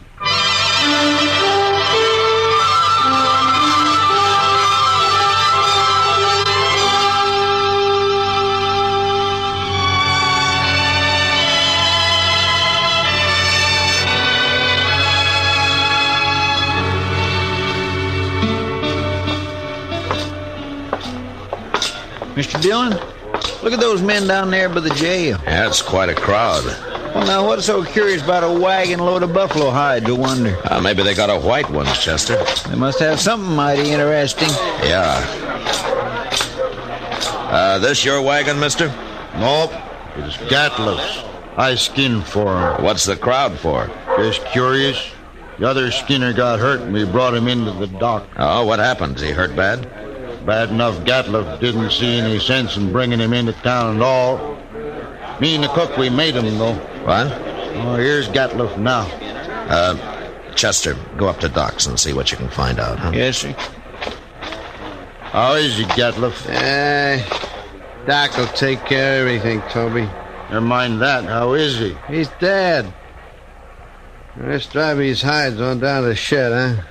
Come on. Just a minute, Gatliff. Some other time, Marshal, I'm busy. So am I. But I want to talk to you anyway. You and the cook go get these hides unloaded, Toby. I'll be right along. Okay. Now, what do you want, Marshal? What happened to your skinner? Billy? He hurt himself, that's all. He's dead, isn't he? Yeah, he's dead. He got hurt and he died. That's all. When did he get hurt? Last night. Then why didn't you bring him in last night? And them other fellas, the cook and Toby, they figured he was done for anyway. They didn't want to bother, I guess. What happened to him, Gatliff? How did he get hurt? I don't rightly know, Marshal. He was alone in camp, and when we got there, he'd gone and burned himself. Burned? With what? Hot lead, Marshal. Spilled it all over him. Lead for bullets? Yeah, that's it. He was cooking up lead in a fry pan. That was one of Billy's chores to make my bullets. He always was a mite clumsy. He sure messed himself up this time. There must have been a lot of lead. 50, 60 pounds, I reckon. Mr. Gatliff, that man of yours, Doc's all through with him. He said you can bury him now. Oh, no, I ain't paying for no burial. He's just a skinner I hired. I don't even know his last name. You're his boss, aren't you? You brought him in here. He's just a bum who worked for me. Well, of all of me, hold it, Chester. miserable... All right, Gatliff, we'll take care of him. He caused me trouble enough. I don't want to hear no more about him ever. What about the skinner, Chester? Tell me. Oh, it was terrible, Mr. Dillon. Doc said he don't know how he lived as long as he did. Did he talk to Doc? Oh, goodness knows, the poor fella. How do you suppose it happened, Chester? Why, a hot lead. Had a whole pan full of it, they told me. Yeah, but what man's going to pick up 50 or 60 pounds of molten lead and spill it all over him? Oh, well, I hadn't thought of that. Of course, there's another way it could have happened. How's that? Somebody could have pushed him down into it. Oh, my. Who? I don't know. Gatliff or maybe his skinner, Toby. I wonder where Toby went. He probably went over to the Alfraganza to drink up his wages. Oh, all right. Chester, go do something about burying that man, huh? Yes, sir. I'll tend to it.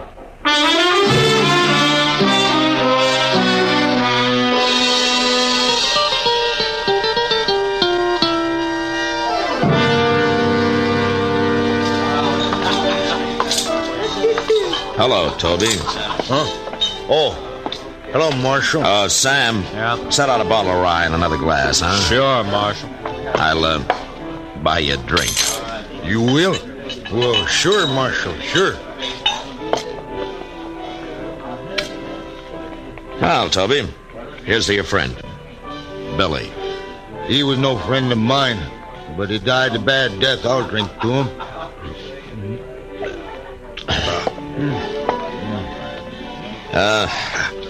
Tell me something, Toby. How did he and Gatliff get on? You notice Gatliff's eyes, Marshal? I did. He got powder specks shot into them. They look like turkey eggs. Yeah. You don't get on with a man like that. How come I've never seen him in Dodge before? A man's greedy, Marshal. He's downright wicked about money. He figures he can save time, make more money by selling his hides to buyers' agents on the prairie. He gets less out there, but he can kill and sell more that way. Well, he came in with a load of hides today. Just 'cause we made him come in with Billy. Oh. Tell me about the accident, Toby, huh?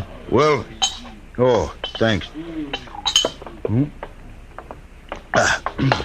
Billy was melting lead in a fry pan, and the way I figured, he must have tripped somehow and fallen smack into it. When we rode in, we found him rolling around on the ground. That's all I know. When who rode in? Me and the cook. Well, where was Gatlin? Oh, he went in just ahead of us. How long ahead of you? Not long, maybe 20 minutes. Ah. And then he found Billy first, is that it? Yeah, so he did. I hadn't thought of that before, Marshal. So that's why you've been asking so many questions. Well, I wasn't sure, Toby. But I expect you're telling the truth. The cook could back up your story, I imagine. Sure. I'm telling the truth. So that's what happened. Gatlin killed him. He murdered him. Any idea why he would? Sure I do. He killed Billy so he wouldn't have to pay him his wages due. We've been out 4 months. He must have owed Billy $700-800. Uh-huh. Are you going back out on the prairie with him? I ain't afraid of him. But I'll be sleeping with one eye open from now on. And if you let on you're suspicious, he'll sure try to kill you. Not me. He can do his killing on somebody else. You'll be leaving in the morning, I suppose, huh? About dawn, I reckon, soon as Gatlin hires new Skinner. Uh-huh. Well, the bottle's yours, Toby, and good luck. Oh, I sure do thank you, Marshal.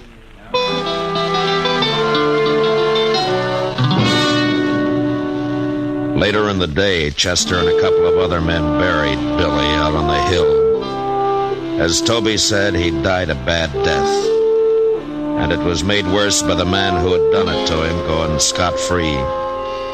But there was nothing I could do, and I tried to forget about it.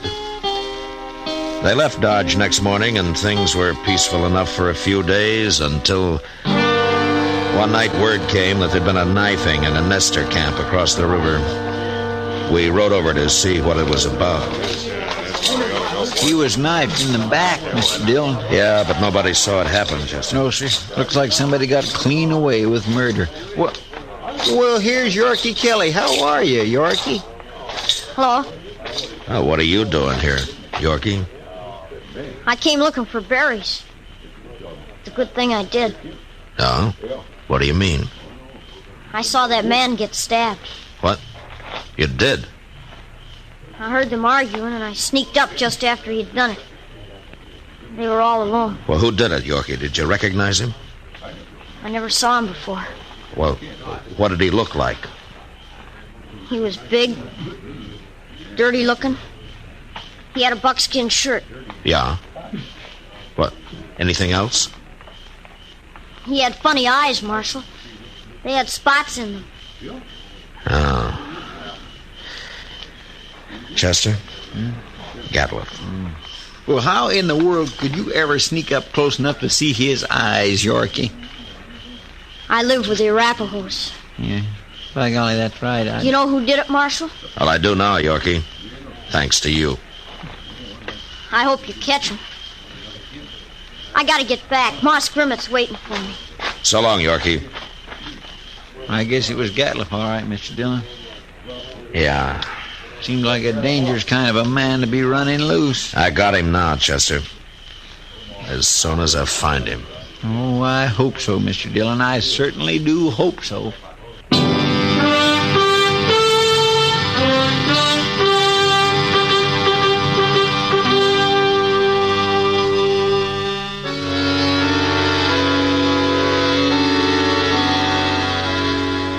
Since Gatlin would figure nobody had seen him, it wasn't likely that he'd run. And anyway, there wasn't much sense in trying to track him down in the dark. So Chester and I didn't start out until the next morning. Ordinarily, a man could ride into the prairie and disappear, but with Gatlin, it was a little different. At least we knew he'd be somewhere around Buffalo. It was late afternoon before we reached good hunting grounds and almost dark when we spotted the first hunter's camp. On over to the fire, stranger. Well, thank you. Supper'll be ready soon. Hey, cook, throw some more tongue in that stew pot. Yo, please. If you don't like buffalo tongue, you'll go mighty hungry in this camp. Thanks, mister. Hey, you're a lawman. Matt Dillon, a U.S. Marshal. My name's Tom Mercer. And this is Chester Proudfoot. Mr. Mercer. Howdy. Supper will take a little longer yet. Anyway, my Skinners won't be in for a while. Sit down. Thank you. Well, how you doing? Oh, fair, Marshal, fair. I killed over 100 today. Been here long? About a month. I'll move on a couple of weeks. I don't know, Marshal. I figure this whole southern herd's going to be clean wiped out for long. Next year I'm going to Dakota. Too many hunters, maybe, huh? That's just it. That's it exactly. Have you seen any in the last day or two?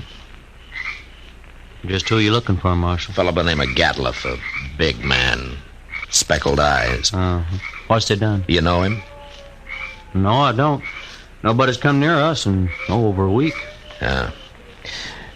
You're not much help, then. Except for that stew the cook's making. Oh, you're like that. We're having dried apples, too. I mighty near could eat a buffalo raw, the entire beast. Hey, you must be part Injun. Well, no, I seen one of them eat a whole liver raw. Yes, he got propped up against a tree and ate every bit of it. And then went sound asleep right there in the sun. He was sure some sight. Where'd you ever get that close to an Indian? Oh, Indians ain't always bad. No, that's true. But they're going to get real hungry when the herd's gone. That's so, Marshal. That's surely so. That's what makes them mad. Well, don't you think that's reason enough? Fella told me a couple of weeks ago he run into a bunch west of here.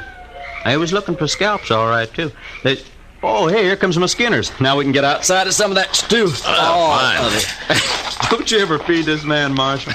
Only when he works, Mercer. Oh, now, Mr. Dillon.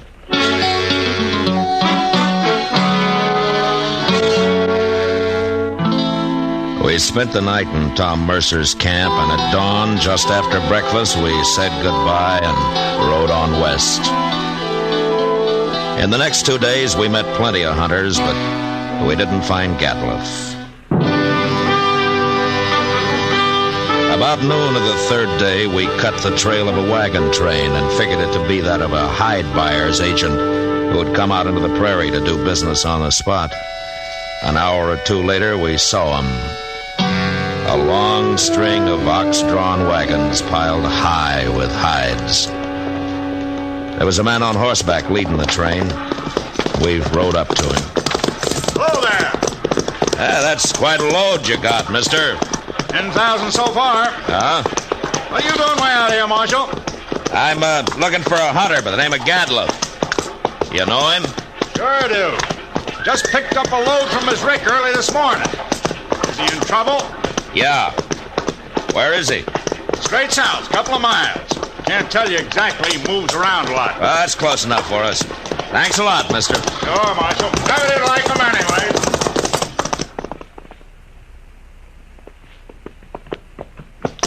There's an empty rick. That must be it. Yeah. But he's moved his camp. Not far, if it just this morning. Chester. What's that out there? Where at? It looks like a man. Come on. Fella.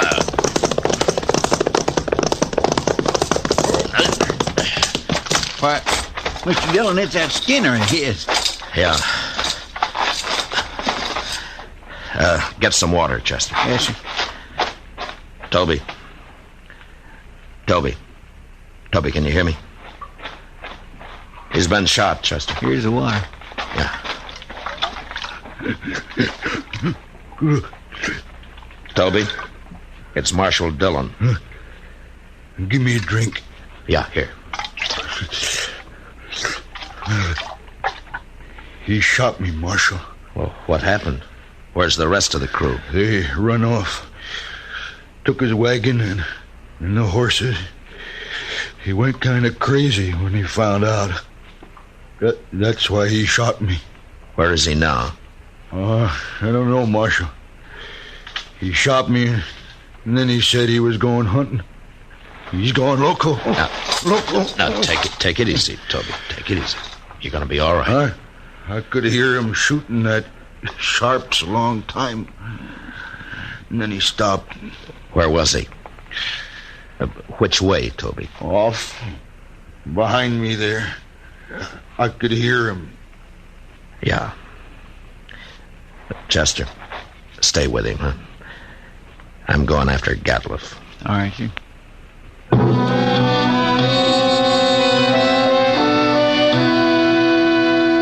Off in the direction Toby had indicated, there lay a large, isolated hollow surrounded by low ridges.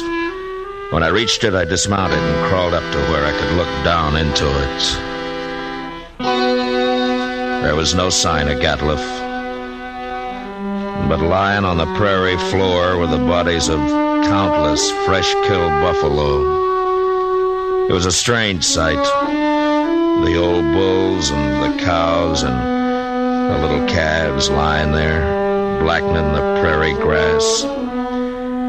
I got up and stood looking at it for a long time. And then suddenly, out in the middle, I thought I saw a slight movement. And a second later, there came the familiar boom of a Sharps 50. And I dropped behind the range and waited. And then Chester rode up. Did you find him, Mr. Dillon? Yeah. I thought I'd better come along. You see... Toby's dead. Is that it? Yes, sir. All right. Well, Gatliff's down there in the middle of the hollow, but we can't get anywhere near him as long as he's got that Sharps rifle. He's killed a small herd of buffalo in there, and now he's lying out in the center of them. Well, that's the darndest thing I ever heard of, Mr. Dillon. He must have gone crazy, just like Toby said. Yeah. What's he shooting at now? Hey, Mr. Dillon, the way he's spacing them shots... Yeah, that's the signal for help, Chester. Come on. Say, maybe it's just a trap. Oh, be ready to take cover behind one of these animals. It might be. Sounds like he's been hurt. Yeah. Just keep your head up. There he is, behind that big bull. Yeah, I see him. Wow. Mr. Dillon, he's all... There have been horses in here, Chester. Indians. Oh, my goodness. Come on.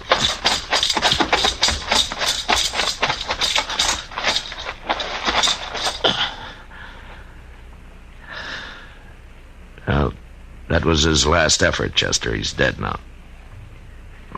Mr. Dillon, that's awful. Yeah. Come on, Chester, let's get out of here.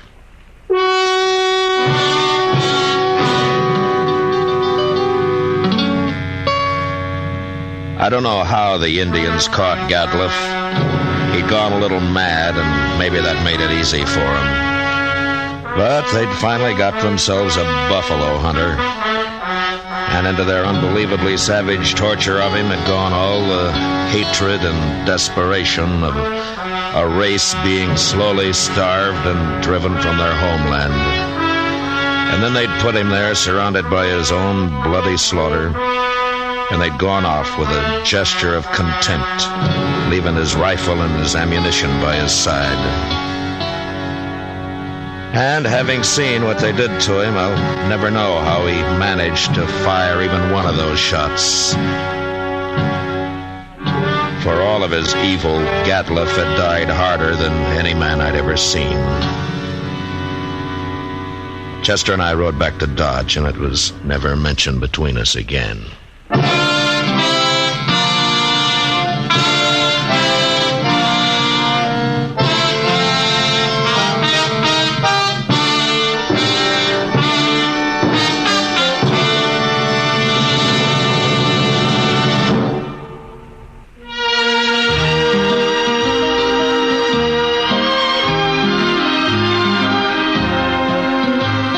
Gunsmoke, under the direction of Norman MacDonald, stars William Conrad as Matt Dillon, U.S. Marshal. Tonight's story was written especially for Gunsmoke by John Meston, with music composed and conducted by Rex Corey. Featured in the cast were Tom Tully, John Daner, Richard Beals, Jack Edwards, and Louis Jean Height. Parley Bear is Chester. Ken Peters speaking. Join us again next week as Matt Dillon, U.S. Marshal, meets a killer at a stage station during his fight to bring law and order out of the wild violence of the West in Gunsmoke.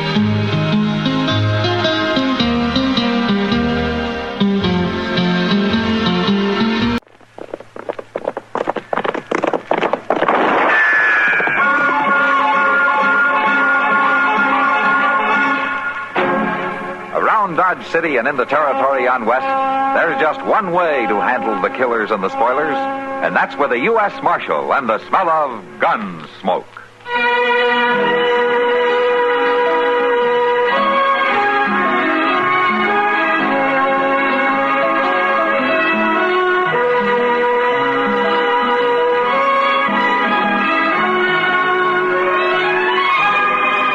Gunsmoke, starring William Conrad. The story of the violence that moved west with young America.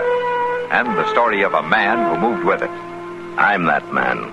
Matt Dillon, United States Marshal. The first man they look for and the last they want to meet. It's a chancy job, and it makes a man watchful. And a little lonely.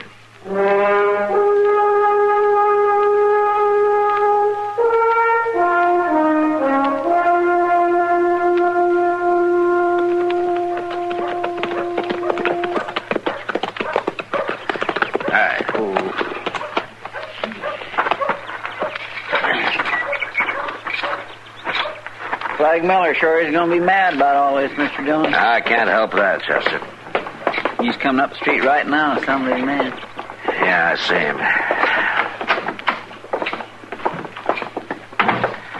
Get the keys, will you?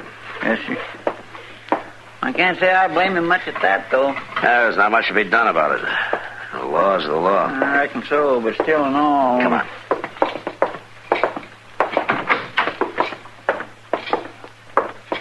That you, Marshal? Yeah. When am I going to get out of here? Right now, Grody. All right, unlock it, Chester. Yes, sir.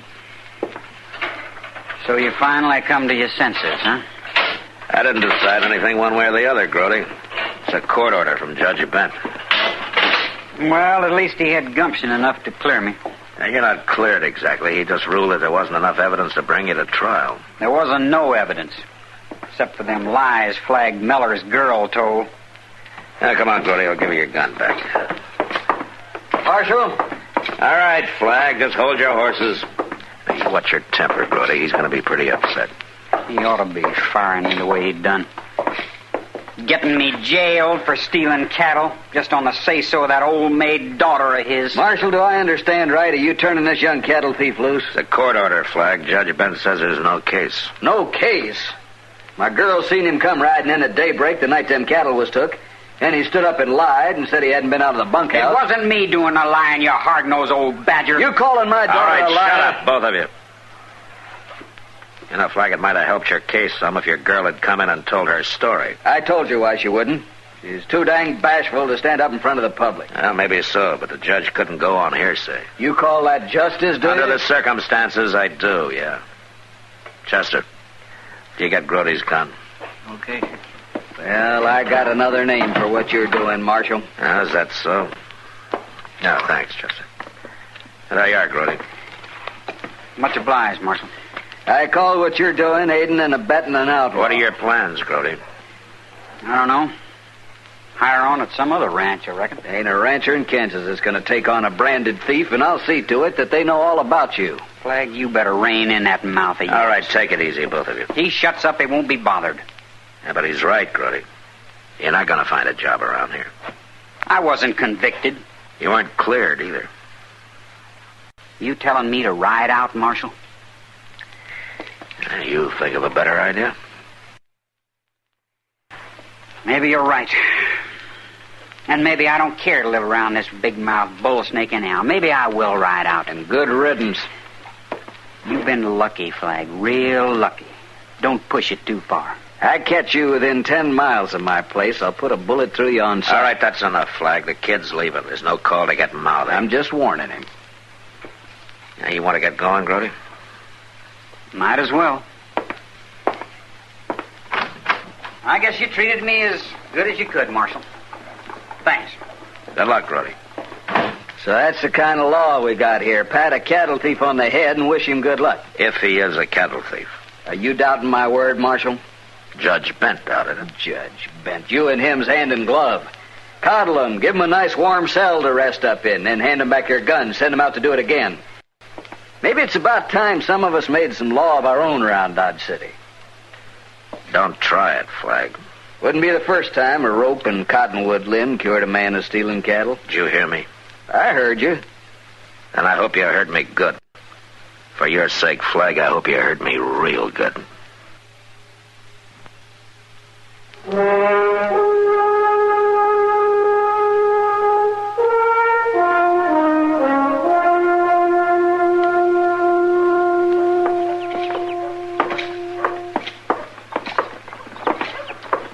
It sure beats me, Mr. Dillon. It's like them cattle just disappeared into thin air. Well, that's awful rough country south of Flag's place. Must be 100 or more draws and gullies where you could hide 50 head of stock. Well, I'd swear we covered them all these past few days. Yeah.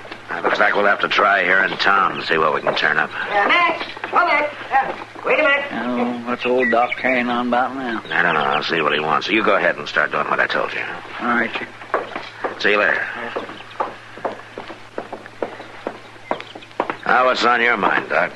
Say, Matt, what's this I hear about you running young Grody Beck out of town?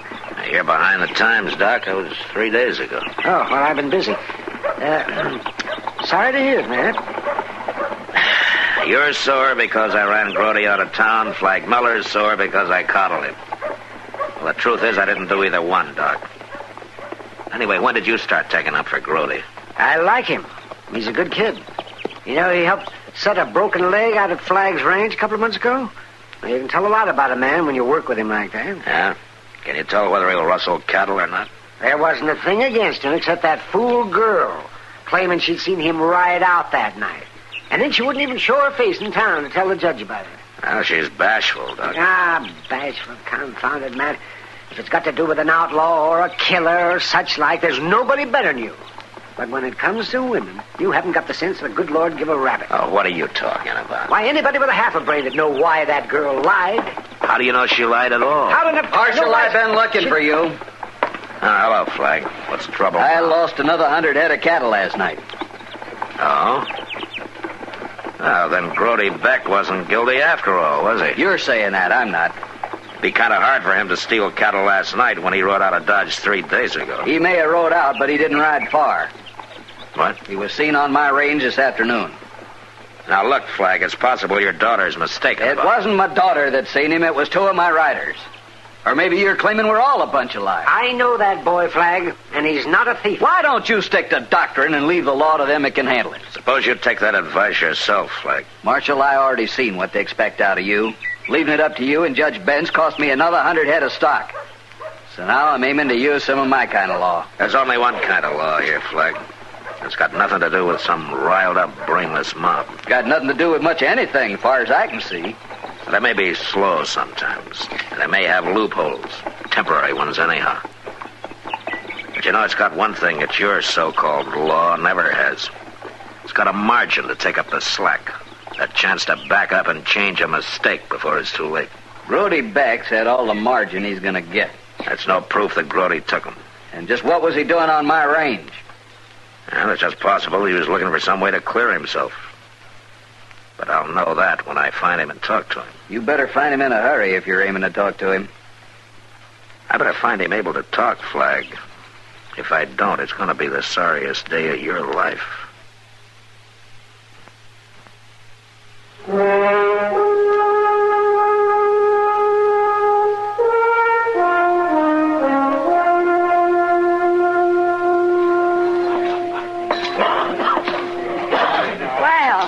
Look what just it in. Hello, Kitty. Here, Matt, pull up a chair. Thanks. Where you been for the last 3 days? Trying to find out who stole Flag Miller's cattle. Any luck? No, not yet.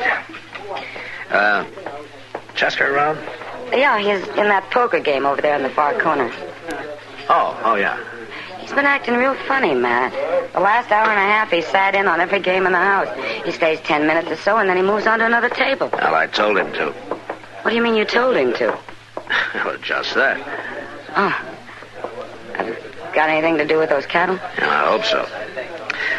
By the way, Kitty, Doc claims that Miller's daughter was lying about Grody Beck. Of course she was. Well, why did she do it? Matt, when it comes to women, you haven't got the sense the good Lord gave a rat. Oh, so help me, Kitty, if Now, look, Matt. Grody is a very handsome young fellow, right? Well, I suppose he is. I don't know. Well, he is. You take it from me. And every girl in town knows it. He could have his pick of them. All right, so he could have his pick. What about the Miller girl? Her looks, I mean. Well, she's not exactly the prettiest girl. Say it right out. She's as homely as a mud fence. She's never had a man look twice at her in her life. You ever seen her in town on Saturday, the way she follows Grody around? No, I never noticed it particularly. Well, I have. So there you are, Matt. There I am what, Kitty? Hell hath no fury like a woman scorned. I know. Are you claiming that she lied to get Grody into trouble just because he wouldn't have anything to do with her? It's been done before. Well, maybe, but... Look, there's another thing now. Grody lied about leaving town. I just found out he's still here. Yeah, well, I knew he was planning to stay. He stopped in here the day you let him out of jail. Just to talk. He has some crazy idea of clearing his name. It looks like you know more about this than I do. He's a good boy, Matt. He didn't steal those cattle. Mr. Dillon, could I see you a minute? Yeah, what is it, Chester? Well, I think maybe I spotted somebody. Fell at that table over where I was just playing that. Name of Pete Crow. Well, he's got an awful lot of cash for a man that looks as raggedy as he does. Pete Crow, huh? You know him, Kitty? He's been in here the last 2 or 3 nights. Like Chester says, he's free with money. He pays for everything with $5 gold pieces. Gold pieces? Mm-hmm. Well, that's what those cattle buyers on the strip pay off with. Oh, really? Then he's sure enough your man, isn't he? And I'm sure gonna find out soon, Kitty. Watch him, Matt. He carries a knife in the back of his shirt. He knows how to throw it. Thanks. Chester? Yes, Well, if they ain't none of you fellas got the guts or cash to stay in the pot, then toss in your hand. But the bet's on the table, boys. Been there long enough. Crow, I want to talk to you. Well, go ahead and talk, Marshal. Nobody's stopping you. Let's move into that game room at the end of the bar there, huh? Sorry, I'm too busy right now. Chester, will you step behind him and take that knife out of his shirt? Yes, sir. Keep your hands on the table, Crow. I got it, Mr. Dillon. All right, Crow. Get on your feet.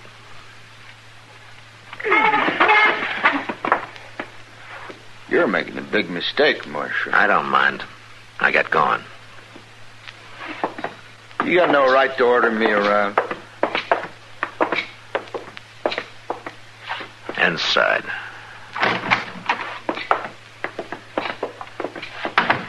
What do you think you're doing anyway? I want to know where you got that money you've been tossing around.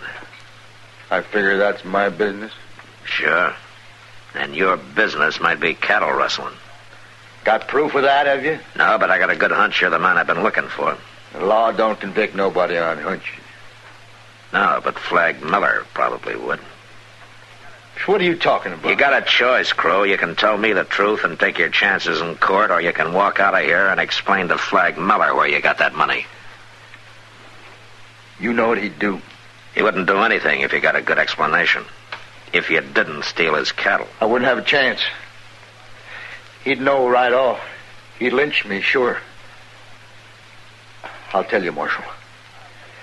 I'll tell you all about it. Okay, start talking.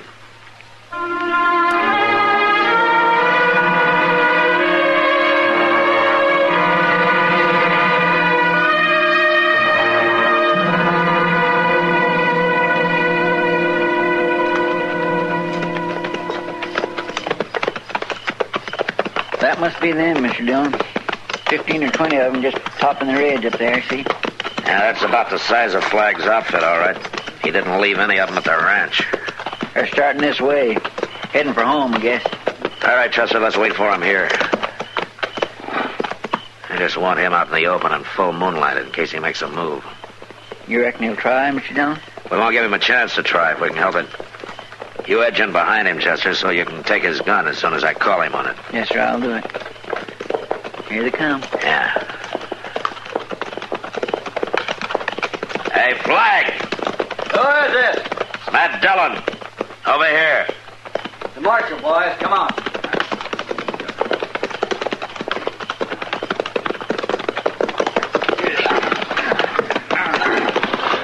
You're riding late tonight, Marshal. No later than you are. Well, me and the boys been out hunting cattle rustlers. That right, boys? I've been hunting the same kind of game, Flag. Now, what's more, I caught one. You what? We rode out here to pick up his partner. Whose partner? Who are you talking about? Your foreman there, Flag. All right, don't try it, Hawkins. I'll take that gun, Hawkins. What are you trying to pull? Are you claiming my own ranch foreman was partners with Grody Beck? Grody Beck wasn't in on it. It was only your daughter's wild story that tied him in the first place.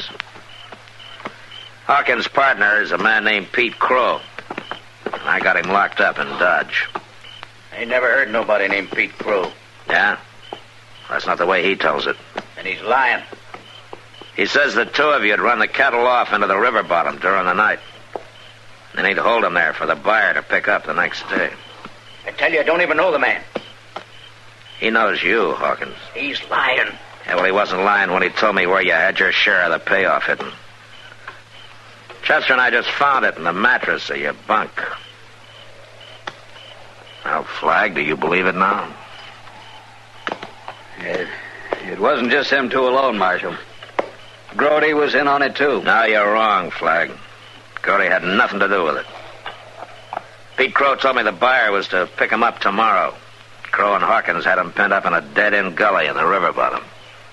But we caught him tonight with the cattle. Well, Grody's been trying to clear himself. He probably found him and was driving him back to your place. And that's what he claimed. Marshal, I guess you were right. You said this could be the sorriest day of my life.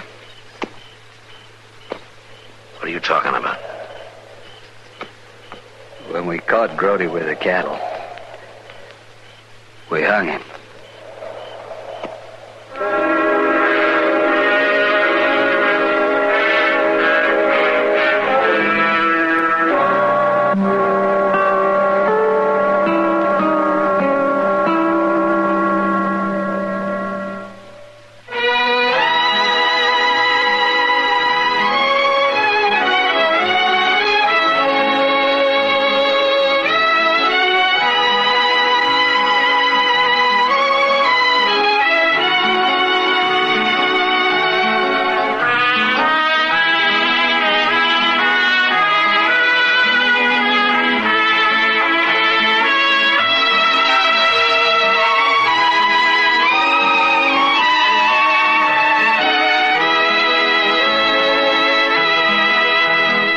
Gunsmoke. Produced and directed by Norman MacDonald, stars William Conrad as Matt Dillon, U.S. Marshal. The music was composed and conducted by Rex Corey.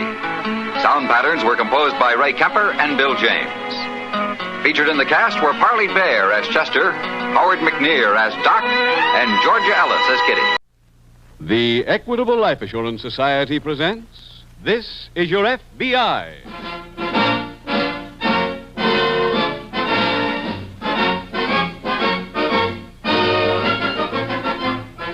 This is Your FBI, the official broadcast from the files of the Federal Bureau of Investigation, transcribed and presented as a public service by the Equitable Life Assurance Society of the United States and the Equitable Society's representative in your community.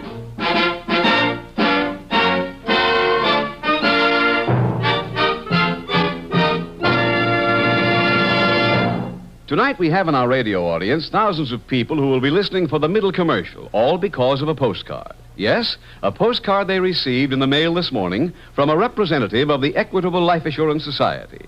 But whether you received a postcard from your Equitable man or not, the Equitable Society and its representatives urge you to listen to tonight's middle commercial. It's an important message describing the Equitable Society's Independent 60s plan. A practical, workable plan for people who want to be independent at the age of 60. I'll be back in approximately 14 minutes to give you full information on this special plan offered by the Equitable Life Assurance Society of the United States.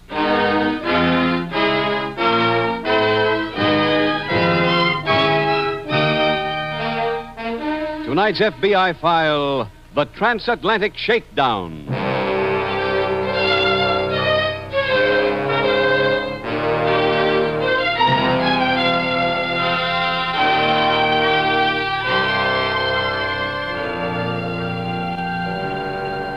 In the old days, before there was such a thing as the Federal Bureau of Investigation, crime was a localized affair. It was possible in those days, if the crime was discovered soon enough, to isolate an entire community until the criminal had been apprehended. And even in those instances where he made good his escape, the criminal could not get very far because the means of transportation at his disposal were meager, even if he lived in one of the nation's largest cities. Today, however, all of that has changed.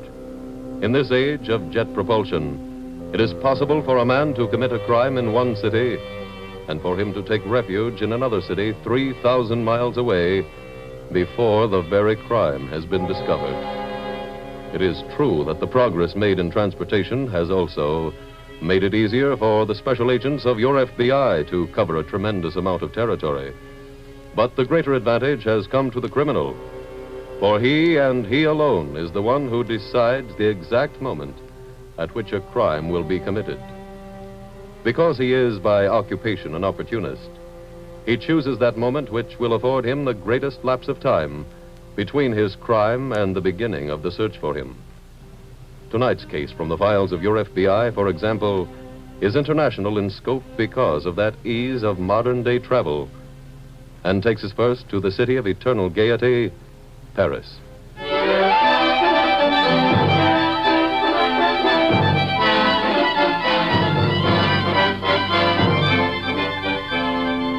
Tonight's file opens in an elevator which is slowly climbing to the top of the Eiffel Tower in Paris.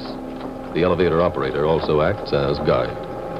Le temps est clair aujourd'hui, et quand nous arriverons au premier étage dans un instant, vous pourrez voir jusqu'à 30 kilomètres.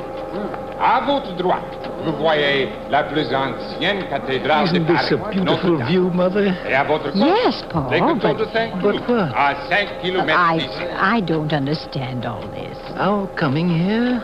Yes. I have a very special reason. Droite devant I'll vous, explain it vous when we get voyez to the top. Montmartre, où se trouve Very le well. vrai cabaret de nuit. Vous voyez également les basiliques du Sacré-Cœur. dear, there's et our là-bas, hotel. Arc de Triomphe. Oh, L'Arc de of Triomphe course. se construit Goodness, au I'd temps de forgotten how Napoléon clearly Ier. things could be seen from here. Maintenant, mesdames et messieurs, si vous voulez bien me suivre, je vais vous montrer d'autres merveilles de Paris. Par ici, s'il vous Wait, plaît, dear. mesdames et Let's go messieurs. this way, where we can be alone. All right. Well, Mother, take a good look.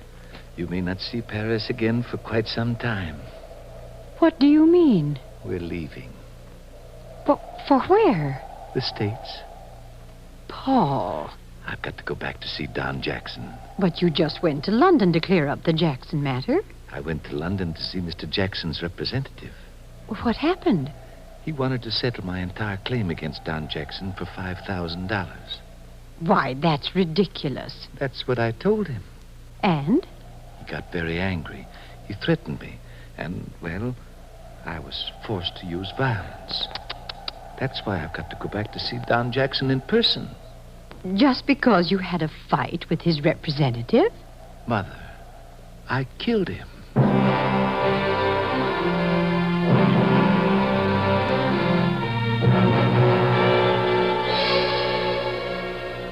A few days later, back in the United States, in an FBI field office, Agent Keith Thompson approaches the desk of Special Agent Jim Taylor. Jim, I just got your note. Oh, hi, Keith. What's this stuff about a closed file? That's what we're working on. A closed case? That's right. closed since 1945. Well, at last. This is the case I've been waiting to work on, one that's already been solved. Oh, it's not that simple, Keith. This is a file on a man named Paul Black. Uh-huh. The first entry we have is dated July 11th, 1935. Now, on that date, we received a complaint that Paul Black had possibly swindled 2 old women out of some real estate in this city. What kind of real estate, Jim? They owned the terminal building here. Oh? By the time they discovered that Black was a swindler, he had sold the property to a man named Don Jackson.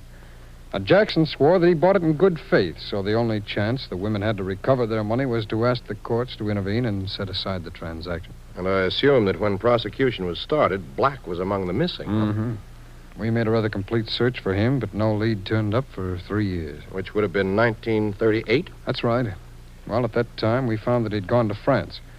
In some way, he had managed to get himself a passport. In his own name? No, he used an alias. We notified the French Sûreté, but they had no success in locating him. Then came the war, and early in 1945, we got a report on Black from the Army. Our Army? Yeah.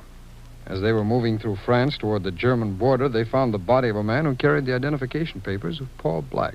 The body was terribly mutilated, but the identification papers carried his picture, so they sent that picture back to this country. Or was it identified as Black? That's right. Well, they buried him. We made a notation on his file that he was dead, and the file was closed. I don't understand what we're doing with it now, Jim. 2 days ago, Washington got a routine report from Scotland Yard to check some fingerprints, Keith. Those prints belong to Paul Black. How could that be? Well, that's what the SAC wants us to find out. Here's the whole file right here. Let's go through it again and see if we can find an answer to that.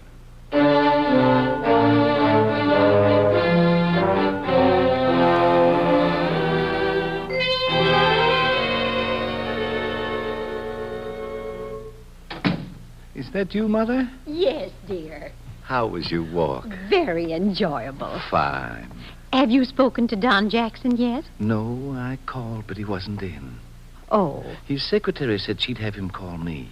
Paul, you'd be amazed at the way things have changed since we left. Really? New buildings, new stores. Say, do you remember that bank that was closed and somebody turned it into one of those speakeasies? Uh-huh. It's a bank again. Oh, splendid. And you should see the place right across... Oh, pardon me, Mother. Oh. Hello? Is this Elmwood 69171? That's right. Hello, Don. Who is this? Paul Black. Huh? Paul Black. Oh. I didn't think it would be very smart to leave my name at your office, so I just left the number. I see. I'd appreciate your canceling any appointments you have for the next hour or so, Don. Why? Because I'm going to pay you a visit. And I think you'll want to see me alone.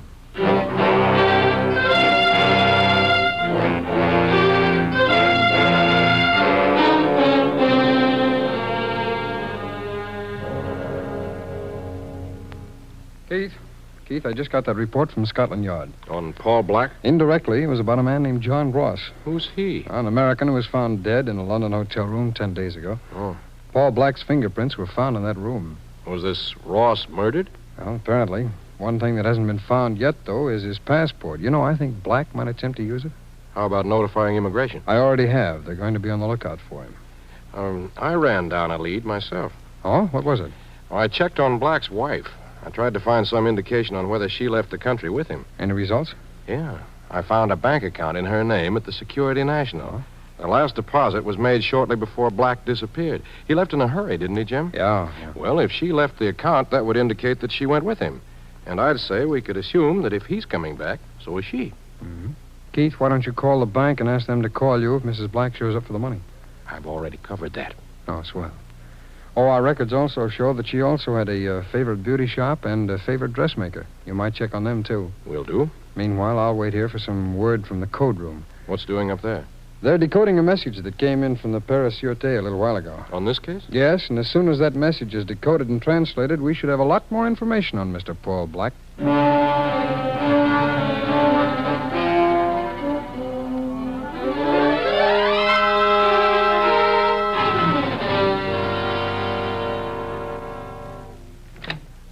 Mr. Jackson? Yes, Miss Crawford, what is it? And Mr. Black to see you.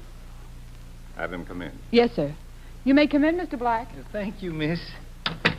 Hello, Don. Hello. It's good to see you again. My, you haven't changed a bit. I was just saying to my wife this morning, I wonder Paul. if Don's still... Paul, let's get this over with as soon as possible. Oh, very well. Did a representative of mine contact you from London, a man named Ross? Yes, I saw him. Did he offer you a cash settlement? Yes, but I turned the offer down. Why? $5,000 isn't a very fair settlement. Paul, you've been blackmailing me for 14 years now. Just this morning, I compiled my payments to you. They total more than $55,000. Your figures are very accurate. Then how much more do you want from me? Well, let's explore my assets. I don't have to remind you that if I were to let the police come into possession of certain papers... You'd go to the police? Oh, I could do it without revealing my own identity. And if I did, this building would not only be returned to those two old ladies we acquired it from, but you'd be in jail. Do you realize that, John? Yes. Splendid. Then I'd say I want another $50,000.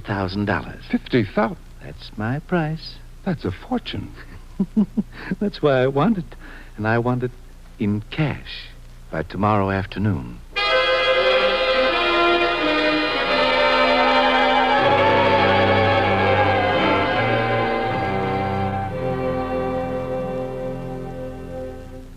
Keith, I think I found something that might help us. We can use it. I started to check into the background of John Ross. The man who was murdered in London? Yeah.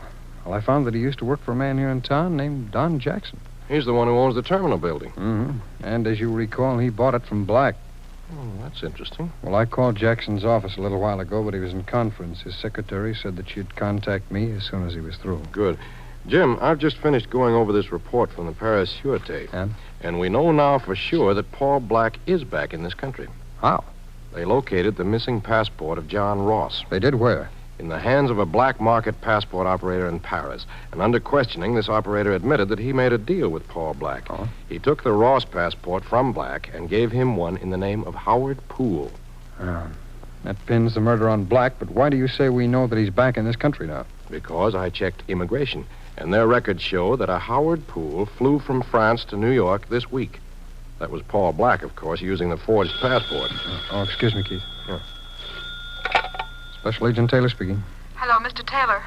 This is Miss Crawford, Mr. Don Jackson's secretary. Oh, yes, Miss Crawford. Something terrible has happened. Mr. Jackson just committed suicide.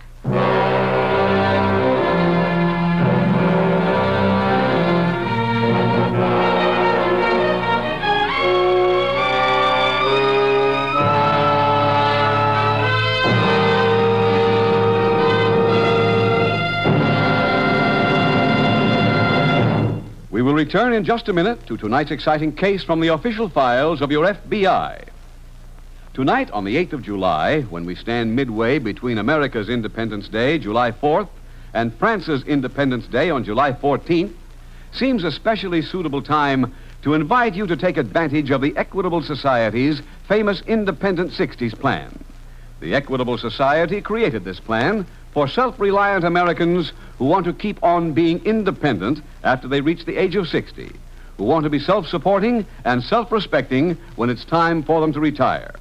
Many Equitable members who have cashed in on this plan live in spots where the weather is ideal all year long. My wife and I make our home in Asheville, North Carolina. What a climate. Cool all summer. Never cold in winter. People who have retired on Equitable Independent 60s plans can afford to travel.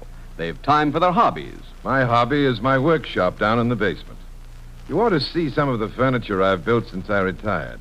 And to think that for years I thought I couldn't afford a plan like this. What do you mean? I thought you had to be rich to go in for an independent 60s plan. What opened your eyes? My Equitable Society representative. He showed me that I was already halfway towards independent 60s, thanks to Social Security and the life insurance I already own. That's a fact. In many cases, only a small amount of additional insurance is required to enable a man to look forward with complete confidence to independent 60s. A few extra dollars a week did it for me. So why not see your Equitable representative without delay? Phone him soon. Or send a postcard care of this station to the Equitable Society. That's EQUITABLE. The Equitable Life Assurance Society of the United States.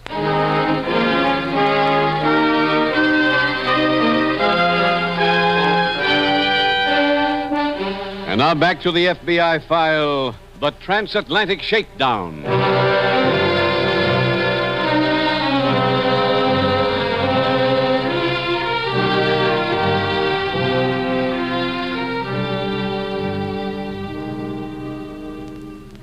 The Federal Bureau of Investigation has under its jurisdiction the enforcement of some 120 federal statutes. Statutes which cover crimes ranging alphabetically from arson to willful murder. All of those crimes are prosecuted with equal vigilance, for no crime can be said to be less serious than another, when any of them might and frequently does involve the lives of decent human beings. However, it is doubtful if the special agents take as much personal interest in apprehending any criminal as they do in bringing to justice the most despicable of the lawbreakers, the extortioner. Here is a man who preys on the weaknesses of his fellow human beings, and who in almost every instance is more ruthless than even a professional killer. As you have seen in tonight's case from the files of your FBI, there are no lengths to which the extortioner will not go. No crime he will not commit to maintain his point of vantage. In tonight's case, it so happens that the extortion victim was himself a criminal, but that is rare. For the most part, the victim is a decent but thoroughly frightened citizen. If by any chance you are being victimized by a blackmailer, your FBI advises you to take the only course of action that is open to you. The only course of action which will free you and at the same time defeat the blackmailer. That course of action is to call your local police.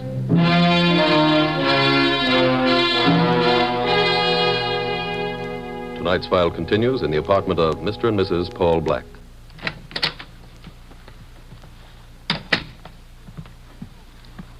Paul? Yes, Mother. Oh, I didn't see you. Why, you're not dressed yet. I know. But you said to hurry home so we could go to dinner and a show. Mother, the roof has fallen in. What? I called Don Jackson's office this afternoon to find out when to pick up the money. Didn't he have it? He'd committed suicide. What a dreadful thing to do to you. You don't know how dreadful.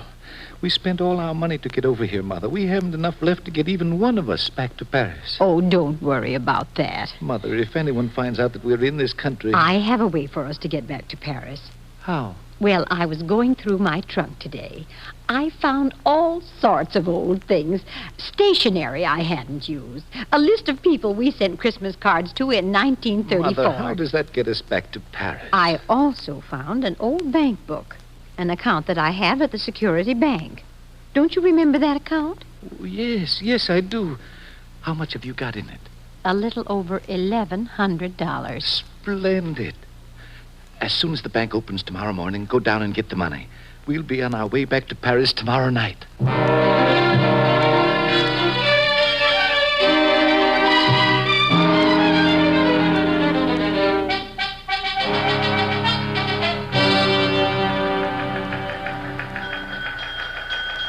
Jim, I thought I was going to be the first one in this morning. I beat you to it, kid. Anything come in overnight on Paul Black? No, I'm afraid we're getting cold again. Do you suppose it's possible that Black would return to this country without coming here? Wouldn't think it was very probable that he would. Oh, Jim. Oh, yes, George. I have a message for you. No, what is it? Mr. Hughes at the Security Bank called in. Oh, hey, Keith? Isn't that the man you went to see yesterday? That's right, Jim. What did he say, George? Mrs. Black was in there about 15 minutes ago. He say anything about a man being with her? No. Mr. Hughes tell you whether or not Mrs. Black left any address or phone number? Yeah, here it is. Hey, fine, thanks. Keith, this is what we've been waiting for. I'm going to pay a call on Mrs. Black.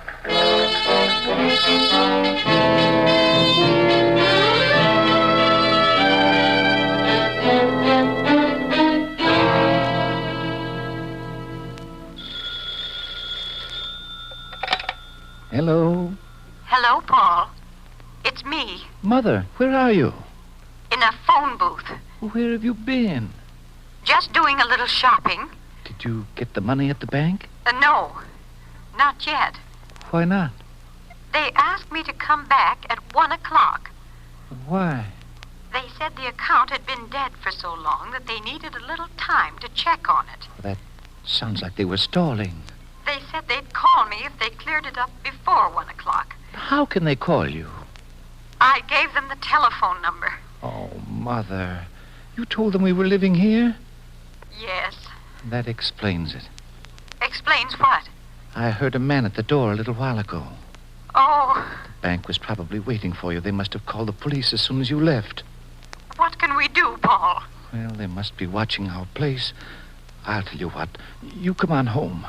Oh, all right, Paul. By the time you get here, I'll have something figured out.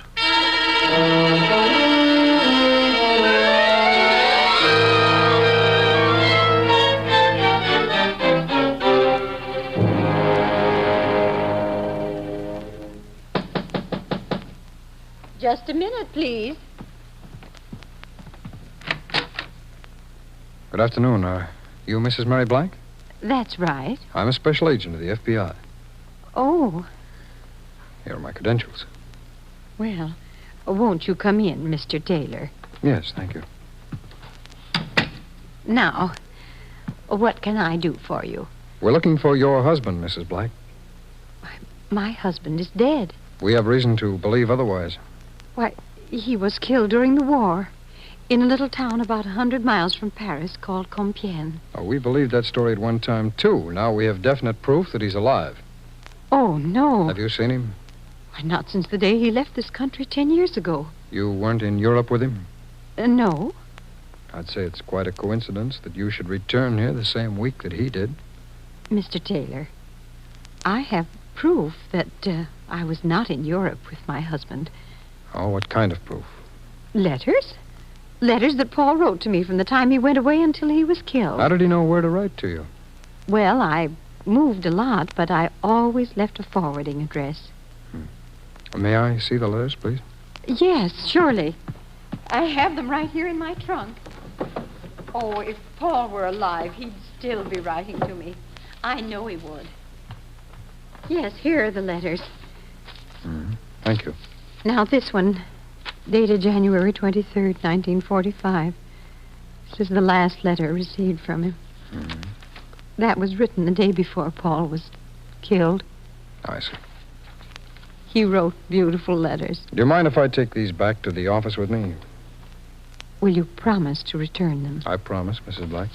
I'll return them as soon as I possibly can. Thank you. Goodbye. Goodbye.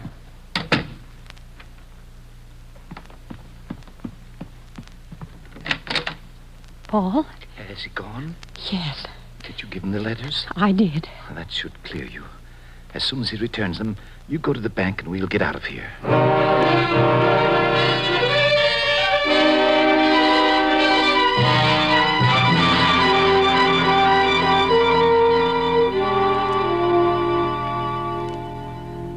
Mother? Yes, Paul. What time is it? Almost 6. I won't be able to go to the bank now till tomorrow. I know. Did you make reservations? Yes, our plane leaves tomorrow at noon. Well, I hope... Wait till I get to the bedroom. Yes. Just a minute. Good evening, Mrs. Black. Oh, hello. May I come in, please? Surely. Thank you. I didn't expect my letters back this soon. Men in our laboratory can work very quickly. May I have them? Yes, of course. Here you are. I trust they were proof enough. No, I'm afraid they weren't. What do you mean? Those letters weren't written by your husband on the dates indicated. Oh, but they were. You can tell by the stationery. Some of it's so old it's beginning to turn yellow. Paul did write those letters. No, I'm not denying that. But you said... You and your husband counted on the fact that we would be thrown off the trail because of the age of the paper. We tested it. It's quite true that the paper is as old as you say it is. Well? One thing you didn't know is that our laboratory keeps a standard of every ink that's manufactured in this country. The tests show the ink on these letters was made in 1949. That's not true. Mrs. Black, I want your husband. What? I know that he's here, so you might as well surrender him. And we can all discuss these letters together.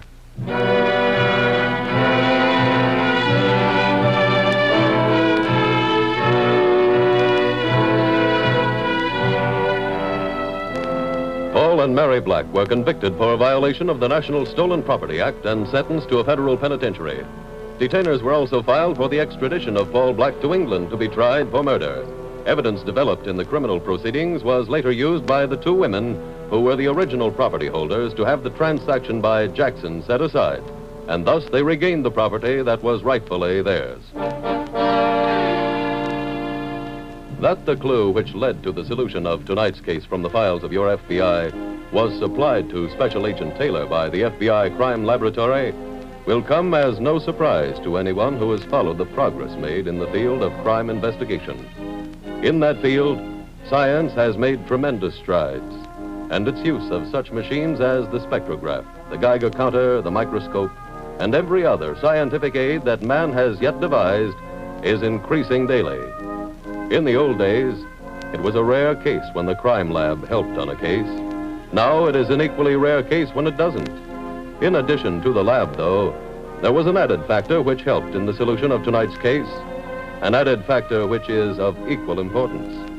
That was the close cooperation among three international law enforcement agencies: Scotland Yard, the French Sûreté, and the Federal Bureau of Investigation.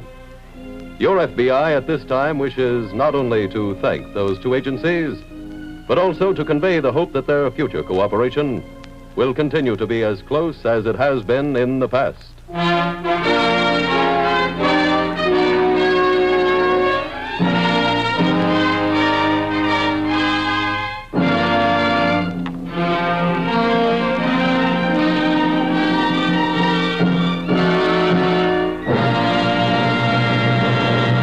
In just a moment, we will tell you about next week's exciting case from the files of your FBI.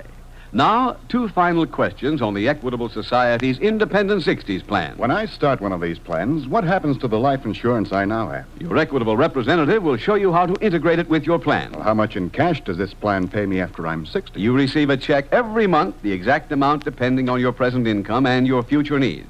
It takes only a few minutes to work it out, and your Equitable Society representative will be glad to do it for you. Ask him to drop around for a friendly visit. Phone him soon, or write care of this station to the Equitable Life Assurance Society of the United States.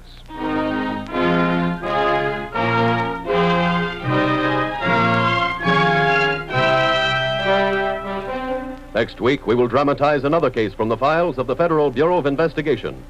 A dramatic story of a criminal double cross. Its subject, murder. Its title, The Merchant of Death.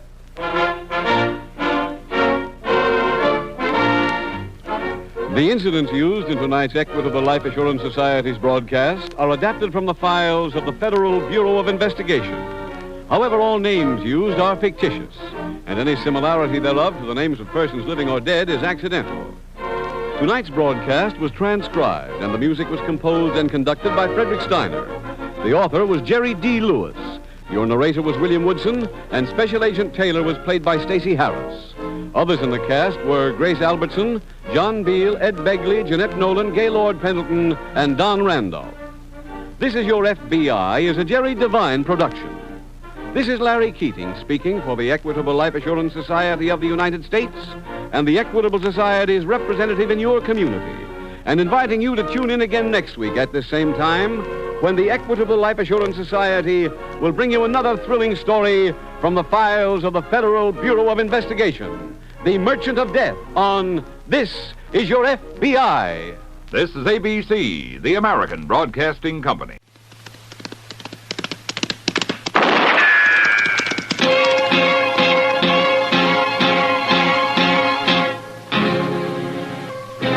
Around Dodge City and in the territory on West, there's just one way to handle the killers and the spoilers, and that's with a U.S. Marshal and the smell of Gunsmoke.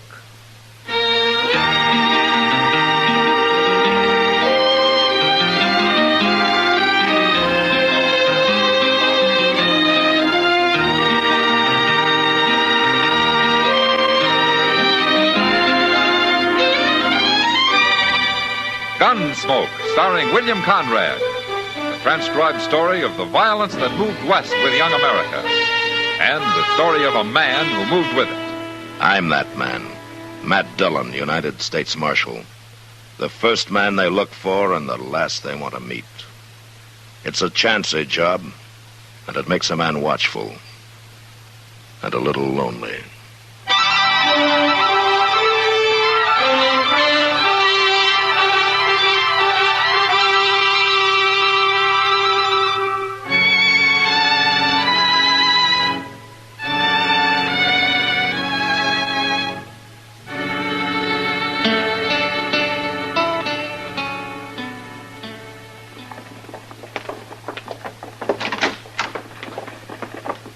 Hey, Mr. Dillon, look who I got with me.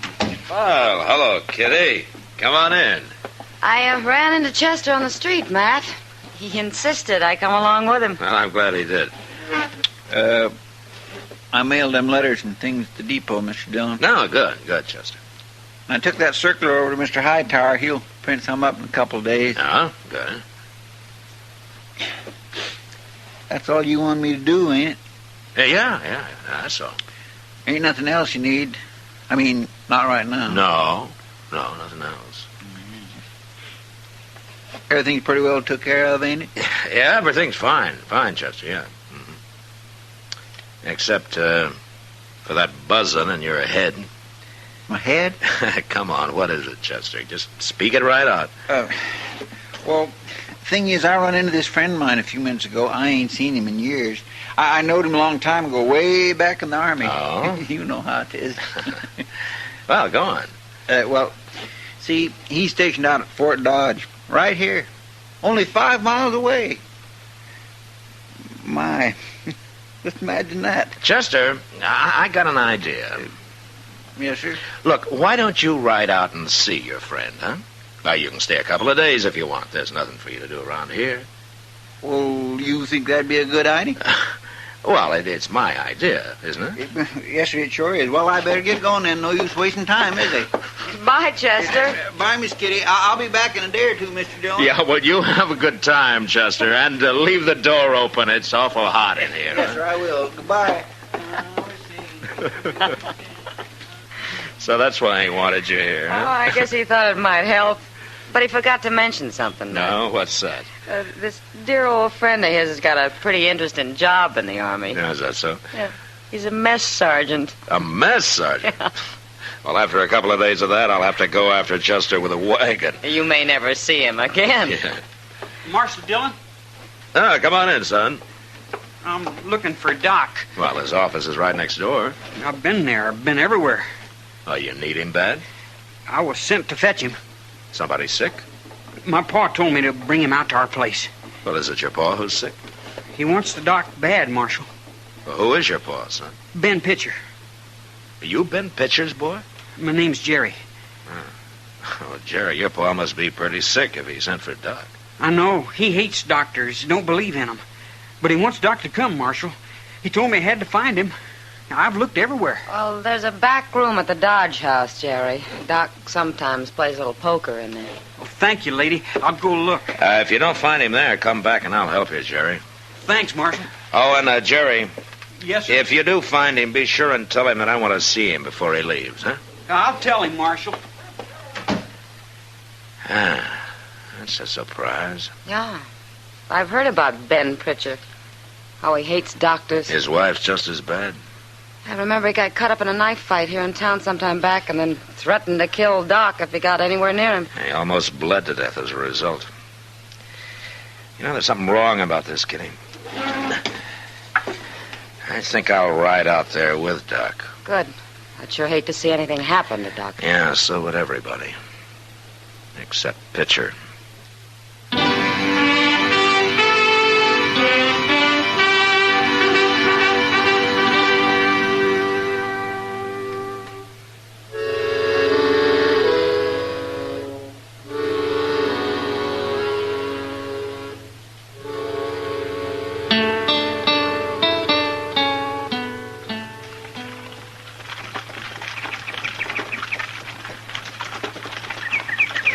How do you like riding in a buggy, Matt? Make you feel important? Yeah, it sure does, Doc. But the way you drive, I'd feel a lot safer on a horse. You'll get used to it. Well, I hope not. Whoa there. Whoa.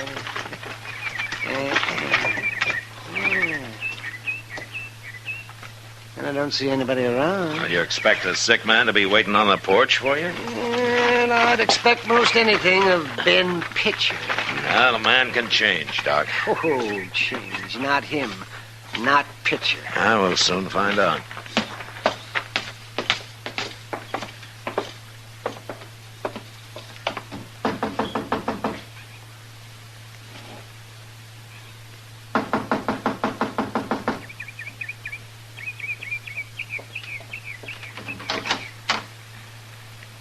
What are you doing here, Marshal? I came along to keep Doc company, Miss Pitcher. Oh. Ma'am? Where's the boy?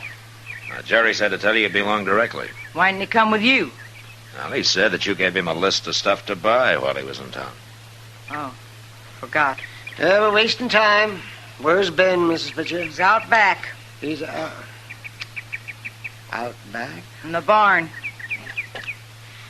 What's he doing in the barn? You ask him, Doc. I don't interfere in my husband's way of doing things. Mm-hmm. Is he sick, or isn't he? He's in the barn. You go see him. I got work to do. That woman could fair drive me crazy, man. Maybe that's what happened to Pitcher, Doc. Between the two of them, it's a wonder the boys made out at all. Yeah, Jerry seems okay.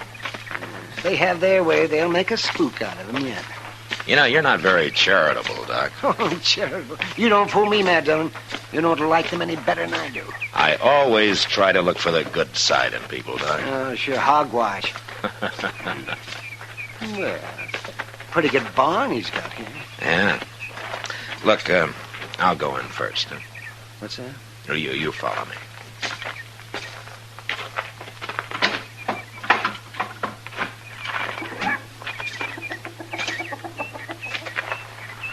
Pitcher. Hey, Pitcher. I'm back here. Come on, Doc. Over here in this stall.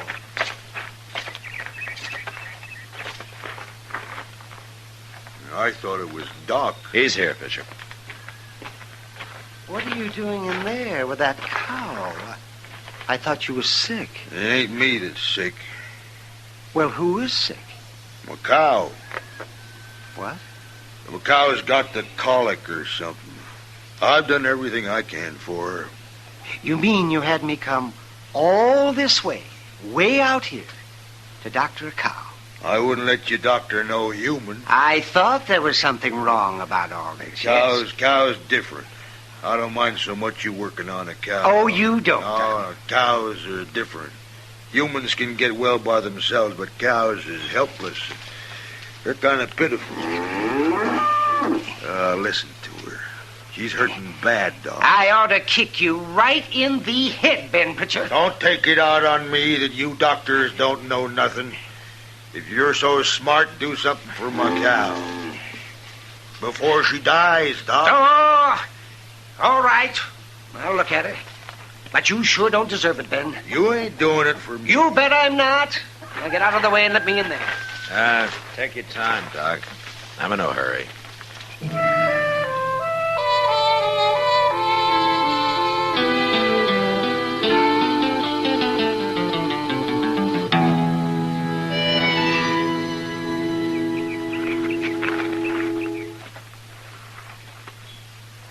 What's he doing in there all this time, Marshal? Leave him be, Ben. He'll let us know if he wants any help.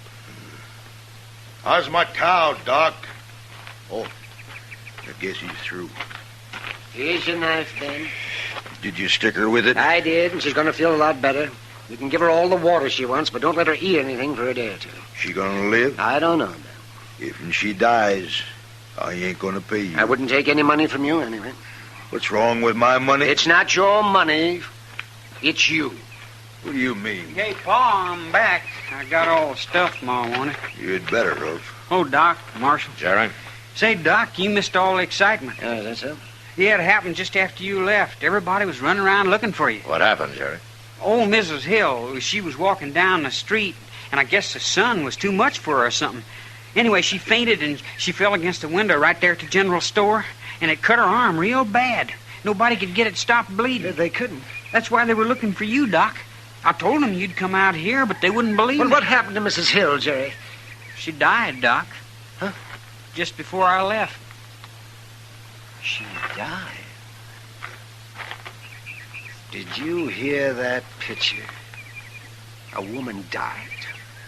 If I'd been there, I could have saved her, but she died. Don't talk at me. She died because of you and your rotten, twisted ways. None of you doctors is any good. You couldn't have done nothing. Oh, no good.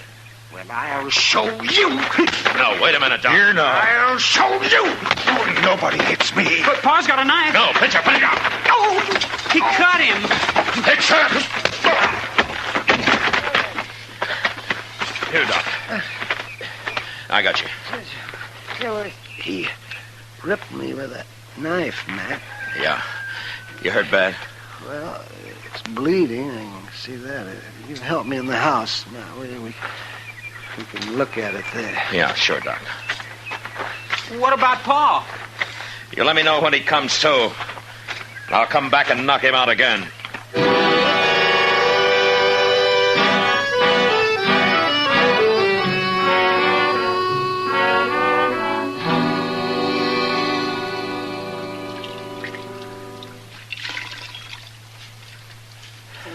Well, it's pretty clean now, Doc.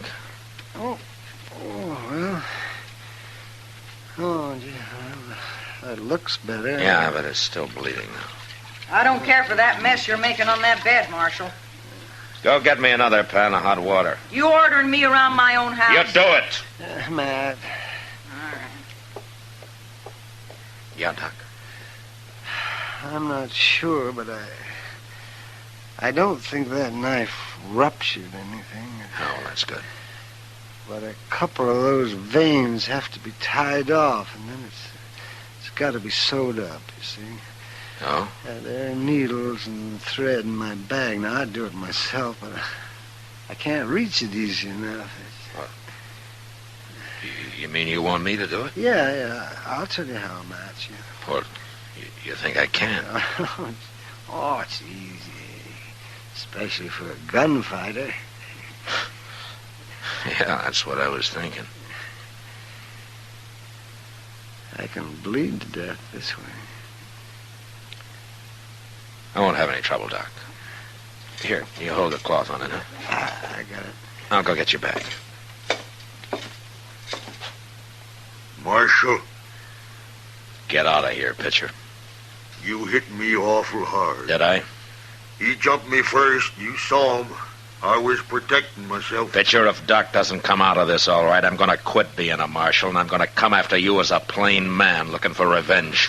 You're threatening me. It's wrong of me, but I'm going to kill you, Pitcher. Now. Get out of here. And stay out of this house. Go on. I'm going. I'm going.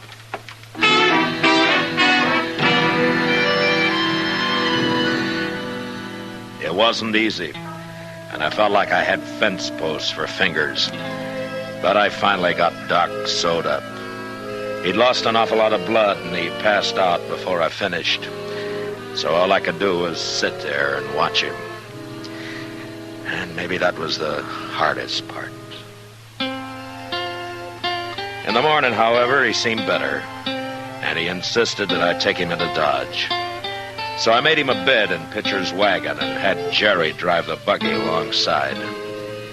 He was in bad shape by the time we reached town, but I got him into his own bed and then sent for Kitty to help me out. I don't know what I'd have done without her for that next week. Matt, Yeah, Kitty, I'm coming. You know what he wants now? Oh, what? He's tired of drinking plain water. He says if we don't start cutting it with some good corn, he won't drink any more. Well, then let him go thirsty. He won't hold out long. No public servant's going to tell me what's good for him. You send that lawman down for some whiskey. Doc, Now, we've gone to a lot of trouble to keep you alive. We sure have. Oh, don't you worry about me. I'd get out of bed right now. I like being waited on. Now, who's that? No, that's a dumb question. Who's that? How do I know? Go look. Doc, I never thought anything could make you any ornerier than you've always been, but getting stabbed, did it? Oh, never mind the gab. Just answer the door. Well, come on in. Oh, what manners. Come on in, I said. Oh, good heavens, man. Well, go ahead, Doc. Fire me. Doc? Doc. In here. Oh, well, it's Jerry. Yeah, come on in, son. Oh, Doc, Marshal. Now, what are you doing in town, Jerry? I come for Doc. What? Paul's sick. He's about to die. He's so sick. Oh, now look, It's Jerry. the truth, Marshal. Paul made me lie last time, but he don't even know I'm here now. He doesn't know you're here, huh? He's too sick, Doc. It's like he's out of his head. He don't know nothing. What about your ma? Does she know you're here? I didn't tell her. She'd have stopped me. Doc? Jerry, your pa tried to kill Doc the last time, and he's still in bed. Now, he can't go anyplace. Please, Doc. Why should he risk his life for your pa? Wait a minute, Matt. Now, just wait a minute here. I'll come, Jerry. Now, don't be silly. I'm a doctor, Matt. A man's dying. Doesn't matter what man. I knew you'd come. I knew you You're would. crazy, Doc. You'll open that cut riding out there. Besides, you're not strong enough. You'd be taking an awful chance. Jerry? What? How'd you come to town? I figured you'd need it, so I brought the wagon. I thought so. Well, you going to help me out, Matt? All right. I'll help you out, Doc.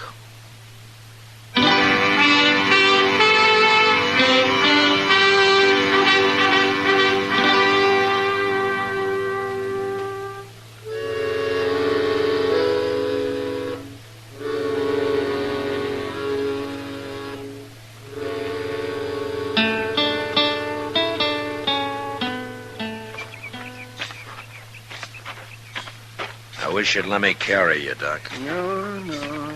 I'll make it. He's awful weak, ain't he? Yeah, he is. Here, I'll get the door. Come on in. Ma's probably in the bedroom. It's over this way. We know where it is, Jerry. Oh, I forgot. That you, Jerry? It's me, Ma. Where you been?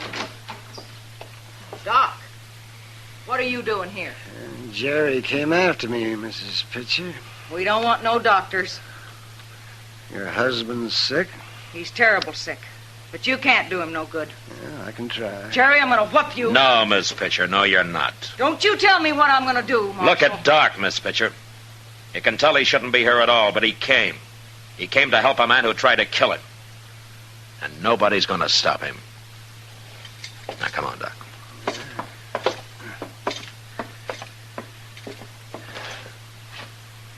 Get out of the way, Miss Pitcher.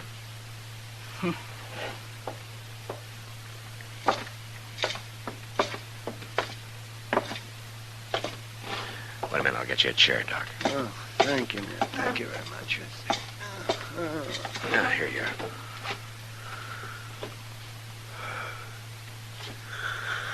Yeah, he looks pretty sick.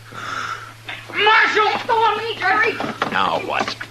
She's got a gun, Marshal! I told me, I said. I got her, Jerry. I'll kill you.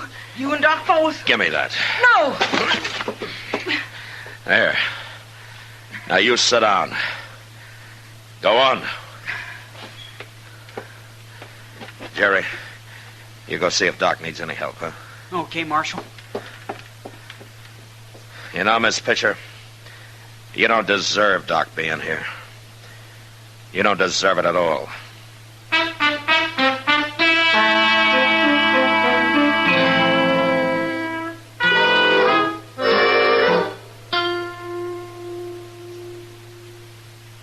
Marshal,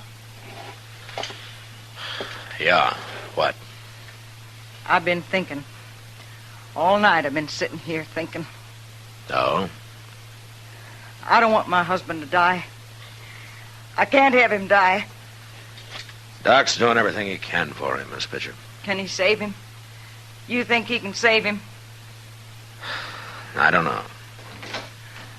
Well, Mrs. Pitcher, How is he, Doc? well, he's past the worst. I think he'll be all right.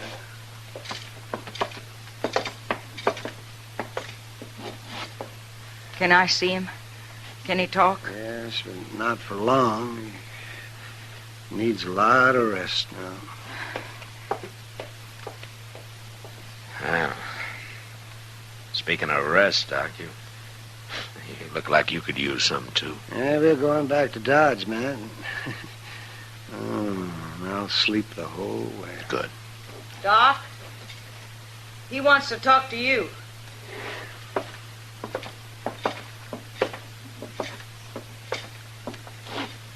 What is it, Pitcher? Ma says you was here all night. I was, yes.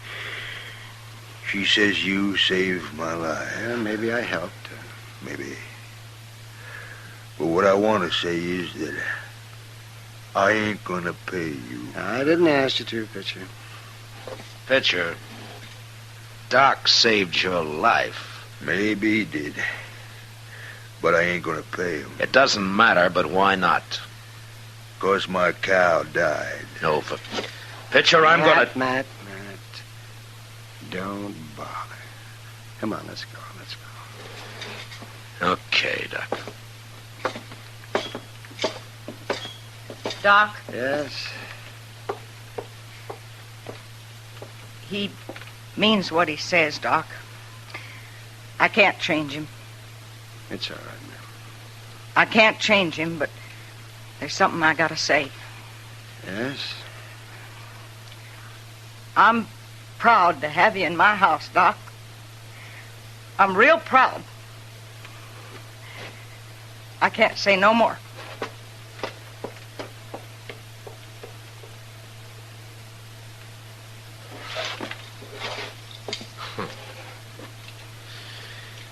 Well, Doc? I've been paid, Matt. I think I've been paid pretty good.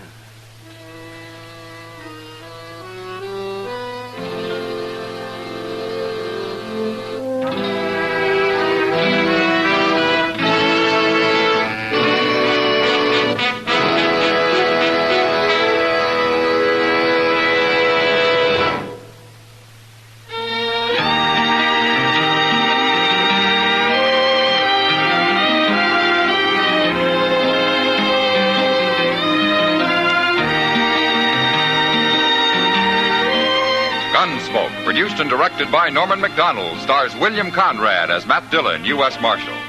Our story was specially written for Gunsmoke by John Meston, with music composed and conducted by Rex Corey. Sound patterns by Tom Hanley and Bill James. Featured in the cast were John Daner, Vivi Janis, and Sam Edwards. Harley Bear as Chester, Howard McNear as Doc, and Georgia Ellis as Kitty.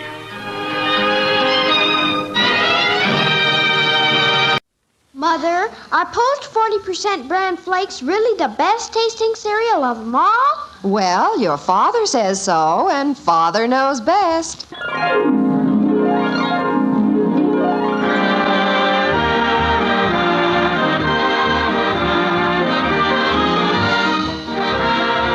Yes, it's Father Knows Best, transcribed in Hollywood, starring Robert Young as father. A half-hour visit with your neighbors, the Andersons.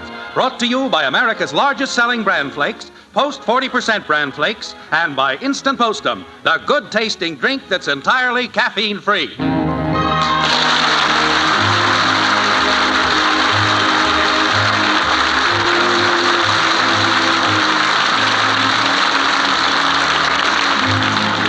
Well, spring is still a few weeks away, but out in the white frame house on Maple Street, it looks like the season of showers and mayflowers has already arrived.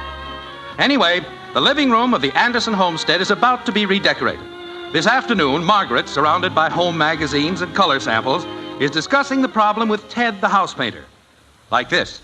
Now, this shade might do for the walls. Mm-hmm. How would that go with the rug? Well, it ought to go all right. You planning on a modern color scheme, or do you want to stay with the traditional? Well, everything in the house is traditional. I don't think we should change over to the modern. Modern's all right, of course. Yeah, it's all right. If you like it. I can if I want to. Quit hollering. Oh, excuse me, Ted. Kathy! I can get a show of my own if I want to. What's the matter now? Bud and Joe are getting up a magic act. Well, let them. I want to be in it. But I don't want to be in it. Oh, dear. Mommy, would you like me if I was twins? Twins? Bud wants to saw me in half. Just a trick. We gotta have somebody. Can you put me back together? Children, I'm trying to talk to Mr. Hodges. Hi, Mr. Hodges. Hello, Kathy. Hi, Bud. Hi. I can be in the magic act without getting sawed up. Can I, Mommy? Well, let's talk about it later. We gotta have a little shrimp like her. The trick won't work. How do I get back together? You're not gonna get hurt. I'm not going to be in the show. I'm staying here with Mommy. Okay, traitor. Now, where were we? What are you doing? We're deciding on colors for the living room. Oh, I hope this is the right combination. You don't think it's too bright, do you? Oh, I think it'll be real pleasant. Has kind of an early American feeling about it. Mm-hmm. We going to have early Americans in here? We're talking about colors, Angel. Hello, Joe. Bud. Bud, if you're going to use the phone in the den, close the door, No, Kathy backed out. We gotta find somebody else to saw in half. Bud! That was my mom. No, she doesn't want to get sawed in half. What do you want, Mom? Close the door. Now, I think that will look nice on the walls. Then we'll use the lighter shade for the trim. Oh, I think you'll like it. It isn't flashy, but it's comfortable, and that's the important thing. Well, maybe I'm old-fashioned, but some of these extremely modern color ideas seem so, well, strange. Well, the way I feel, they're nice if you like them. I don't know. Margaret, I'm home. Hey, there's Daddy. Daddy's home. I'm in the living room, dear. Oh, hello, honey. Oh, hi, Ted. Hello, Mr. Anderson. Daddy, guess what? We're going to have early Americans, all colors. What's this, kitten? Ted's ready to start the painting in here. We're just deciding on some colors. Oh, good. I think those are fine. You haven't seen them yet. Oh. Well, whatever you pick out is fine with me. I thought we'd have purple walls and an orange ceiling. Sure, they look very nice. Purple walls. Just testing, dear. These are the colors we had in mind, here in the folder. Yes, this would be for the ceiling and this for the trim. Mm-hmm. Well, that should be easy on the eyes. By the way, where's Betty? She had a date with old Ralph. I'm surprised she isn't in on this decorating job. Now, she and Ralph went to an art exhibit this afternoon with some friend of Ralph's. A young man with a beard. I think his name was Arthur. A young man with a beard and a friend of Ralph's. Mm-hmm. That's about as dubious a recommendation as I've ever heard. Well, are we all decided on these colors? Yeah, they look good to me. Fine. Then I'll buy that maple chair you liked and make some new flowered slipcovers and... Mother! We're in here, Betty. Oh, Mother, Oh, hello, Father. Hi, Ted. Hello, Betty. What you got? Oh, I've had the most utterly magnificent afternoon, Mother. I've been in another world, simply in another world. Transportation must have been good. Didn't take you long to get there and back. Oh, don't be cornball, Father. I've discovered an entirely new plane of thought, Mother. Beauty and inspiration beyond description. What led to this discovery? Modern art. Oh, no. What you got under your arm? Look, I have a painting, Mother, an original by Arthur. He gave it to me. Isn't it stupendous? Are you sure that's the front of it? Let's see the back. What is it? You wouldn't understand. This is not for infants. Just look at it, Mother. Doesn't it do something to you inside? Yes, it does. What's it supposed to be? Looks like an explosion in a paint factory. Oh, Father. What's the title of it, Betty? Anger and Boiled Egg. Where's the egg? You don't have to see the egg. That's only what the painting's about. Oh, well, that explains it. You don't understand it at all, Father. I can tell by the look on your face. Well, I know a lot of people say they understand pictures like that, but... Mother, don't tell me you're not aware of the depth and inspiration in this picture. Well, maybe if I looked at it for a while. Oh, you and Father have lost touch with life. Here a man has placed his very soul on canvas. If that's Arthur's soul, he's in trouble. Father, you can't mean what you're saying. You just can't. All right, I'm coming. Take care of Arthur's soul for a minute to see what Bud wants. Look at this, Ted. You're a painter. You can appreciate art. Where are you, Bud? Here in the den. Oh, well, what's your problem? Dad, do you know where I could find a straitjacket? Well, after what I've just heard, I think there ought to be one kicking around the house somewhere.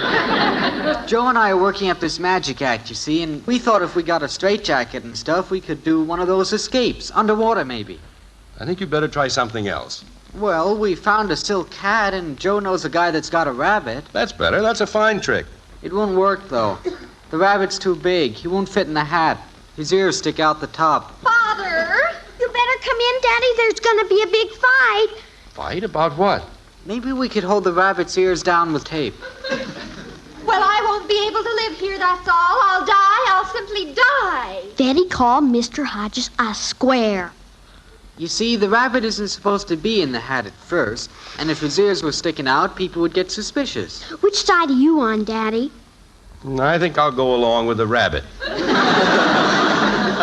Dreary old things of the past. It'll be like living in a museum. Why don't we get some mummies and old bones? What's wrong with Tallulah? Oh, you're here, Father. Please, please say you're not going to have these awful old-fashioned colors in here. Now, wait a minute. I don't know what we're going to do, dear. Betty insists Mother, how can you think of living in a stodgy, outdated house? This is 1953. We know that, Princess. Look at Arthur's painting. We have to move on to new worlds. That's the new world? Oh, you keep out of it. Holy cow. Well, what do you suggest we do, Princess? What's your idea? There's only one thing to do, Father. Out with the old, in with the new. Let's be modern. Throw everything out, furniture and everything. Oh, dear. Throw out the rugs, too? Everything. That'd be keen. We could slide in the floors. Well, it looks like Arthur and his painting have created something of a problem. Did you see this, Ted? Yeah, I saw it. What do you think? Well, I don't know. I guess I'm stupid. Betty called him a square. Well, I didn't mean it just that way. He's just living in bygone days like the rest of you. Oh, why can't you all be modern and alert and alive like Arthur? He's only 25 and he's already been psychoanalyzed twice.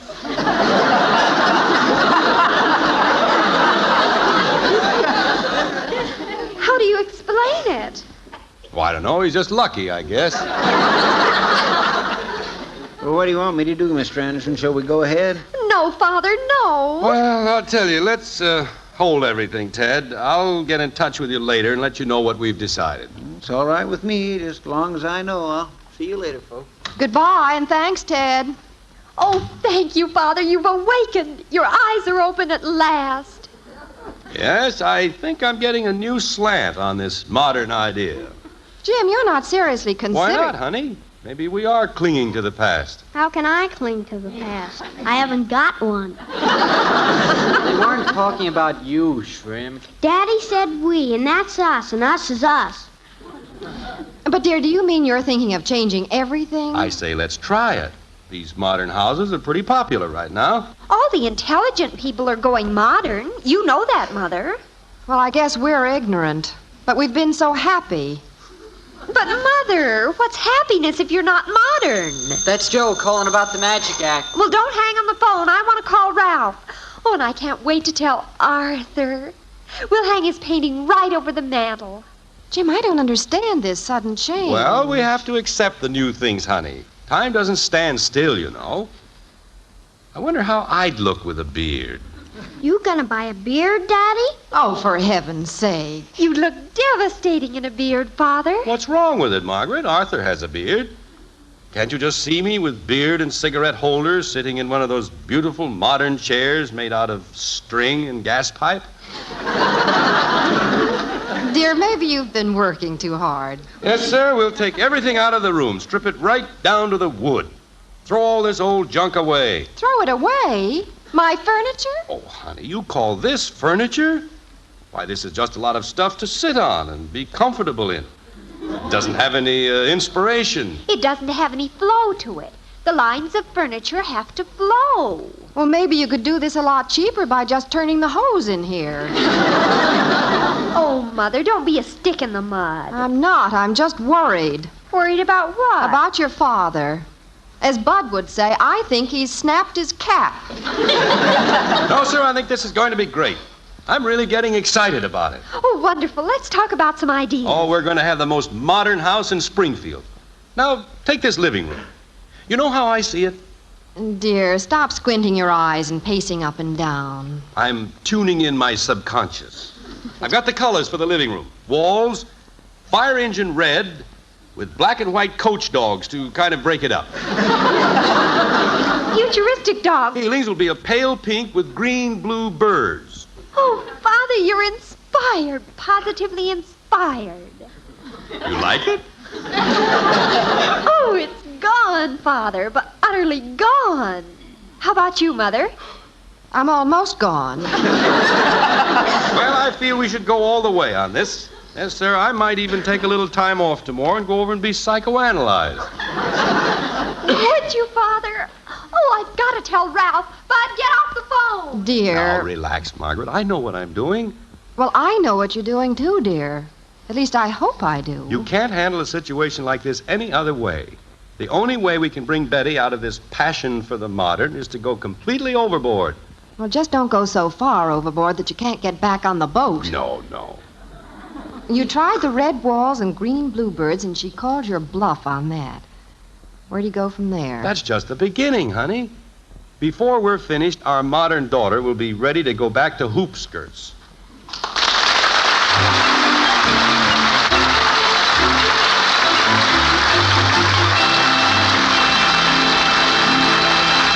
Well, if Betty and Father really go modern, let themselves go, they'll do more than just redecorate the old homestead.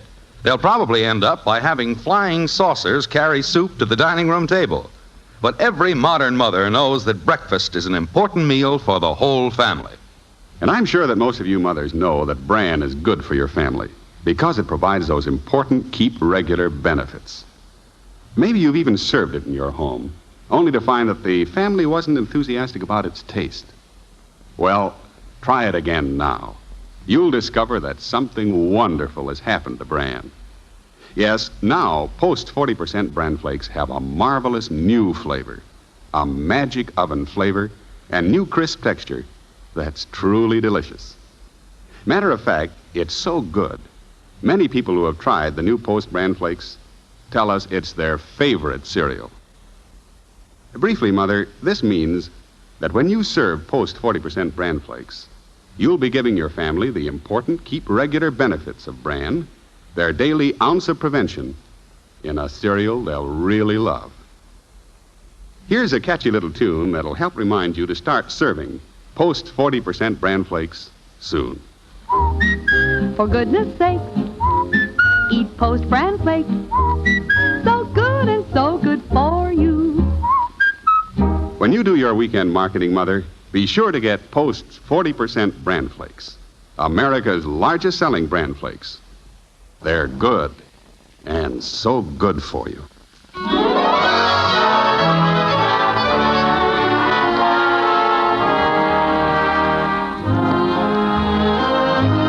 Oh, there's action in the Anderson household today. You know that pleasant living room, fluffy curtains, nice early American furniture? Well, daughter Betty says it's got to go. From now on, everything has to be modern. A full expression of the subconscious. Artistic inspiration running rampant. As we join the Andersons now, about 24 hours have passed, and it's noon of the following day. Jim isn't home yet. Betty's in the den wading through magazines on modern living, while Bud lies on his back on the floor gazing at the ceiling, engrossed in great problems of his own. Like this. I guess a guy could get a couple dogs and train them. Oh, here's where they've used automobile tires for picture frames. Magic acts aren't so hot. You could get up a pretty good act with a couple dogs. What are you mumbling about? Joe and me are getting up an act. Oh, that again. Betty, have you seen Kathy? She's over playing with Patty Davis. Look here, Mother. Here's some terrific ideas for the living room. We paper one whole wall with old newspapers. Wouldn't that be striking? Yes, very nice. If we could get a couple sheepdogs, then maybe we could save up and buy a sheep. What's this? That'd be a good act. Oh, Mother, I'm just getting barrels of ideas from these magazines. Now, here's a house in Sculpin, Oklahoma, where they have the most original floors. No rugs or anything, just sand. Oh, that would be good. You wouldn't have to vacuum. Just give the living room a good raking now and then. I wonder if you can train a sheep. When do you think we can start, Mother? Redecorating, I mean. Well, I don't know. That's up to your father. Oh, I can't wait to get all those musty old things out of the living room. I called Ralph, you know, and Arthur was there. So Ralph put him on the phone. Oh, he was simply thrilled when I told him we were doing our house over. Modern. Well, dear, we've talked about the living room, but we All right, didn't that's a start. And when we finish there, we'll start on the dining room. Up, Charlie, up. Up, Charlie. Oh, there's a stunning idea for a chandelier in the dining room. Over you go, Sam. Up, higher. You take a bowling ball and hollow it out and put a light inside. Down, Jack, down. Lie down, Jack. And the light comes through the holes where your fingers go in. Okay, over here, George. Wouldn't that be striking, Mother? Oh, yes, very. Roll over, Clyde. Bud, who are Clyde and George and Jack and Charlie? I'm trying out names for dogs. Margaret, I'm home. We're in the den, Father. Oh, hello, Margaret. Betty, Bud. Hello, dear. Hi, Dad. Well, this has been a busy morning. Didn't you forget something, Father? No, what? You usually kiss Mother when you come home. Oh, well, we've given that up. That's old-fashioned. We're modern now. Right, honey? Oh, yes. None of that dull, sentimental foolishness around here anymore. This is 1953. After this, when I come home, just a good brisk handshake all around. That's the stuff. Well, I guess you're right, Father. You bet. I'm all in favor of this new life. We're going to go modern with a vengeance. Well, dear, don't... Please, Margaret, let's not call each other dear and honey anymore. It's so out of date. All right, Jim, but... No, that Jim and Margaret, that's not for this modern day. We've got to speed things up. You just call me J, and I'll call you M. Right? Okay, M? All right, Jay, dear. I've great news for you, B. B?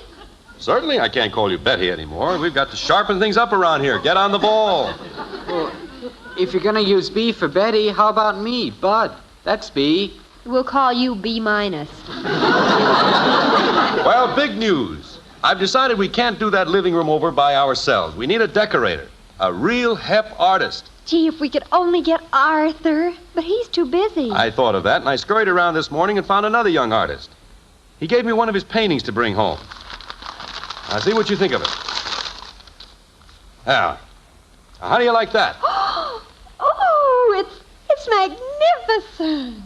Holy cow, you got another one? This young man is a genius. Look at that princess. B. There's a painting that's real gone. Oh, it is. That's even goner than the other one. Is that a picture? Of course it is, stupid. It's beautiful. Look at that flow. Look at those dynamic colors. A brilliant example of an inverted expression of the subconscious and a throbbing symbolization of exquisite frustration. Oh, it's wonderful. What does he call it? Oh, the title will send you. It's called Blob. Isn't that great? This fellow will do a decorating job for us that'll be out of this world. Oh, I know it, Father. But before we do anything, let me take the painting over and show it to Arthur. It'll only take a minute. I'll be right back. Jim, what in the world? Now, things are going to be all right, honey. Don't get worried. You aren't really going to have this decorator come in and... Sure, he'll be here this afternoon. But, dear, Ted has always done the painting. Don't worry about Ted. Maybe a juggling act would be better. Better than what? Dogs. Think I'll go out in the kitchen and find something to juggle. Well, don't start with the plates. Get some apples. Okay. Did you notice, Margaret? Betty's beginning to cool off on this modern idea already. Cool off? You should hear some of the ideas she has for the living room. Sand on the floor, chandeliers made out of bowling balls. Hi, Daddy. Well, hello, kitten. Where have you been? Over to Patty. Oh, how's Patty? She's fine. I was telling Patty's mother about our new living room. Oh? I told her about the red walls and the green bluebirds. What'd she say? She didn't say anything. I guess she had a headache. She put her hands over her eyes and walked out of the room. I'm surprised she was able to walk. I'm going out in the kitchen. Father! I mean, Jay, guess what? Well, what did Arthur say about the painting? He says it's the most original and exciting piece of work he's ever seen.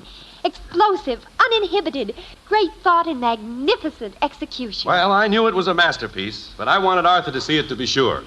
Then this is the artist who's going to do the living room? Who else? He'll be over in a little while. Come on, let's go in the living room and start getting rid of all that old junk. I can't believe we're really going to start. Don't you think we should... Nope, everything has to go. Now look at this rug. What an outdated old thing this is. I don't know why we haven't gotten rid of these things long ago. The rug goes, huh? The very first thing. I think we ought to put down a nice coat of asphalt in here. Well, that would be original. This rug, I think the only reason we've held on to it is because of silly, old-fashioned sentiment. Remember, when we first moved in the house, all we had in here was this rug. We didn't have anything in the dining room. I'll never forget how we ate dinner picnic style here in front of the fireplace. We didn't have Kathy then, just Bud and me. Well, that's clinging to the past. Out with the rug. I guess this big old chair will have to go. Yes, throw that thing away. I saw a chair downtown today, perfect for this spot. It was made out of an oil drum. Chrome-plated. That sounds unusual. This old chair.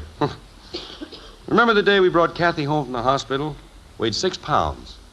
Looked like a doll. And I sat down in that chair, and I held her for the first time. Gee, she was cute. Well, I suppose it has to go, along with the coffee table. Oh, that coffee table. How cornball can you be? Yes, and it's all marked up. I happened to turn it over the other day. Did you ever see this under here, Betty? Oh, Ralph put that on there the night we graduated from junior high school. Look, Father, a heart with an arrow through it. And R.B. loves B.A. I'd forgotten all about that. Well, we'll get a new table. I saw a beauty downtown. The top was solid stone. Yes, sir, we'll throw out all this old stuff. Father, I hate to be corny, but, well, some of these things do mean an awful lot to us. They do? They're not modern, dear. Well, gee, I was just thinking what it'd be like without them. It wouldn't seem like home. Oh, you're being sentimental, Princess. Well, I like to be sentimental. I don't care. All right, what things do you want to keep, dear? Oh, I want to keep everything. I don't want to change anything.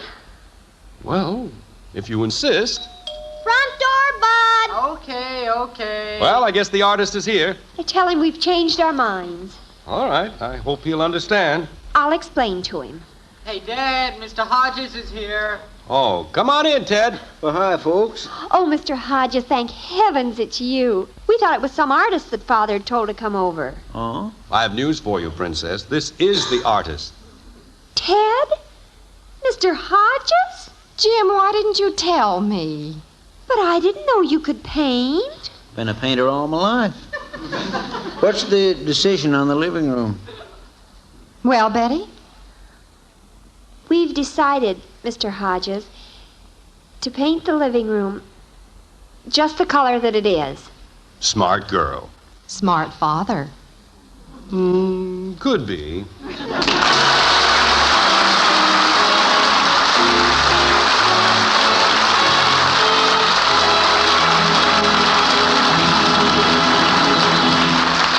And now, before our final surprise of the show, let's go along with Jim to the kitchen as he peeks in on Kathy. What are you up to, Kathy? Nothing. Just fixing us all some postum, Daddy. Postum? Fine. Thank goodness there's something this family agrees on.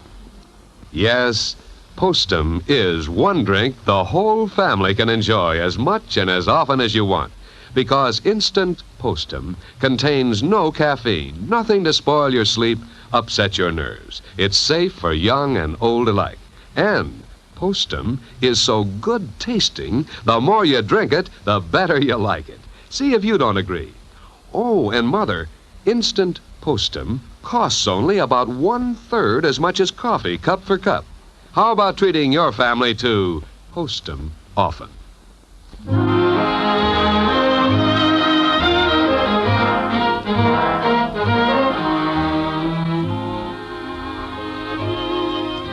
Well, it looked like the living room of the white frame house on Maple Street was in for some pretty startling changes there for a while.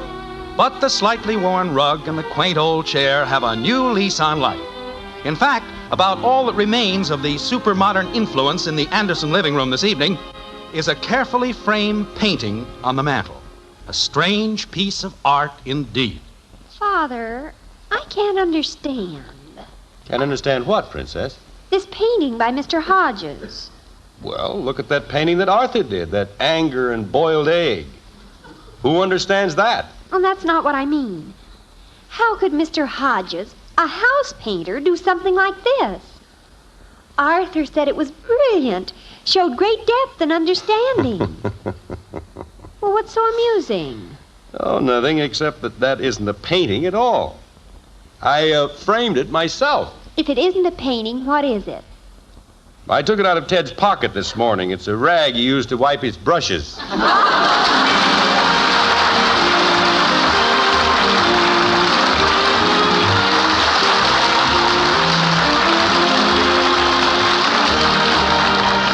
Join us again next week when we'll be back with Father Knows Best, starring Robert Young as Jim Anderson. Until then, good night and good luck from the makers of Post's 40% Bran Flakes, America's largest selling Bran Flakes, and Instant Postum, the drink that's entirely caffeine-free. In our cast were Dorothy Lovett as Margaret, Rhoda Williams, Ted Donaldson, Helen Strome, and Parley Bear. Mom, I think you're beautiful. Well, thank you, Johnny. You're the most beautiful woman in the whole world. Thank you, Johnny. Mom? Yes, Johnny? Can I have wheatmeal for breakfast tomorrow? Sure, make him happy, Mom, with the best hot cereal anywhere. Post Wheatmeal is packed full of solid nourishment, great for kids, and so wonderfully delicious. Post Wheatmeal cooks in just 3 minutes. Try rich, hot Post Wheatmeal with a picture of Roy Rogers on the package. Post Wheatmeal, the best hot cereal you ever ate. Highway accidents are an enemy to our nation, creating a needless waste of life and property. You young drivers between the ages of 15 and 24 can help solve this national problem. Join the Robert Young Good Drivers Club today by writing Robert Young in care of this NBC station. Father Knows Best was transcribed in Hollywood and written by Paul West. This is Bill Foreman speaking.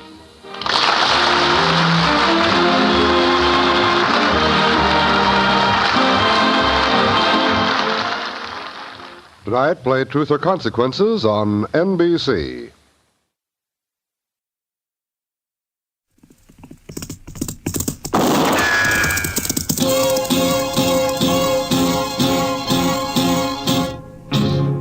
Gunsmoke, brought to you by Chesterfield, America's most popular two-way cigarette.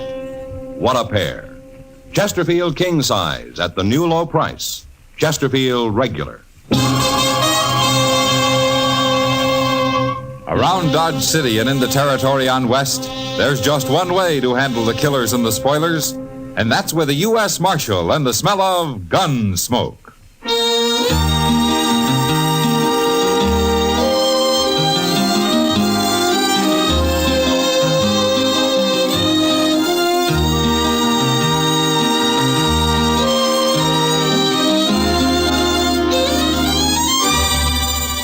Gunsmoke, starring William Conrad. The transcribed story of the violence that moved west with young America.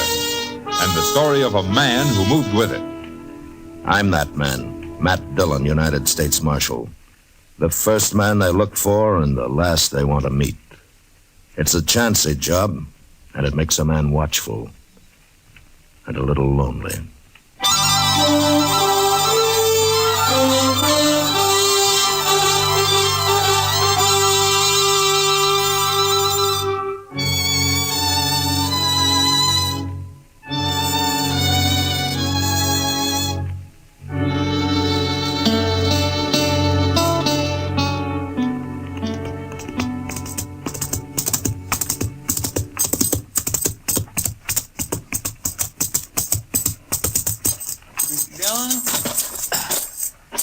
Mr. Dillon. Oh, hello, Chester.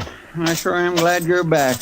I've only been gone a couple of hours. Well, that's all it takes, a couple of hours. Only Becker's been shot. Huh? Only Becker? You know him, that little sodbuster lives out near Clear Spring. Oh, yeah. He's up at Doc's. You want to see him? Yeah. Well, tell me about it, Chester. Well, sir, all I know is he was gambling this morning over at the Texas Trail. He left there a little after noon, and then some fellas found him laying in an alley with a bullet in him. But can he talk? No, sir. He's been unconscious the whole time. But Doc's working on him in here. Oh, hello, Matt. How is he, Doc? He's dead, Matt. About 10 minutes ago. Oh. Honey Becker. Now, who'd have shot a harmless little man like that? Harmless is right. He didn't even have a pocket knife on him. And besides, he was shot in the back. Maybe it was an accident of some kind. Accident? Chester, I once tried to save a man who'd pulled a scythe across the back of his neck by accident. Yes, and I remember a boy who fell between the slats of a fence and got hung. But I never heard of a man shooting himself in the back by accident. Well, I meant maybe somebody else done it. Of course somebody else did it. I know that. I meant by mistake. Oh, Chester. Yeah, Chester, are you sure you've been keeping your hat on when you're walking around in the sun? Oh, you're just mad because Only Becker died on you, There was Doc. nothing I could do to save him. He bled to death. Inside. Oh, you did what you could, Doc. Yes, well, I think I did. Did, Annie say anything? Anything at all? No, Matt, he never even opened his eyes. Well, he was shot in the back, so it wasn't anybody he was fighting with. Well, I don't know, Mr. Dillon.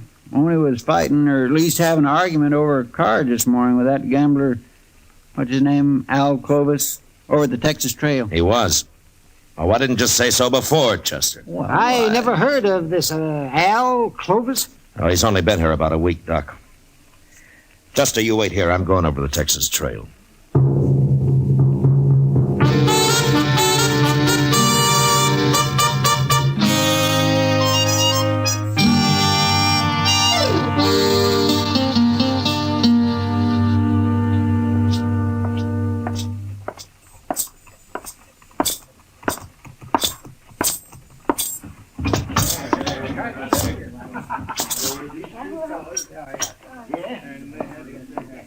Oh, is that you?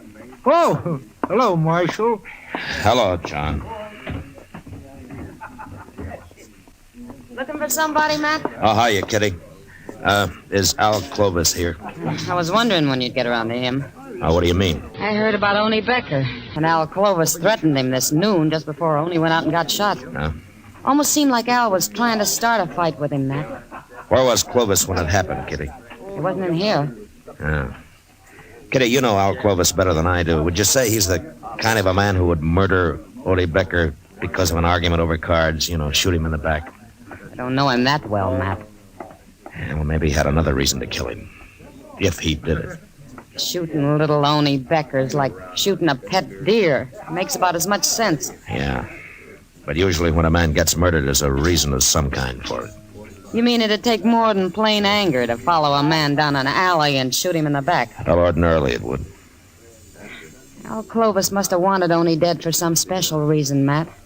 Maybe Oney had something on him. Yeah, maybe. He was in here a while ago, but he left. Well, I'll find him. He might be at the depot, Matt. At the depot?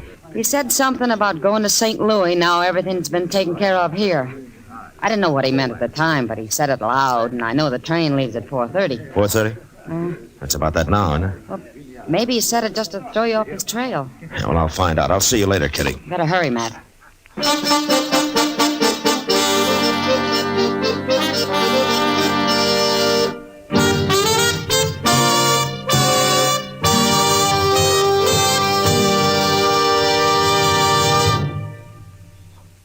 This is George Fenneman.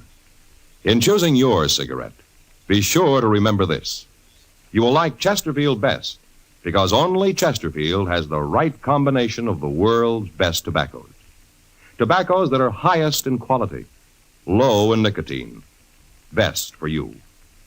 You and I smoke for relaxation, for comfort, for satisfaction. And in the whole wide world, no cigarette satisfies like a Chesterfield. Get a carton of Chesterfield today. Chesterfield Regular, Chesterfield King Size, both at the same price in most places. In regular or king size, you can get 'em either way. The best smoke ever made's the Chesterfield you buy today. Smokers coast to coast are changing, it's a cinch to do. Here's all you have to say to get the one that's best for you. Chesterfield's for me, Chesterfield's for me. You just say it's Chesterfield's for me.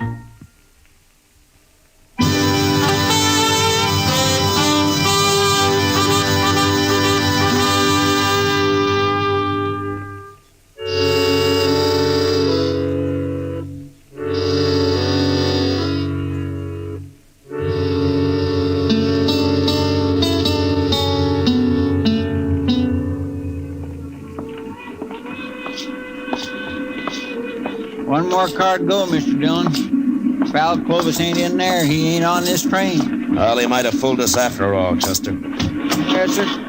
He could be riding west while we're heading east. We'll never find him if he is. Well, let's take a look into this car before we walk in, huh? Yes, sir. Well, I sure don't see him. Not in there, I don't. Yeah.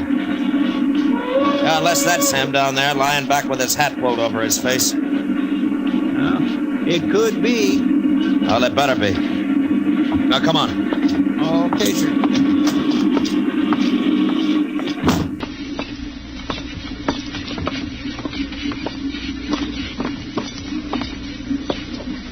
Hey, wake up, mister.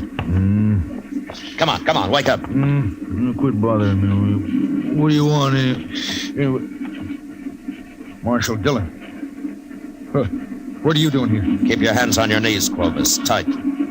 Well, what's this all about, Marshal? You carrying a gun? Why should I carry a gun? Stand up, Clovis. Come on, stand up. Okay. What for? All right, search him, Chester. Yes, sir. No, keep to one side of him, out of my way. Don't you try nothing, Clovis. Well, why should I? I told you I wasn't armed. No, ain't nothing on him. All right. Okay, you can sit down, Clovis. I don't understand this, Marshal. What are you looking for? I'm looking for the man who murdered Oni Becker this afternoon. You mean you followed me and got on this train because you thought I killed Oni? It's about 100 miles to Great Bend, Clovis. We'll get off there and take tomorrow's train back to Dodge. Oh, you're making a big mistake, Marshal. While you were riding up and down on this railroad, whoever did kill Oni Becker's leaving the country for good. You'll never catch him now. What you're trying to say is that you don't admit killing him yourself, isn't it? I'm not a murderer, Marshal. No, we'll see. Oh, I know what you're thinking. You heard Oni and I had a little argument this morning. Didn't you? Sure. That doesn't prove anything. I argue with lots of men. You threatened to kill him. Ah, that was just to scare him. He was being kind of stubborn about it all. You know what those farmers are like. But I suppose it takes a stubborn man to grow potatoes. Well, if you're so innocent, why did you announce everything had been taken care of and that you were going to St. Louis? Did I say that, Marshal? You know, Clovis, I can always kick you in the head and take you back to Dodge in a sack. Now, why did you run? I'm not running. No reason why I should. That's the truth, Marshal. Where were you when Oni Becker was killed? I was wondering when you'd ask me that. I suppose you got an alibi. You know Mr. Botkin, don't you, Marshal? I ought to. Botkin's run the Dodge Bank ever since it was an old whiskey barrel. Well, I was with him in his office at the bank, Marshal. I suppose you'll take his word for it. Yeah, sure I will. Well, we were discussing the money I placed in the bank when I arrived in Dodge a week ago. $5,000, Marshal. Mr. Botkin is going to transfer it to St. Louis for me. Chester. Yes, sir? Go up and tell the engineer to stop the train at Jane's Crossing. Stop the train? There's a ranch about a mile from there where we can borrow some horses. Well, I thought you said we were spending the night at Great Bend, Marshal. I changed my mind, Clovis. Your story doesn't make much sense, and I want to get back to Dodge and find out why.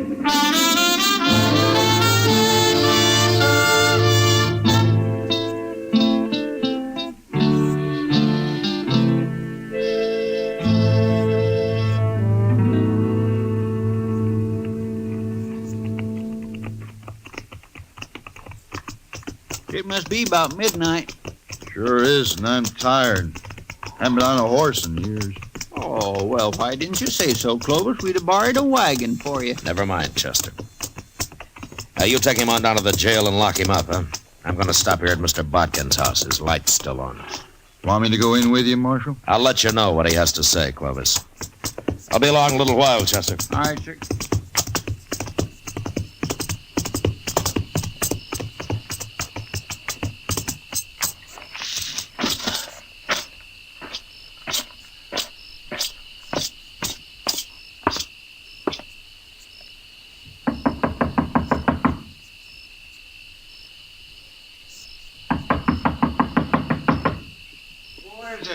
Matt Dillon, Mr. Barkin. Oh.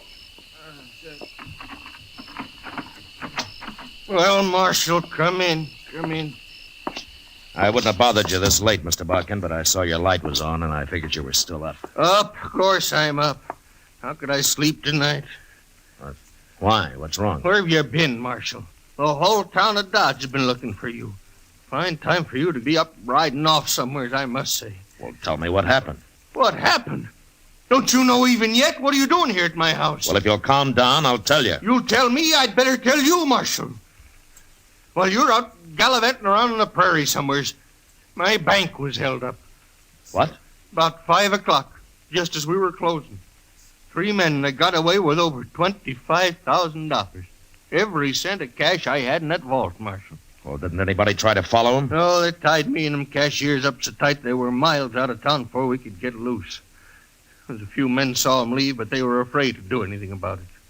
And, of course, the United States Marshal, he wasn't even in town. Did you get a look at him? No. No, they were masked. Nobody I found can even identify their horses. They're just gone, Marshal. With $25,000. Look, Mr. Barkin, I came here to ask you a question. It might have something to do with your bank being robbed. Oh? Well, what is it? Was Al Clovis with you in your office about noon today? Clovis?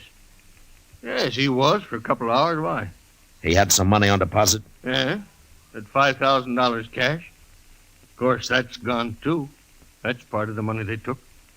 I'm afraid Clovis is broke now, along with me and a lot of other people. Well, maybe he isn't as broke as you think. Oh, he's broke. Unless you can get that money back, Marshal. Look, I got an idea. I might find it for you, Mr. Barkin.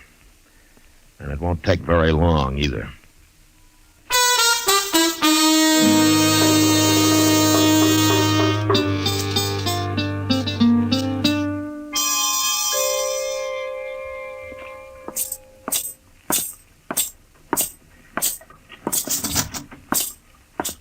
Well, I got Clovis all locked up, Mr. Dillon. He won't be taking no more trains for a while. Good.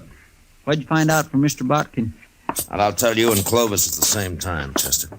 Well, he's right in the first cell.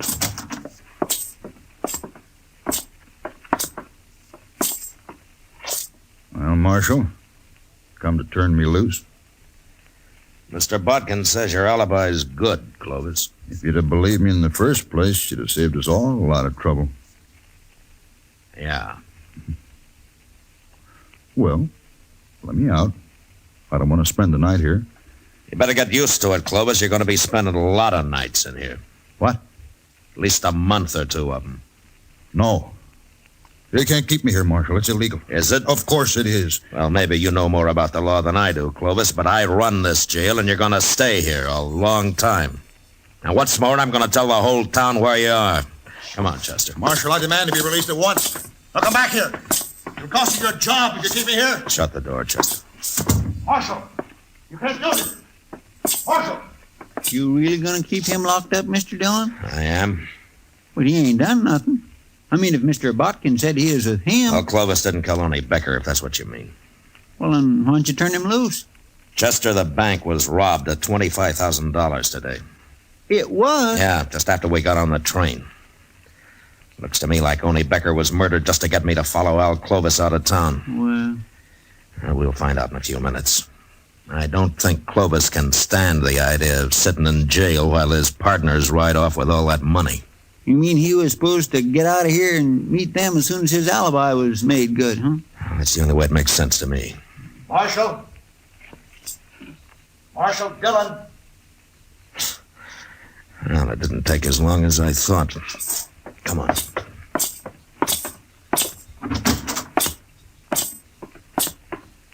Marshal, Got to talk to you.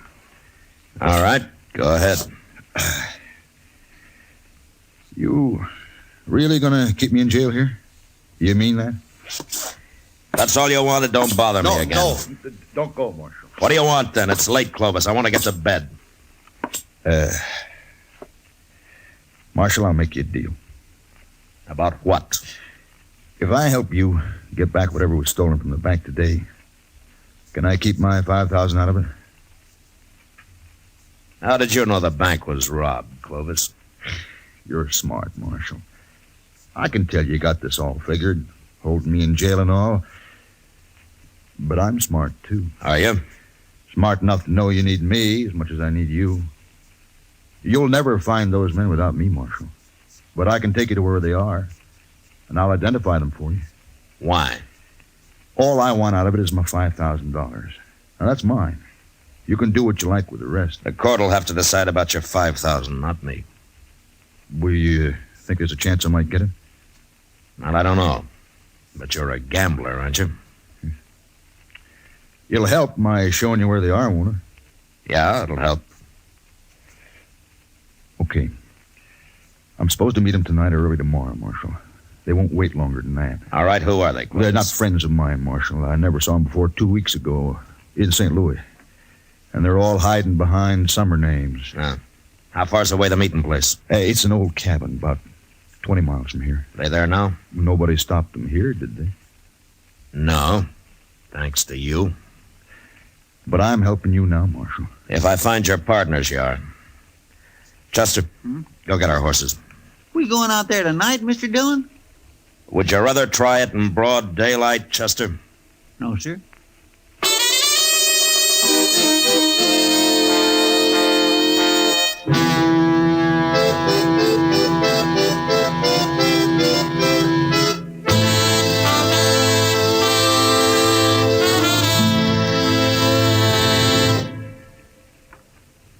One-way cigarettes, one size, that is, are almost obsolete because they just don't give smokers what they want.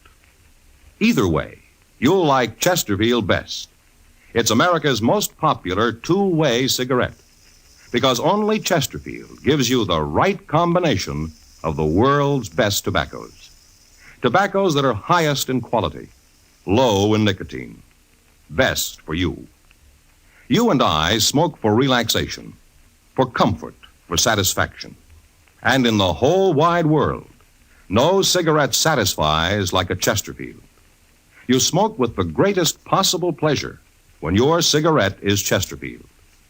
Yes, these 6 words, highest in quality, low in nicotine, mean Chesterfield is best for you. Get a carton of Chesterfield. Chesterfield Regular, Chesterfield King Size. Both at the same price in most places.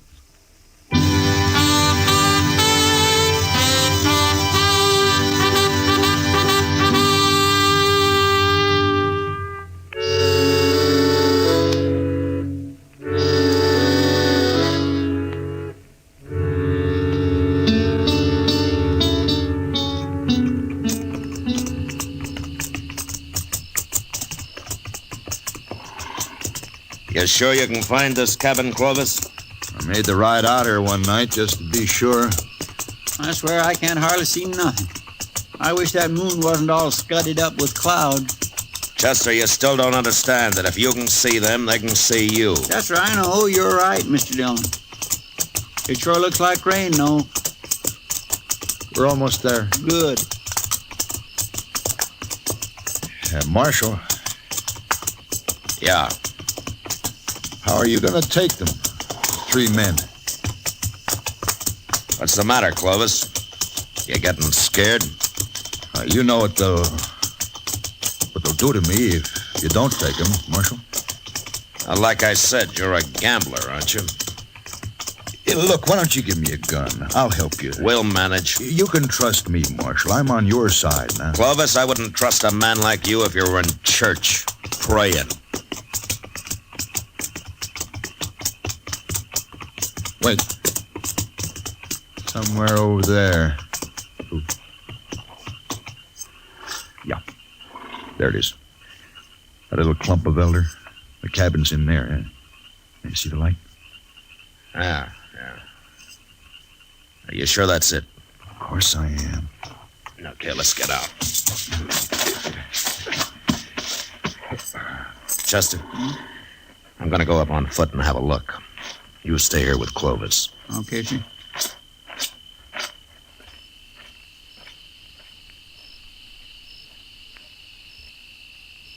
What if they hear him and come out and shoot him? Mr. Dillon ain't exactly green at this game, Clovis. They wouldn't kill me.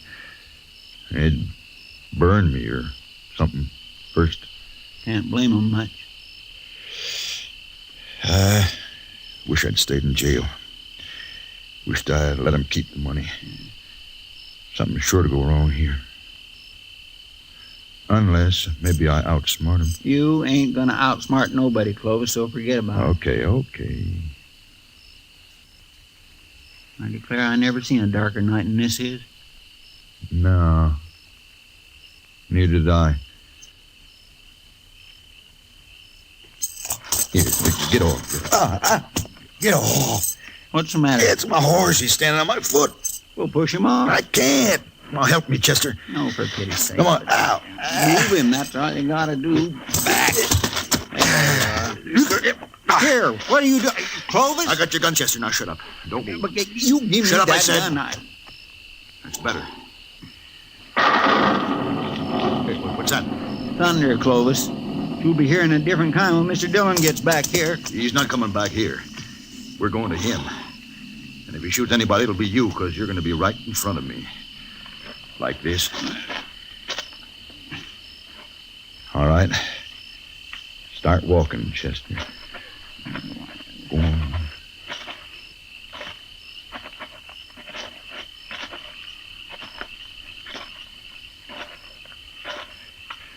That's far enough. Stop here.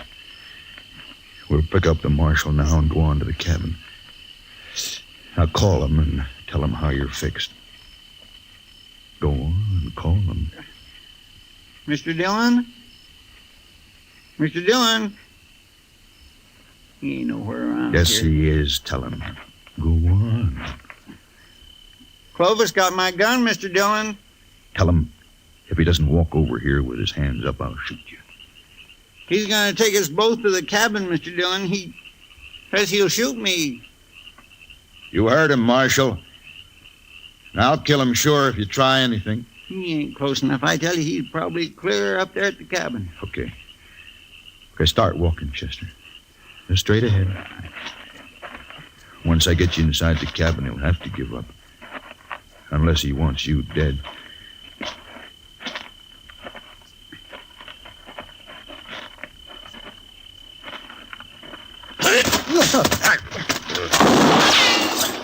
You hurt, Chester? No, sir. His gun just went off when you hit him. All right, get the gun quick. Come on. I got it, Mr. Dillon. All right, let's get up to that cabin. They know we're out here now. Oh, they're getting away, Mr. Dillon.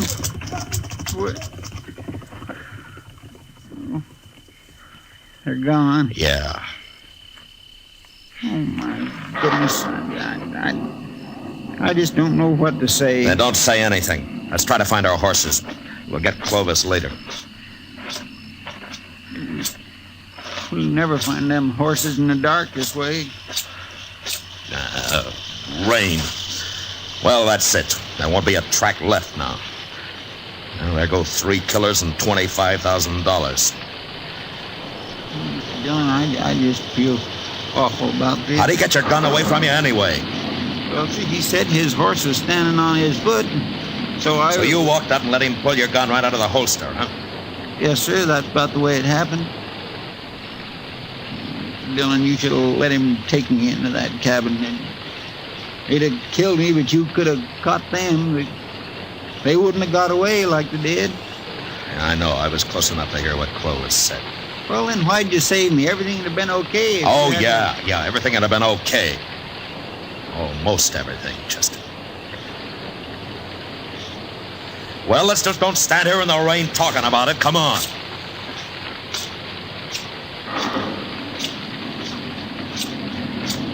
My, what a terrible mess. It was my choice, Chester. Not yours. Yes, sir. Thank you, Mr. Dillon.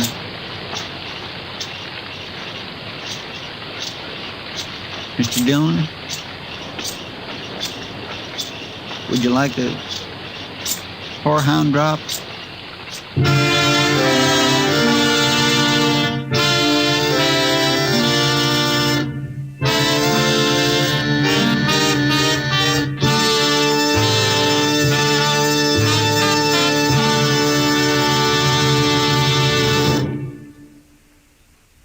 L&M filters are sweeping the country, and the reason's simple.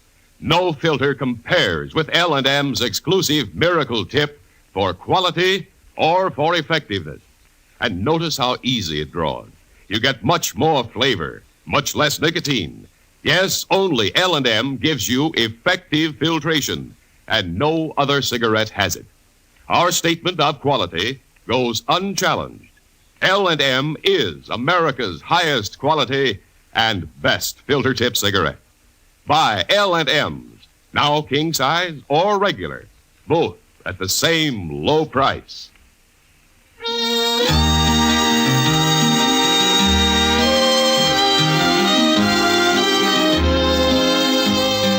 Gunsmoke, produced and directed by Norman Macdonald, stars William Conrad as Matt Dillon, U.S. Marshal.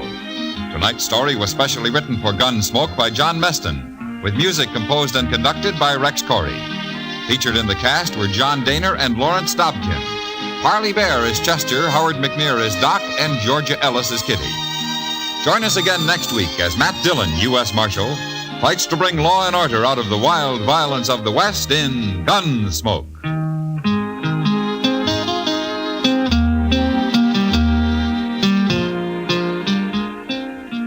Remember, next week at this same time, Chesterfield will bring you another transcribed story of the Western frontier on Gunsmoke. This is the CBS Radio Network.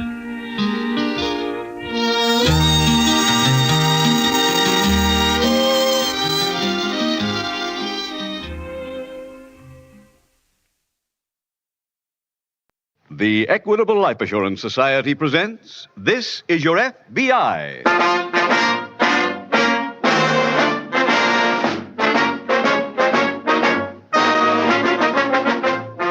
This is Your FBI, the official broadcast from the files of the Federal Bureau of Investigation. Presented transcribed as a public service by the Equitable Life Assurance Society of the United States and the Equitable Society's representative in your community.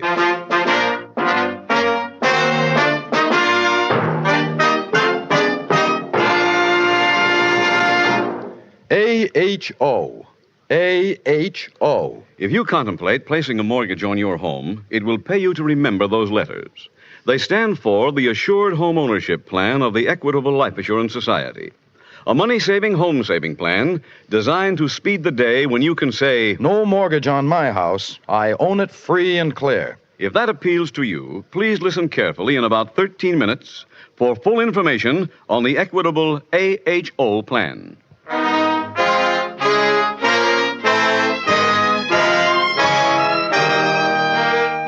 Tonight, the subject of our FBI file, Armed Robbery.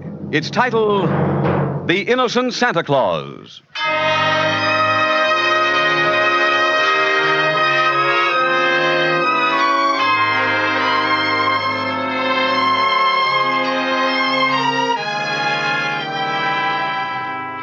Nearly all criminals are emotionally childish, undependable, and unscrupulous. Some, like the characters you'll meet in tonight's dramatization from FBI Files, are more vicious than others. But make no mistake about it, the dashing and charming Robin Hood types are few and far between.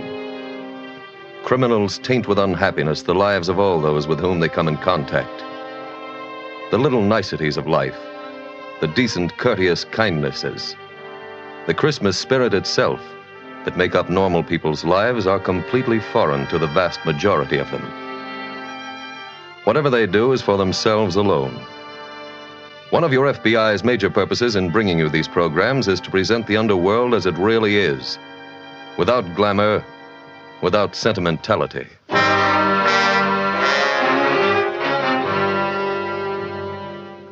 Tonight's FBI file opens in a cheap hotel room in the downtown district of a large eastern city. A 12-year-old girl is alone in the room. She walks to a full-length mirror on the wall and sings a song. When she finishes, she bows to the mirror. Thank you, ladies and gentlemen, for your kind applause. That was a great act, but we've got a long show. So let's meet a star who needs no introduction. Wait a minute. I didn't hear you come in. Honey, you ought to know better than to try to bring on a star that way. Oh, but I was just trying to have what theater were you playing? the one I'm named after. All right. You're on the stage at the Roxy. A sensational flash act has just finished. Mm-hmm. Now your star's on next. So you want to give her a bill, huh? But, Daddy, you always say, and now a star who needs no introduction. I know I do. But then I introduce them. Oh. And I tell a couple of jokes. Like, as I was coming in the stage door tonight, a bum came up and asked me for $2 for a cup of coffee. And I said, $2 for a cup of coffee? Why, you can get one for a nickel. And he shrugged his shoulder and says, well, can I help it if I'm a big tipper? Now you got the audience going, see? So you slug them again. Mm-hmm. You say, that bum is sure crazy. I met him yesterday, too, and he asked me for $8 for a piece of pie. And I said, $8 for a piece of pie? Why, man, you can get one for a dime. And he shrugged and says, mister, do I tell you where to eat? Now they're warmed up, see? And you bring on your star. You get it? Oh, yes. Oh, say, anybody call me? Oh, Pete Morrow. Pete Morrow, what do you want? I don't know. I got the message at the desk. Hey, maybe he's got some action. Gee, Daddy, you think so? Well, he's my agent, ain't he? He wouldn't call to find out how I was. Hey, maybe they need some next-to-closing insurance at the palace.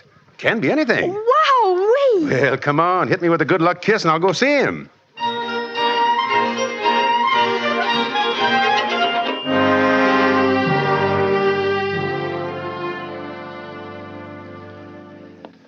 Hi, Pete. Say, sorry to keep you waiting. Yeah, hello, Fred. I just got your message, and let me tell you, brother, I am ready. I got 2 new routines, and I got a kid writing me a parody on Melancholy Baby. Wait till I give you the opening. I come out in a broken-down suit, see? Hey, Fred, I didn't call you for a theater job. Oh, well, that's okay. I do just as good in nightclubs. I'll just move the song up. Wait a minute, Fred. This ain't a nightclub job either. A guy uptown called me this morning, and he's having a Christmas party for some kids at his house tonight. He wants a guy to play Santa Claus. And you called me for that? That's it. Now, look, Pete. I know vaudeville's dead, but there's still a lot of places where I can There's $25 in it. Well, look, I give my dresser more than that. Fred, look, I better level with you. Vaudeville ain't dead, but you are. I couldn't book you in a charity bazaar. You couldn't book Abraham Lincoln at a patriotic rally. You want the job or not? No. Okay, then I'll get somebody else. Well, go ahead. Oh, Fred, by the way, how's your kid these days? Great. Good, I'm glad to hear it. She eating good? Well, sure. I got to cut her down. She's getting a little heavy. Well, she's even... Yeah? Even what? Okay. I'll do it. Your Santa Claus outfit's right there in that box. A car will pick you up in front of your hotel at 7. Now, you be ready.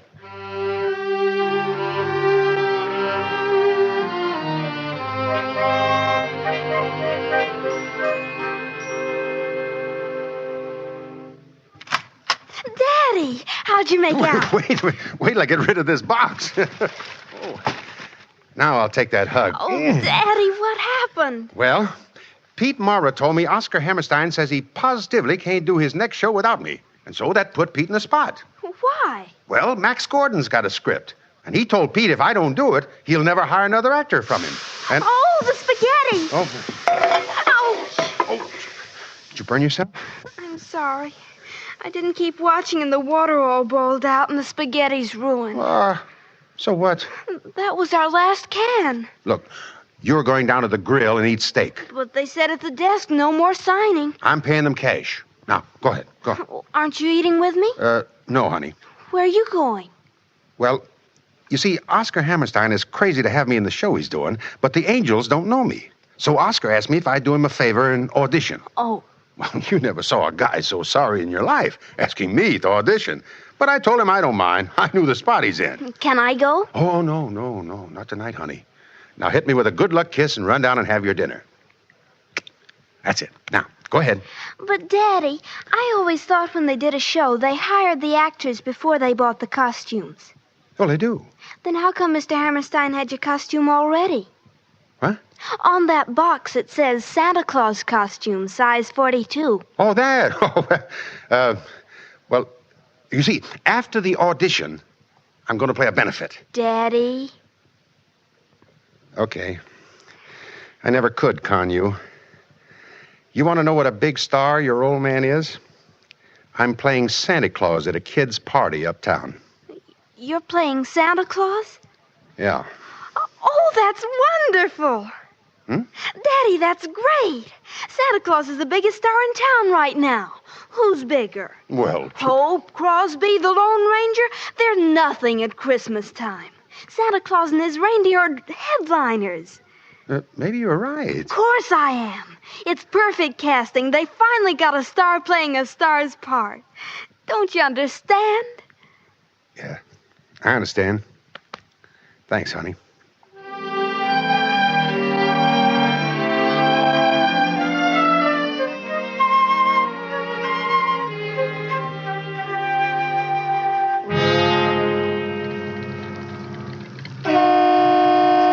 Hey, you waiting for me?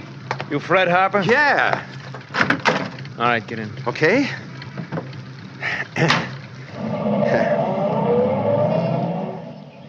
Hey, who's throwing this party? Mr. Caldwell. You his chauffeur? Uh-huh. See, look, I never worked a thing like this before. You mind if I try a couple of gags on you? Go ahead. Well, I figure I'll walk out and say, I know Santa Claus is supposed to come in through the door, but them chimney sweeps have got a real strong union. Nothing, huh? Yeah, maybe it's a little too fast. How about this? I'd have been here sooner except for one of my reindeer. He showed up late because he went to the movies. It seems he wanted to see the picture because he read the book.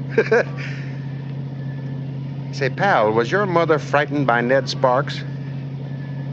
You know, it ain't against the law to laugh in this city. Uh-huh. What are we doing down here by the river? You, see that sign? Which one? Don't!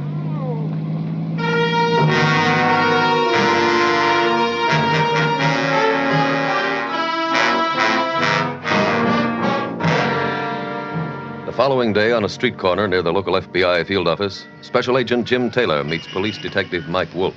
Hey, Mike.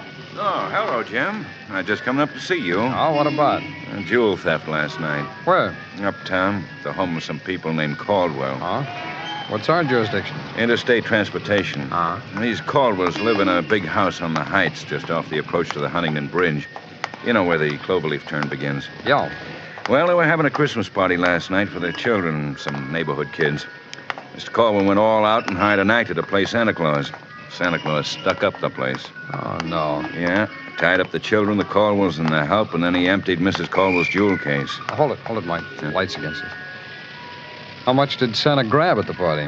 About $15,000 worth of jewelry and $300 in cash. Oh, that's quite a haul. After he left, one of the parents wiggled over to a window and saw him drive across the bridge. How'd they know it was a thief's car? Oh, it had a broken taillight, so they could follow it all the way. The alarm's already gone out on the car. Come on, go now. Mike, any prints found around the place? I haven't been up there yet, but I doubt we'll come across any.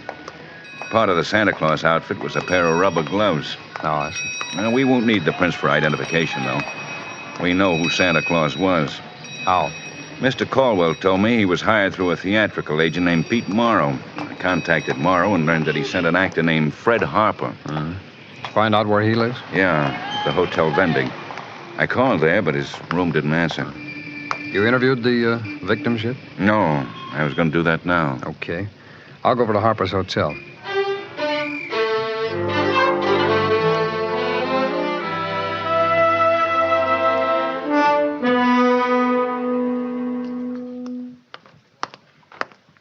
What do you want, Mac? Hello there. I'm Special Agent Taylor of the FBI. Here are my credentials. What can I do for you? Will you please ring Mr. Fred Harper's room? He's not in. His little girl's been looking for him, too. Seems he didn't get home last night. Oh, you know Harper? Very well. I was once his straight man. Is he in trouble? Yes, he seems to be. Mr. Perry, have you heard from my daddy yet? No, I haven't, Roxy. Mr. Taylor, this is Harper's daughter, Roxy. Mr. Taylor's from the FBI. Hello there. Do you know where my daddy is? Well, no, I don't. Can you help me find him? I mean, please. We'll do our best, Roxy. Did you see your father last night? Yes, sir. He was going to play a party as Santa Claus. Were you here when he left? Yes, a man called for him. You see this man? Only from the window. He was in a big car. Daddy got in and went with him. What kind of a car was it? I don't know. Or was it a sedan, a convertible? A sedan. What color? I couldn't tell. But I do remember one thing. One of the lights in back was broken. Oh? Mr. Taylor, why are you asking me all these questions? Well, Roxy, somebody came to that party wearing a Santa Claus outfit and held up the people. A real hold-up? Yes. With a gun? That's right. Not Daddy. He couldn't do anything like that. He's not a crook. Mr. Taylor, phone call for you. Oh, thanks. Please believe me, Mr. Taylor. I'll be right back, Roxy. You can take it on that phone. Fine, thanks. Hello. Hey, Jim. This is Mike Wolf. Yeah, Mike. Fred Harper's been picked up Oh, where? near the approach to the Huntington Bridge. And 2 of the stolen pieces of jewelry were found in his pocket.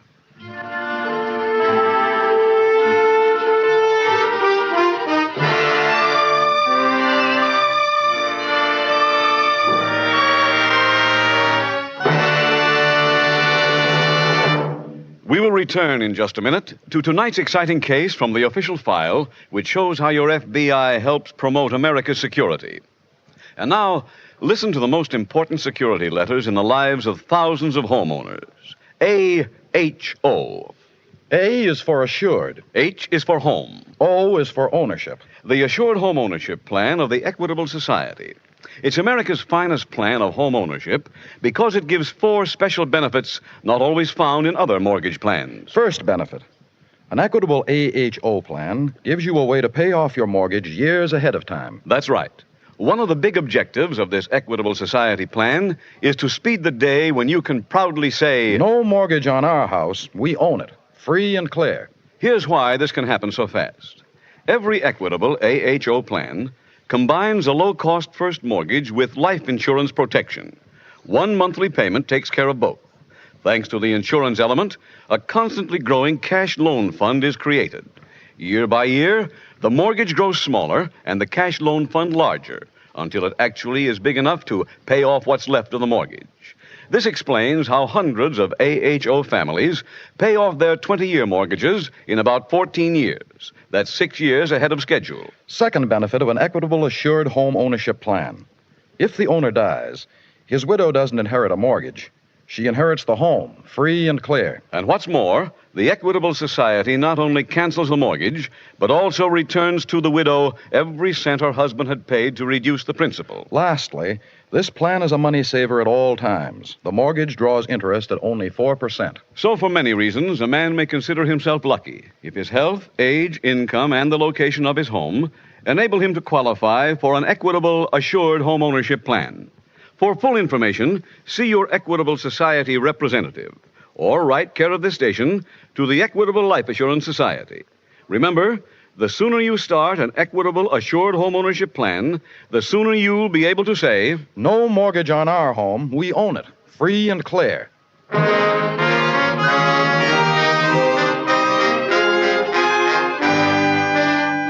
And now back to the FBI file, The Innocent Santa Claus.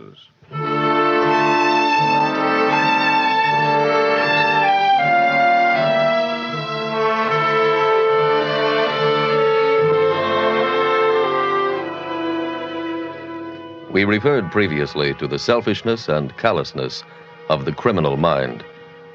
During the Christmas season, when the vast majority of us are in a genial, relaxed mood, the underworld does not hesitate even at this season to strike often and hard. There's no off-season in crime. Being off guard is not safe at any time. The men of your FBI are convinced that it is high time to stop romanticizing gangsters and hoodlums. FBI agents who come in contact with the underworld daily know it for what it is. Ruthless around the calendar, with no days off for good behavior. Tonight's FBI file continues in the hospital ward at the city jail. Special Agent Jim Taylor is interviewing Fred Harper. Mr. Harper, you insist that Mr. Caldwell's chauffeur knocked you out last night? Don't these lumps on my noggin prove it? But Mr. Caldwell says he has no chauffeur and never sent a car for you. Well, whoever the guy was, he belted me out. And that's all you can tell me. Mr. Taylor, do I look like a guy who'd stick up a kid's party? Well, unfortunately, looks don't mean a thing. But I've never been picked up even for jaywalking. The only record I got is in the back issues of Variety. Are you sure you can't remember anything about this man? Well, he's a tough audience. What do you mean? I told him 2 jokes, both boffs. He never even cracked a smile. Look, my agent can prove they sent a car for me. Pete Morrow in the Central Building. Yes, I know. Detective Wolf spoke to him. He claims he gave you the Santa Claus outfit and Caldwell's address, and you were supposed to get there by yourself. Well, he's a liar. Well, his word is better than yours right now. Why? He didn't turn up with any of the stolen jewelry on him. But I'm being framed. No, you're not.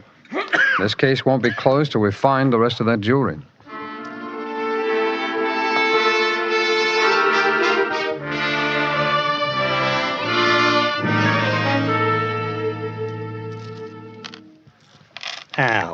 Albert, don't hold out on me. I ain't. Is this all the stuff you grabbed last night? Except for the 2 hunks I stuck in Harper's pocket. Well, the papers made it a much bigger job. Oh, the papers. They got Illinois as a 7-point favorite in the Rose Bowl. Can you bet them? Not me, no. Well, the same with stick-ups. I once heisted a joint, got 200 clams. Papers come out and say I grabbed 8,000. This is the age we live in, kid. Now, you're gonna get the fence this, huh? Well, I'm not going to tell you that. Well, why not? Well, because the next time we do a job, you might take the loot straight to him. Oh, I wouldn't do that. Well, let's leave it this way. You don't mind, do you? I suppose I do. Well, it won't make any difference. All right, then I don't mind. Fine. You call me tomorrow, and I'll tell you how much we're cutting up.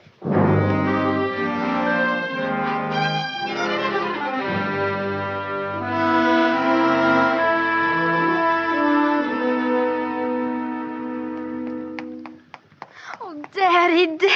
Hi, honey. I got so scared last night when you didn't come home. Well, keep being scared. We're still in a jackpot. Mr. Taylor told me he was coming to see you. Didn't you tell him you had nothing to do with it? Mm-hmm. But I'm still here. Oh, they'll let you go. Oh, sure. When they take this turban off my noggin, they'll move me down to a regular cell downstairs. Great guy you got for an old man. I know you didn't steal anything. Thanks, honey. Oh, hand me that bottle of pills. My head starts coming off if I get up. Here. And a little water, honey.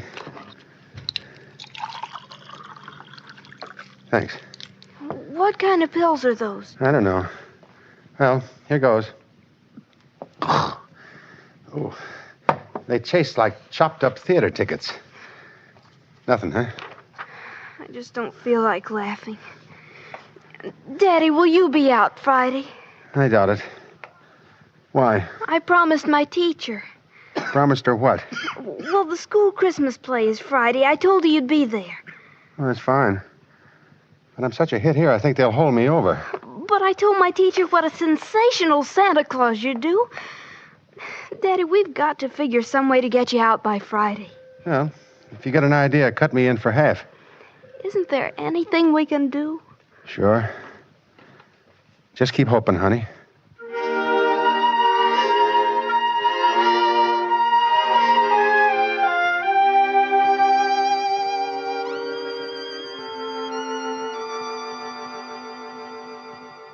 Mike, I got a report from our lab on that jewelry. Oh, what's the word, Jim? They found a single latent fingerprint on one of the bracelets. We've got Fred Harper's prints right here. Oh, wait, I've already checked. It's not one of his. Well, that doesn't prove he's innocent. I can't help feeling he is, though. You believe the story about the mysterious stranger posing as Caldwell's chauffeur? Yeah, I do.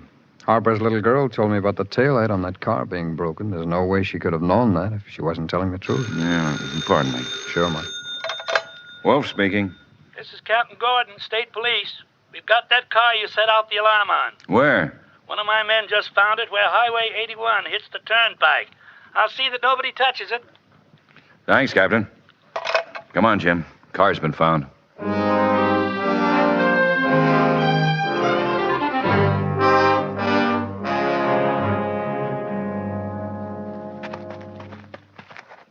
Yeah, that's the car, all right, Mike. Mm-hmm. There's the broken tail light. Well, let's see what's inside it. Mike, look here on the back seat. Huh? Santa Claus outfit. There's the pants, shirt, hood. There's the whiskers on the floor. Any labels? I'll take a look. Yeah. Yale Costume Company, but that's no help. Harper's agent admits running this suit. Well, suppose we go through the trunk. Oh, wait a minute. I'll look up front first, Mike. Right. Police went over everything in the car for prints. It was clean. Yeah, let's take a look in here. Well, these glove compartments are like the clocks. They never work. There's road maps, instruction books, baseball scorecard. Mike, rubber gloves. Let's head back to town and get these to the lab.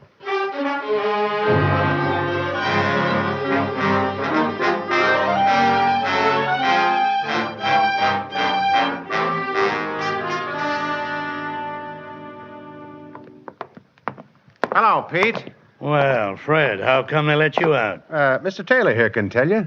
Oh, Taylor? Yes, I'm a special agent of the FBI. I'd like to ask you a few questions, if I may. Sure, anything. Sit down. Thanks. Now, Mr. Morrow, you told Detective Wolf you made no arrangements to have Harper picked up the other night. Yeah, that's right. We found that car yesterday. The one he used in the stick-up? Well, the one that was used, but not by Harper.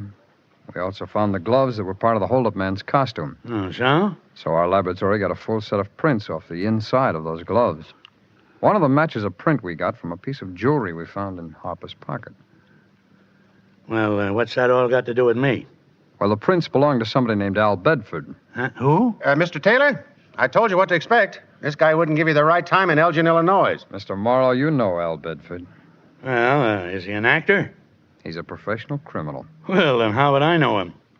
His record shows you once gave him a character reference when he put in for a parole. What's his name? Al what? Al Bedford. You better be nice to him, Pete.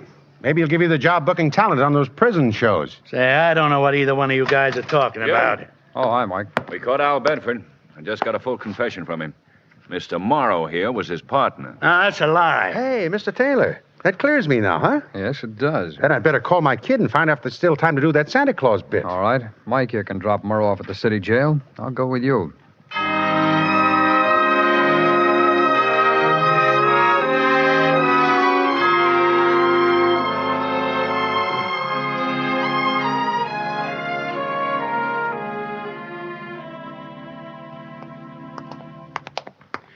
The auditorium's down this way, Mr. Taylor. Yeah, it's a pretty big school. Mm-hmm. Got the biggest stage of any school in town. That's why Roxy goes here. No? I think she's majoring in proscenium arches. What time you got? It's 4:15. Hope we're not late. Hey, you want in on a secret? What? I'm scared. Scared of what? Walking out on that stage in front of 2,000 kids. Oh, you've been on plenty of stages. Yeah, but what do you do with Santa Claus? You can't get hokey. You got to play him straight. Oh, I guess this is the stage door. I saw 4 kids walk in here wearing halos. Oh, they've started. Yeah. Guess they got tired waiting. Can't blame them. You see a little girl around there? No. Look. And what? It's the old man in the Santa Claus costume over there. Oh. Come on. Hey, where you going? I've been canceled. Daddy! Daddy! Honey. You made it, Daddy, you made it. Yeah, look, honey. Mr. Taylor and I are going out front now and catch the show. Out front? Well, we don't want to hang around backstage here and get in everybody's way. But you're Santa Claus. We can't do the show without you. Now, baby, don't let me down easy. There's Sam Whiskers sitting over there on that trunk. Oh, that's the janitor. He was standing in for you till you got here. Well, why don't you let him do it? He's got no Santa Claus material. Daddy, you promised me. Yeah, but suppose I lay an egg. You? Oh, Daddy, you're teasing me. Okay, I'll do it. I think I'll go out front to watch this. All right, and thanks again, Mr. Taylor. You're very welcome. And Merry Christmas. And the same to both of you. Oh, let's make it bigger. Let's make it Merry Christmas to everybody. And heaven and nature sing, and heaven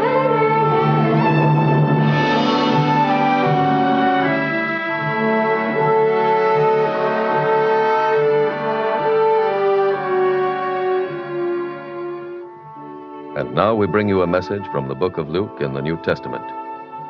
A message shared with you by FBI Director J. Edgar Hoover, every special agent and employee of the Federal Bureau of Investigation. A message also shared with you by every officer and employee of the Equitable Life Assurance Society of the United States. A message which comes, too, from those who bring you this weekly program. A message written in simple words. Glory to God in the highest, and on earth peace, goodwill toward men.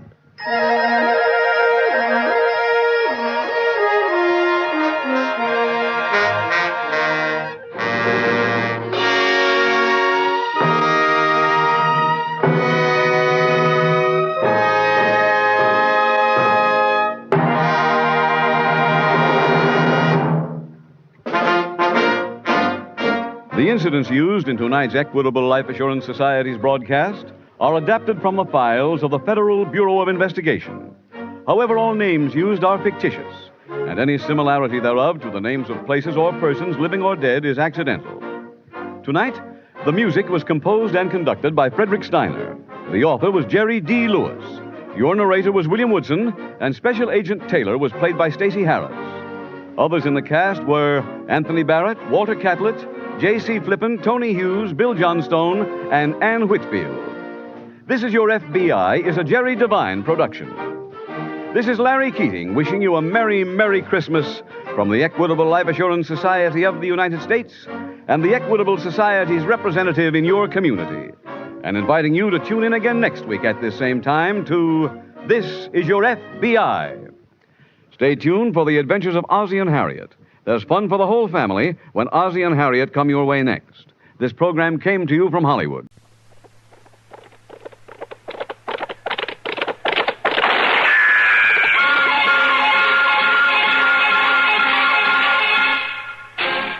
Around Dodge City and in the territory on West, there's just one way to handle the killers and the spoilers, and that's with a U.S. Marshal and the smell of Gunsmoke.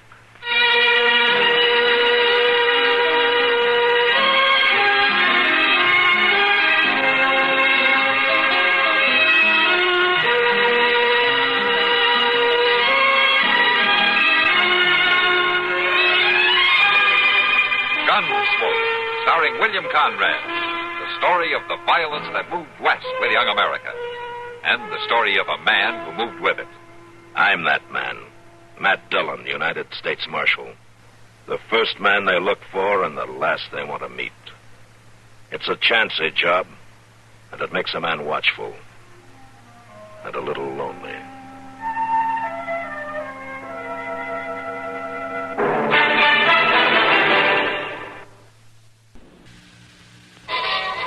Nothing suits the lively pace of modern life better than Pepsi-Cola.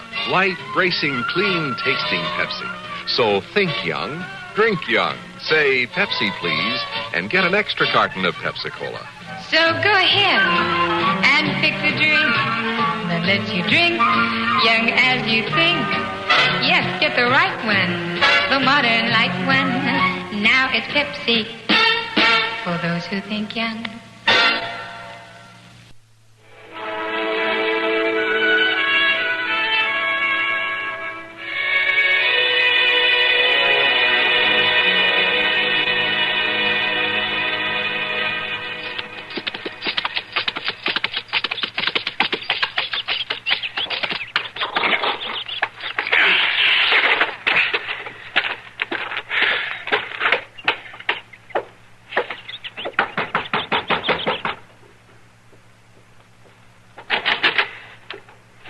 Melinda.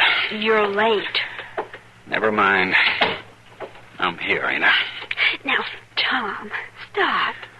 Well, don't you love me no more? You're over an hour late. Paul will be back any minute now. Oh, that's too bad. I left town as soon as I could. I sold that bay mare today, Melinda. But I thought you were going to breed her. I was offered too good a price for her. Close to $100. Got it in my pocket. But you didn't need the money, did you? I got to buy you a ring. Oh, honey, the ring isn't important. We can get one later, when we're settled. No. You're going to have a ring right off. You don't want people to think I'm too poor to buy you a ring now, do you? It isn't that, Tom. No, you just quit worrying. Everything's going to be all right. We are going to get married soon, ain't we? I hope so, Tom. Listen. It's Pa. It's him and Roy Talo. You know, that Roy Talo follows him around like a shadow. Well, he's Pa's right-hand man, Tom. Yeah, I found that out the day Talo talked your Pa into firing me. Well, look who's come a-calling. Melinda, what's she doing here? Tom came here to see me, Pa, not you. And I give him credit for that much sense. Are you telling me I can't call on Melinda when I want to? When I decide that, I'll show you, not tell you. Now stop it, both of you. Pa, if you're going to act like this every time Tom comes out here, I'll meet him someplace else. No, there's no need to fly off the handle. But I gotta wonder about a man who spends all his time courting. Look, Mr. Miles, I know what you think of me, but I'm going to have my own ranch soon. And that's a whole lot better than taking wages from somebody else, if you ask me. Your own ranch? Huh? Why, sure, Mr. Miles. You're forgetting he owns 2-3 head of horses. I got 6 head, Talo, and they're as good as any around. Well, they may be the best horses in the whole world, but that don't hardly make no ranch. He's got to start somewhere, hasn't he? Yeah, he sure does, but I wish he was in Texas doing it. Come on, Talo. We got work to do. Don't you mind him, Tom. You'll make out fine, a hard worker like you. Why, you... No, Tom. That's all he wants is for you to start trouble here. Me start trouble? Forget about them. They're just mad because they know they can't do anything about us. No, they can't, can they? Come on. I'll make you some coffee. All right. Fine.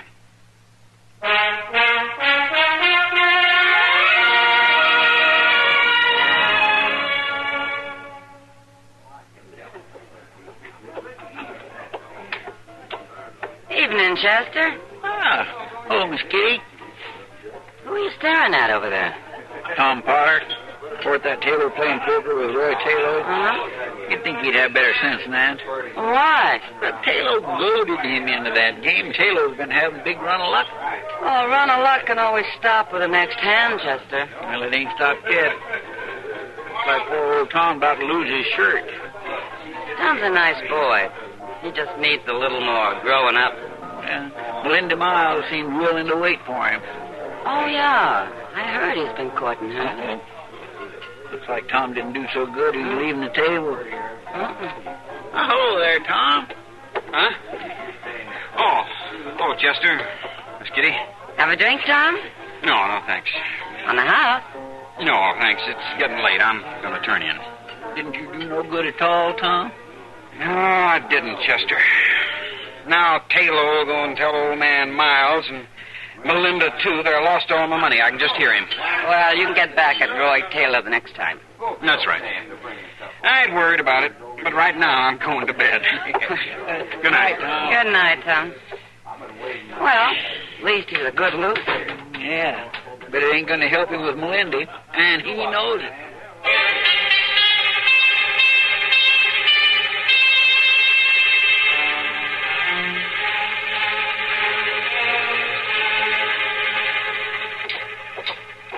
It happened right in that alley, Mr. Dillon. Stock ought to be there by now. You say Taylor won a lot of money at the Long Branch last night, huh? Yes, sir, but he give most of it to Bill Pence and put in the safe there. Any idea how much he kept on him? Well, I was right there, but I didn't watch too close. Well, about how much? My man, a little over $100, I'd say. All right, man, let us through. Give her side. Give over, Alvin. Let us through. Hello, Matt.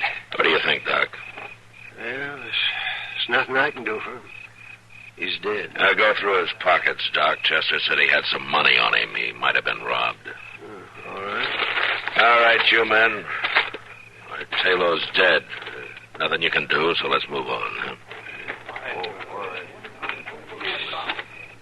Well, it's just a doggone shame when a man can't walk down Front Street at night without getting himself murdered. Did you find anything, Doc? There's no money on him now, Matt. Robbed, huh? Murdered and robbed. It looks that way. Mr. Dillon, I hate to say this, but You know Tom Potter. Sure, why? Well, see, he lost his whole stake to Roy Taylor tonight. There were other men in the game. They lost too, didn't they? For sure, but there was already bad blood between Tom and Taylor. Oh, Harry Miles' daughter, you mean? Huh? Melinda, yes, sir. Oh, Chester, Tom Potter isn't the kind of man to do this. Well, now, it'll come up, Doc. You just wait and see. Well, I'll find Tom and talk to him tomorrow, but right now we better go get a wagon. A wagon? You mean you're going to take Taylor out to the ranch this time of night? I think Harry Miles would appreciate it, Doc. He and Taylor were pretty good friends.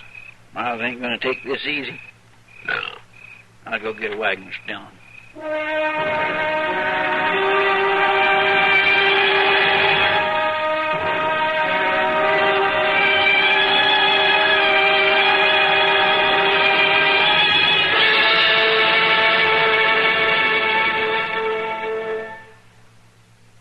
A world of good listening is jam-packed into those new CBS Radio Network features heard throughout your listening week on this station, weekdays and weekends. A total of 43 times a week. Nuggets of information come to you as an exclusive network service in your area. Where you're listening now, the roster includes such 5-a-week favorites as David Schoenbrun's Your Man in Paris broadcast, Nancy Honchman's A Woman's Washington, Zachary Scott with Man and Wife, Douglas Edwards' Sidelights, Alan Jackson's Information Central, and Personal Story. In the week to come, comedian Orson Bean will tell his personal story in his own words. A story of laughs and tears, of hits and misses, by the world's greatest living authority on the life of Orson Bean. Tomorrow through Friday, enjoy over this station Orson Bean's Personal Story and the rest of the timely, informative CBS Radio Network features, now part of each day's listening, right here.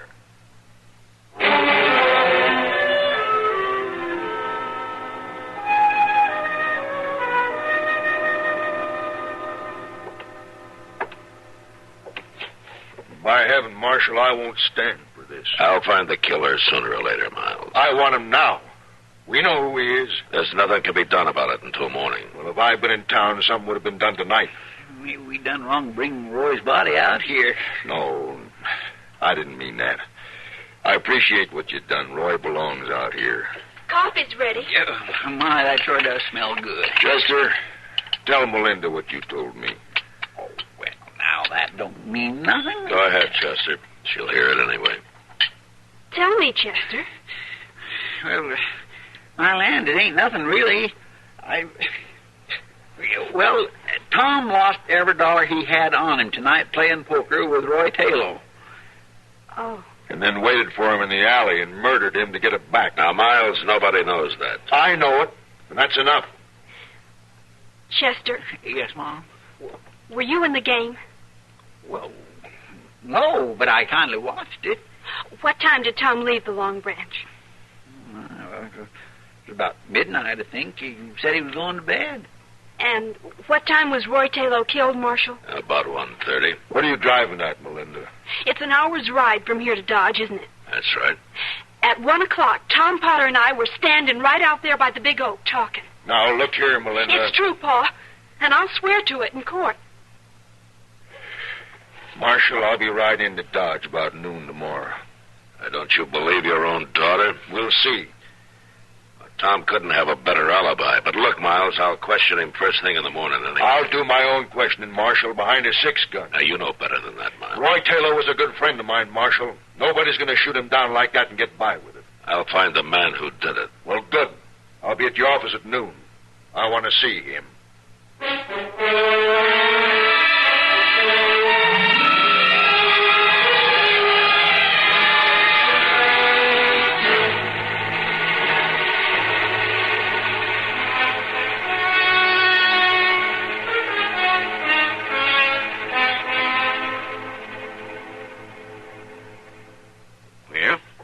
What do you think, Tom?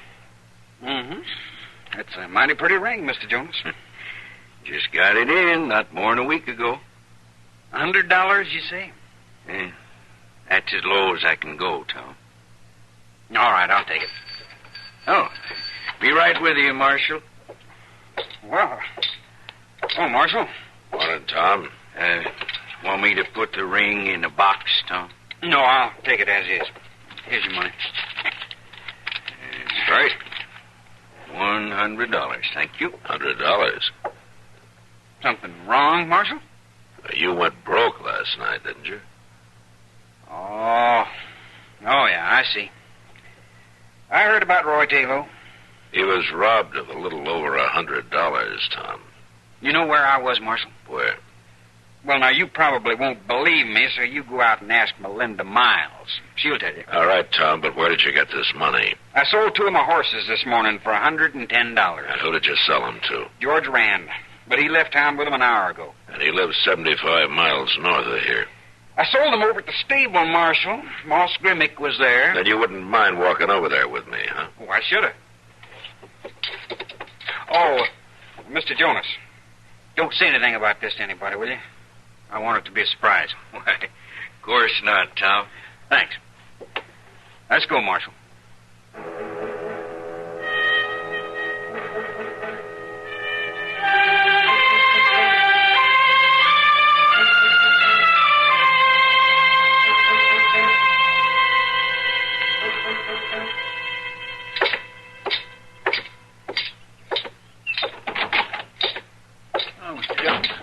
Have any luck? I'm afraid not, Chester. I haven't turned up anything. And you're eliminating Tom altogether? And I had to. Moss Grimmick was there when he sold those horses to George Rand. Tom's in the clear. Well, I'm kind of glad to hear it. He's a good boy. You know, old man Miles sure can churn up a storm. Coming in here at noon today, expecting you to have the killer already locked up. You think he meant it when he said he'd kill Tom if you ever come courting Melinda again? I'm afraid he did, Chester. Did you tell Tom about it? Sure I did. For all the good it'll do. Oh, my heavens. What is it? Speak of the devil. Look yonder. He's with Melinda. They're coming in here. Hello, Chester. Oh, Melinda. Huh? Marshal, we've been looking for you. Oh, what's the trouble, Melinda? Her pa, that's what's the trouble. What's he done? He came home and said he'd shoot Tom on sight if he came around the place again. What are you doing in town? She come to find me, Marshal. She's got an idea, and it's a good one, too. Oh? I thought it all out, Marshal, and there's only one way to settle this business. And how's that?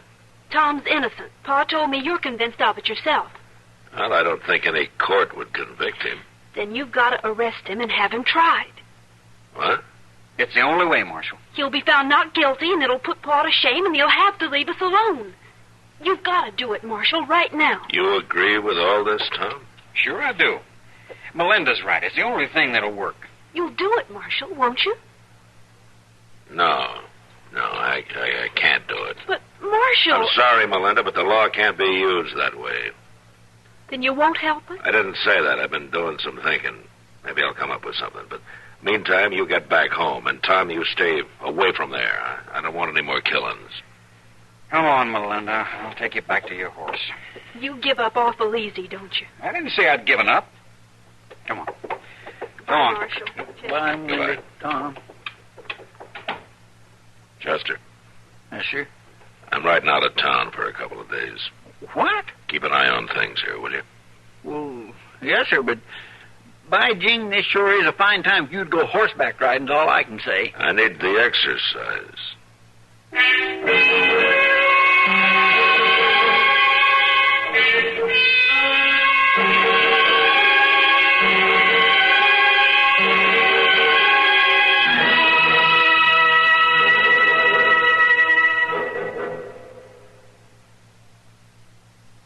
Everybody likes good news. Since this is true, wouldn't expanded CBS News broadcasts find greater favor with the vast CBS radio listening audience if they simply omitted bad news? There's a pretty obvious answer to that one, and it goes like this. Of course not. Expanded CBS News has only one object: to present all the important global news swiftly and without bias. This takes more than just good intentions. It takes thousands upon thousands of miles of complex communications links, hundreds of skilled newsmen. There's that matter of experience, too, the kind of experience only years can create. In a sense, Expanded CBS News is a network within a network, a service acting around the clock to meet your need to know, to keep you informed of important events,